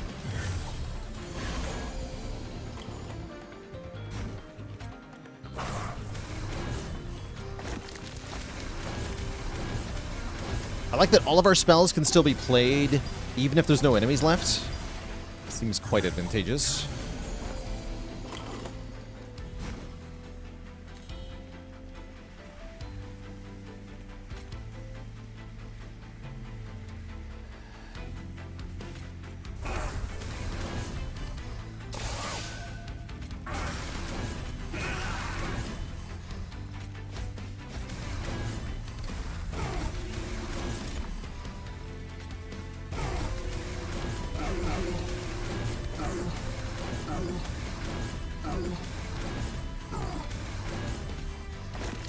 Seems pretty good. We take out most of the health without even needing to do much, and then the Siren gets the kill in 1 hit. Actually, no. I lied. 2 hits. I was wrong about that. Ice Tornado hits 3 times.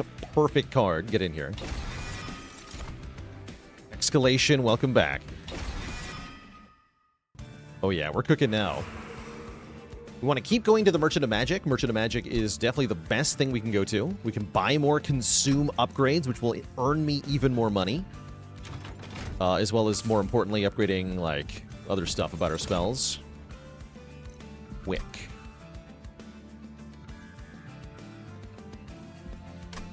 I don't think I want these, to be honest. I want less. I want intrinsic. Okay, yeah, intrinsic. Here we go. Oh, yes. Oh, it's all coming together. Turcock with the Prime sub and 6 months of support.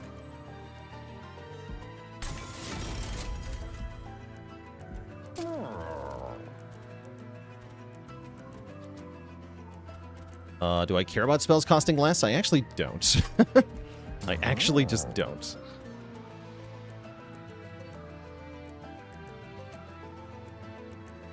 Let's put spell power on you. I want the Ice Tornado and the Celestial Storm to be reusable. Don't want them to consume. Double stack. Perfect.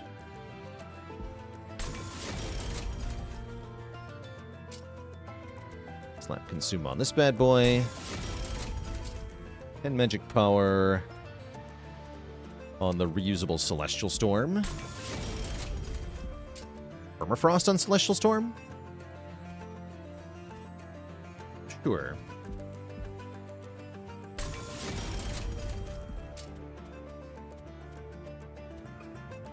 Which Seraph is it? Again, it's the one who's dead. Wait, that's all of them. That is just right, all of them.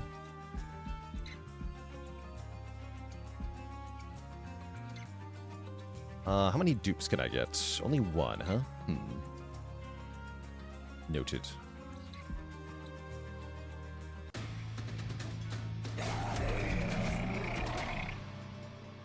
Begin.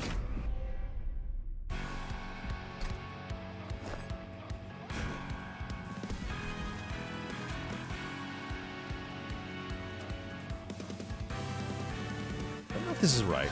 We're doing it, though.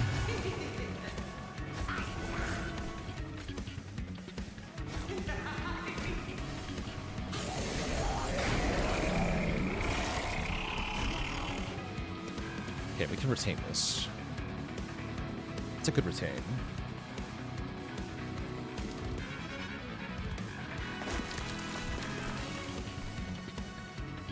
Yeah, we want to retain that. Definitely. So we just do damage to the big boy here. I think so.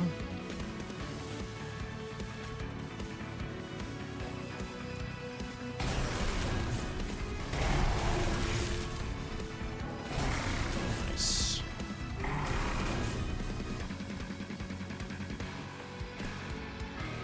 Turn after next, they both go up here. Great.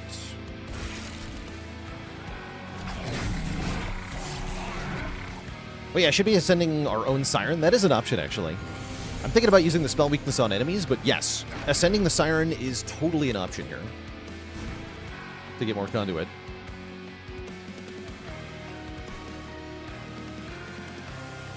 No Crypt Builder here, huh?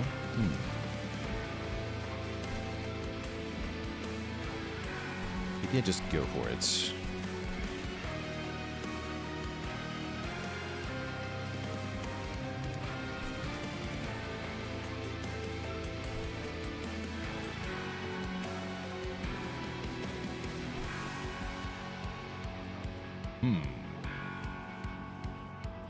Can I just kill Strix? Yes.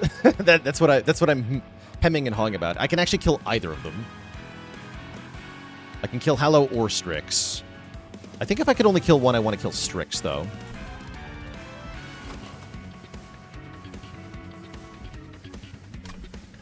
Next turn, I'm in more of a position to wreck them both, which might be the play.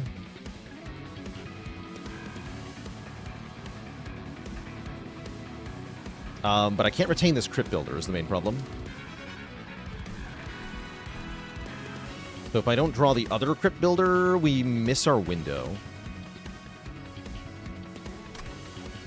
I think I'm just gonna go for it. Because then I can do stuff with Hello too. Yeah, I'm just gonna go for it. Open fire.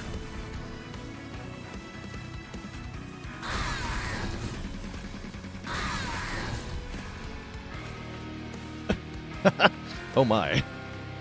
That just instantly kills. I don't even have to, like, use the other cards.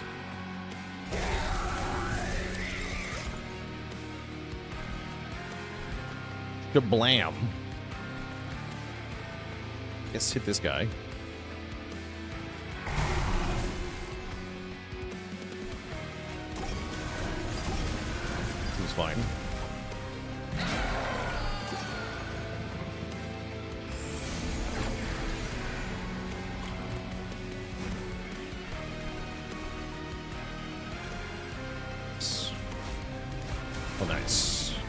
Maybe?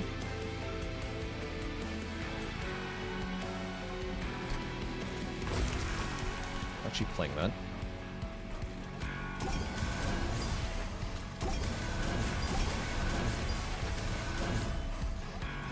Do have to scale up here.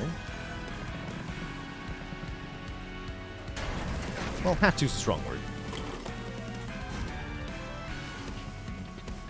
Alright, time to use these. Seems fine.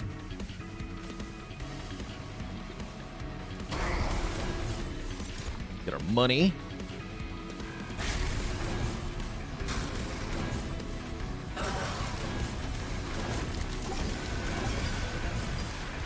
We have full moon next turn. That's pretty good.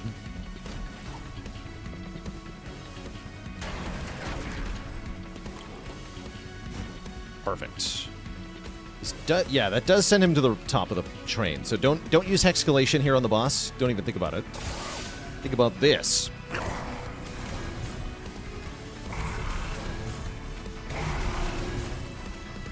GG. How's it going, Tokar? The stun is not prevented by Artifact in Spire 2, no. So the whistle will work. Even against the Aeon Glass. Pretty cool. Duality. That says it tuned on it. Click it. Take the card draw. I think. Yeah, take the card draw.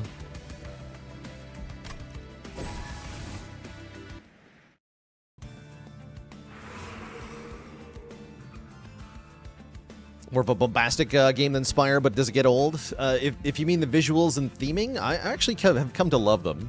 The music especially. Gameplay-wise, there's so many different things in the game that it manages to feel pretty fresh most of the time. Especially trying to complete the logbook requires you to play differently on every run, essentially.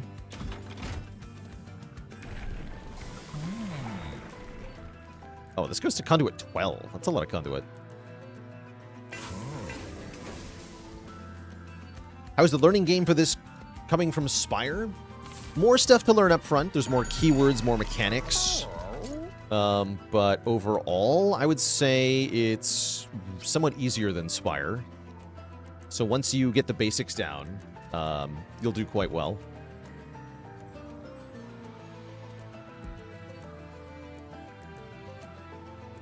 Okay, we're going to make Duality intrinsic here.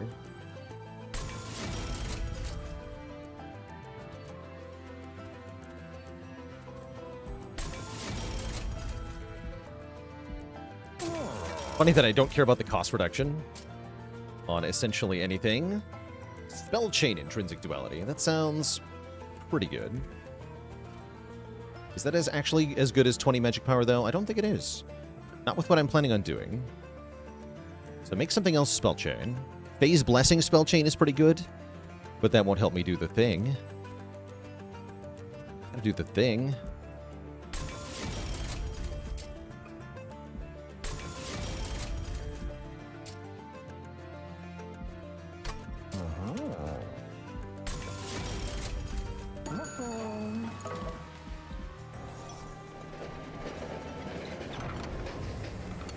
Plague Doctor. Graft a random equipment on our unit or gain a random graft unit. Why don't we graft something random onto the... Not the Sentinel, because that could override his ability. Onto the Siren?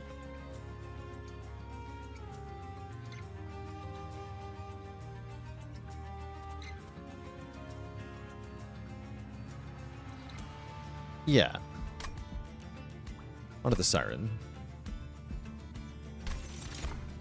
Everlasting Light. Oh, that's nice.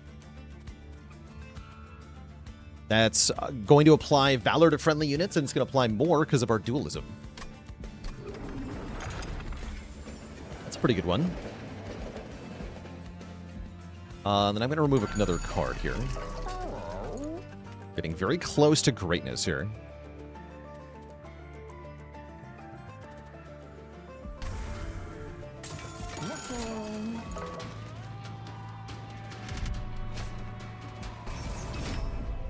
Go bottom floor, because we have the savagery enemies.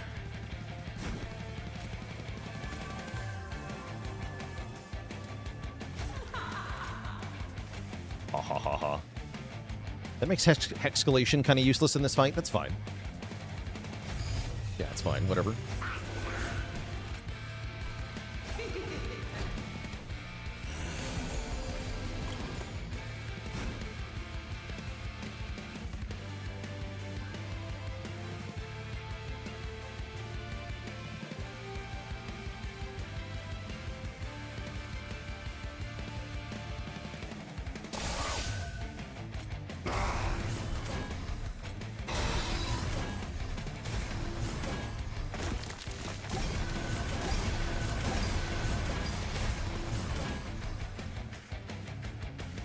These sweepers here, they're not going to be a problem though, right? Whatever. Yeah, they're not a problem.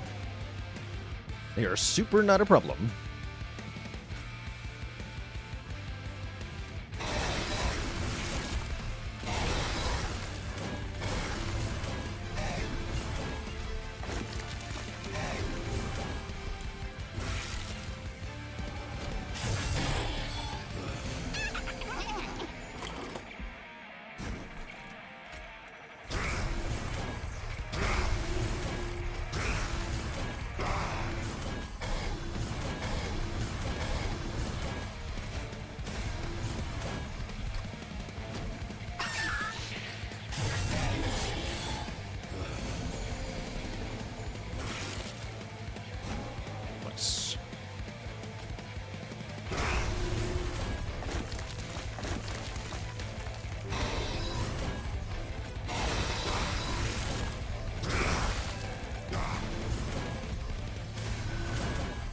Right. Hey, look, we're getting Valor. It's actually happening.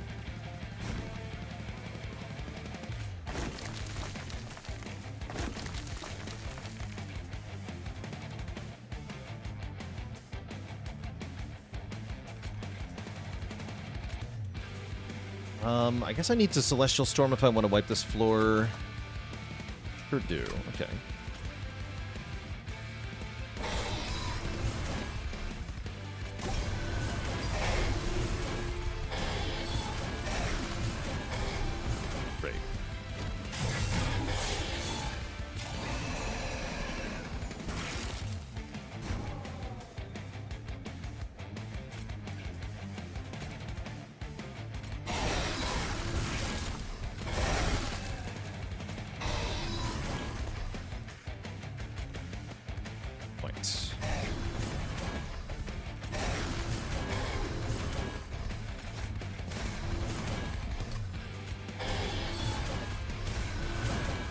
Nice.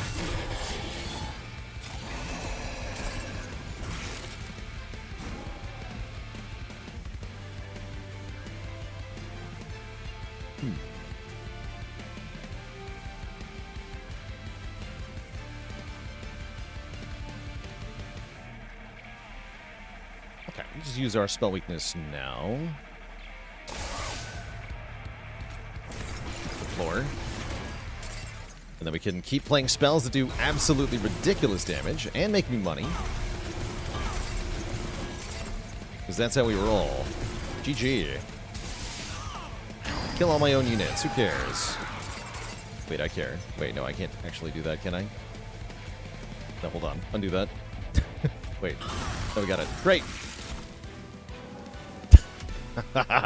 Just messing with you, chat.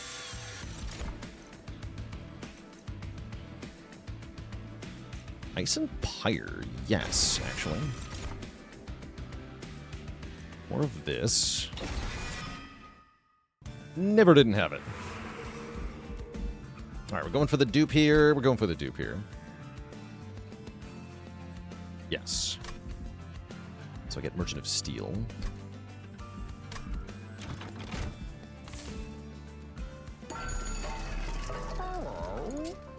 Tiny. Tiny big.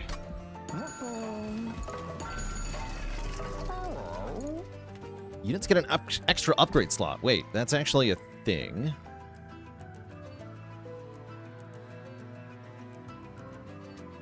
Wait, that's a thing for real.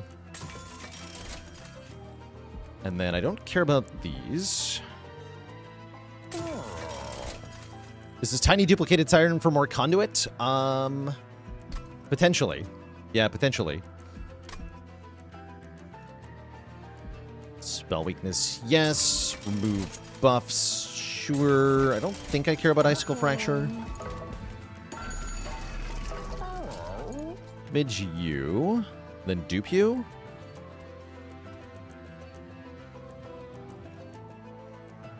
And I can put more conduit on the Sentinel.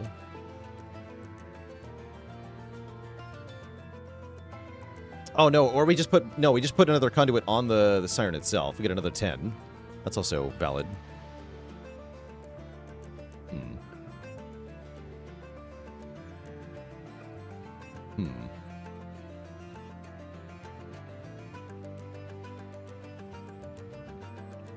Yeah, dupe Siren's another 15. That's true. And we have that extra 1 energy on turn 1. Yeah, let's... I think we want that. That means not duping this Hexcalation, though, which is a bit of a problem.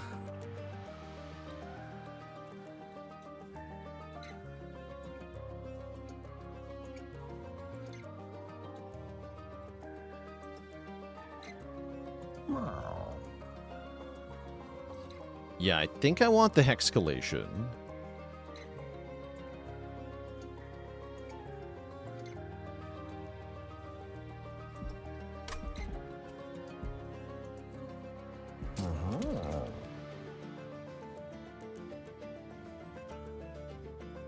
Yeah. Okay. I'm gonna do this. Ooh, Dualism again. Doesn't actually do anything, though, right? Well, this works for this guy, right? Yeah, that does. Because we deploy more spell weakness. Yeah, spell weakness 2. Perfect. We'll do this. And then we're gonna duplicate this. And then we're gonna remove 2 more crappy cards. More Frozen Lances.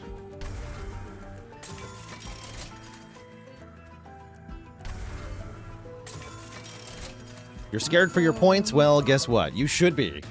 It's time. Do we kill Seraph on turn 1? Is the question. Better question, do I beat the Titans? I probably should have asked that question earlier. Let's see how this goes.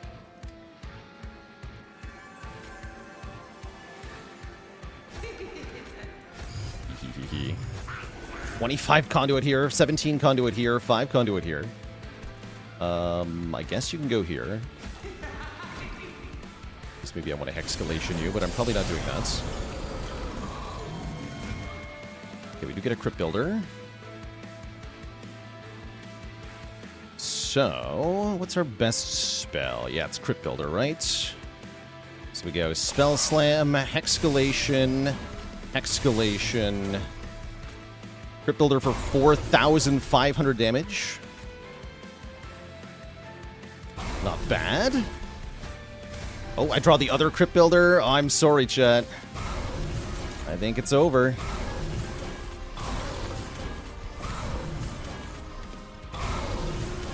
Wait, is he alive? Oh no, he's alive! No! No! He lives on less than 20 health! What do you mean 20 health?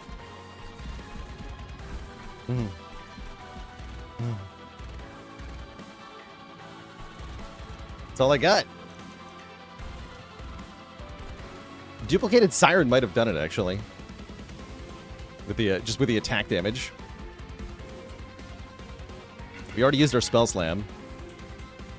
Dang. Easy points. All right, pay out to the doubters. He lives on 17 hit points.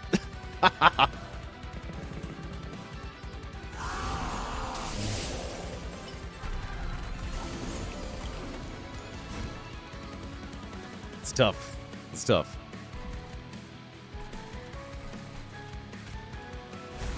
Yeah, that does count. That counts. That counts.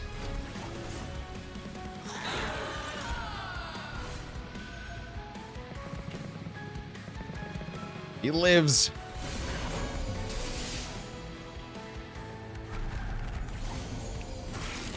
Though just barely.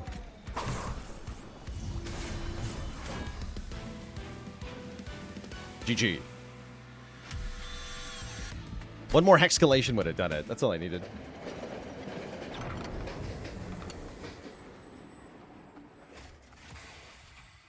Question is, how does the Titans fight go? Am I any good at this fight? I don't know.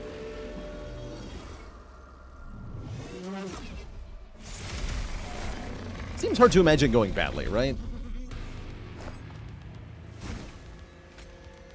Set up on the bottom here.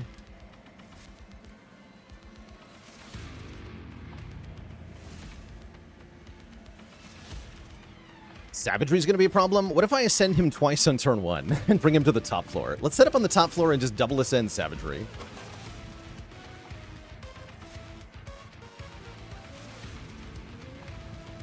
Or we can hexcalate our own thing. Oh yeah, that would allow... If we set up on middle floor, I can hexcalate the Siren. I guess I can do that anyway, actually.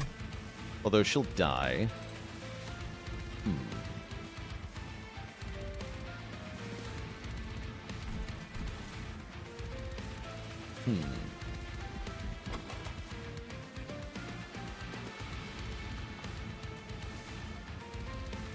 I think we're overall pretty fine.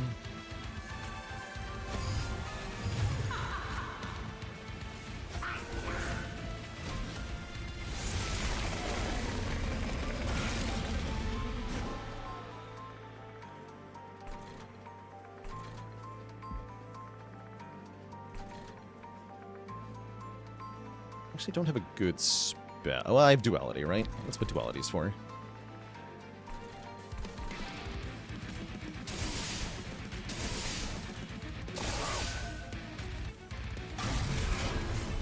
So, yeah.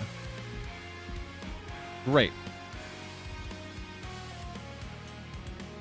Good talk.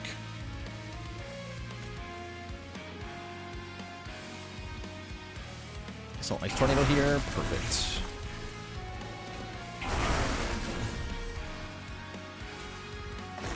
Then we can remove your spell shield with these.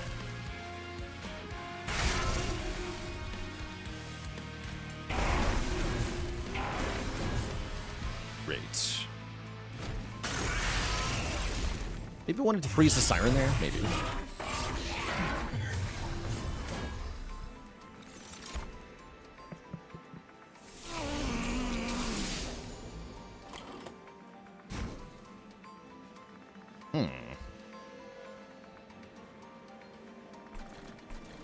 Interesting.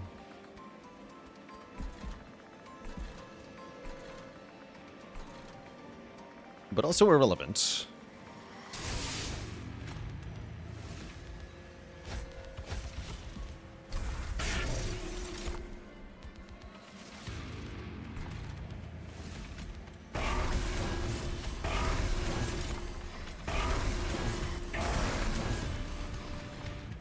I don't care about that guy, whatever.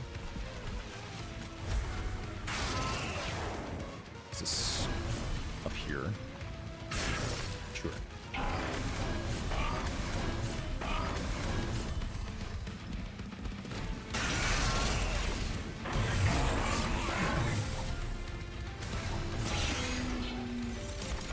There, we get some hot garbage in the deck. That's fine, though. Well, is it? Maybe it's not. Oh. Okay, you must die.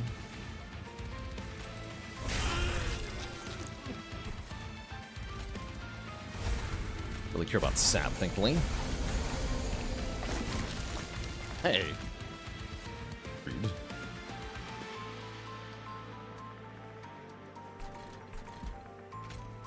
Very rude. So let's take some damage here. Just want to get the Titans killed as quickly as we can.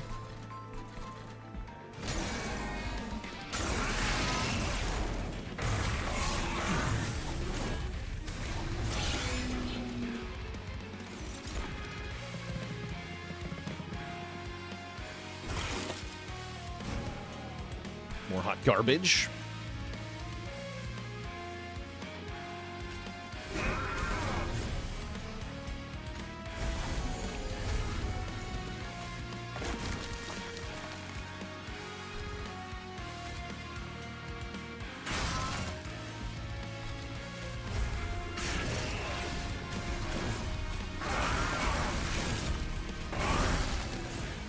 Whatever.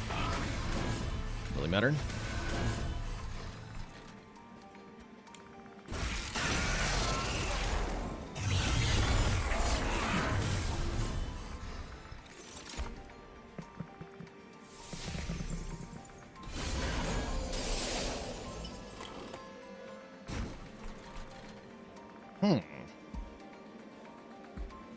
Okay, kill this guy.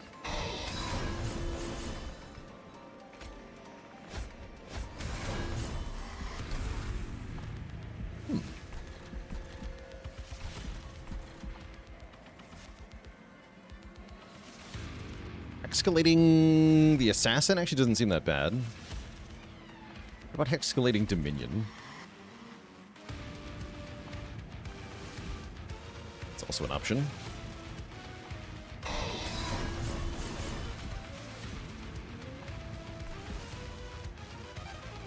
I think it's better to do this.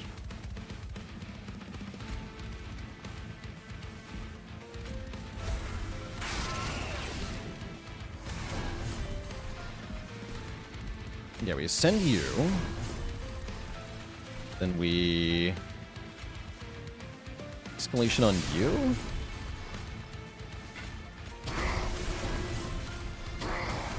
Yeah, this should work, right? No?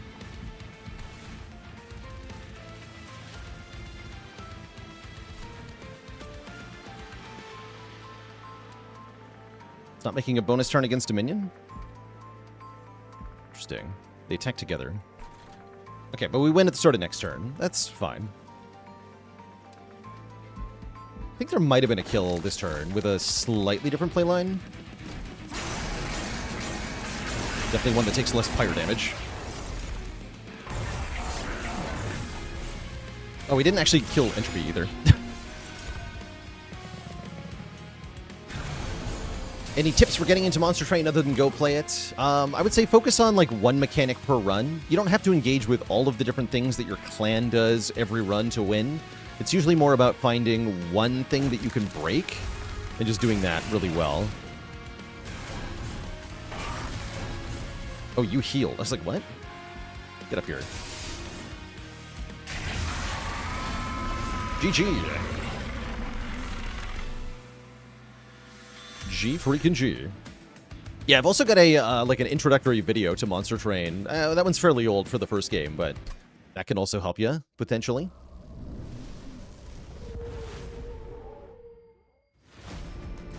G freaking G. That was fun. I can't believe we were 17 damage short of getting the kill on Seraph on turn 1. I'm so mad. It was a good showing, though. It was a good showing. GG. GG. Yeah, the waffles have been distributed, for sure. For sure. Unfortunately, chat, that's all the time I've got for today, so I must say so long and farewell. Tomorrow, we're playing some Spire 2 to start, and then later in the stream, we're checking out Everything is Crab, the Evolution roguelite. I'll catch you later, Aaron W., Explosive Ash, Zavern, Tigerbot Hash, Firebird Lover, Shampoo Brain, Captain Bill Vinsalt, and everybody else. Thanks so much for watching. Until next time, my friends, stay cozy and have a very good one. Toodaloo and night-night.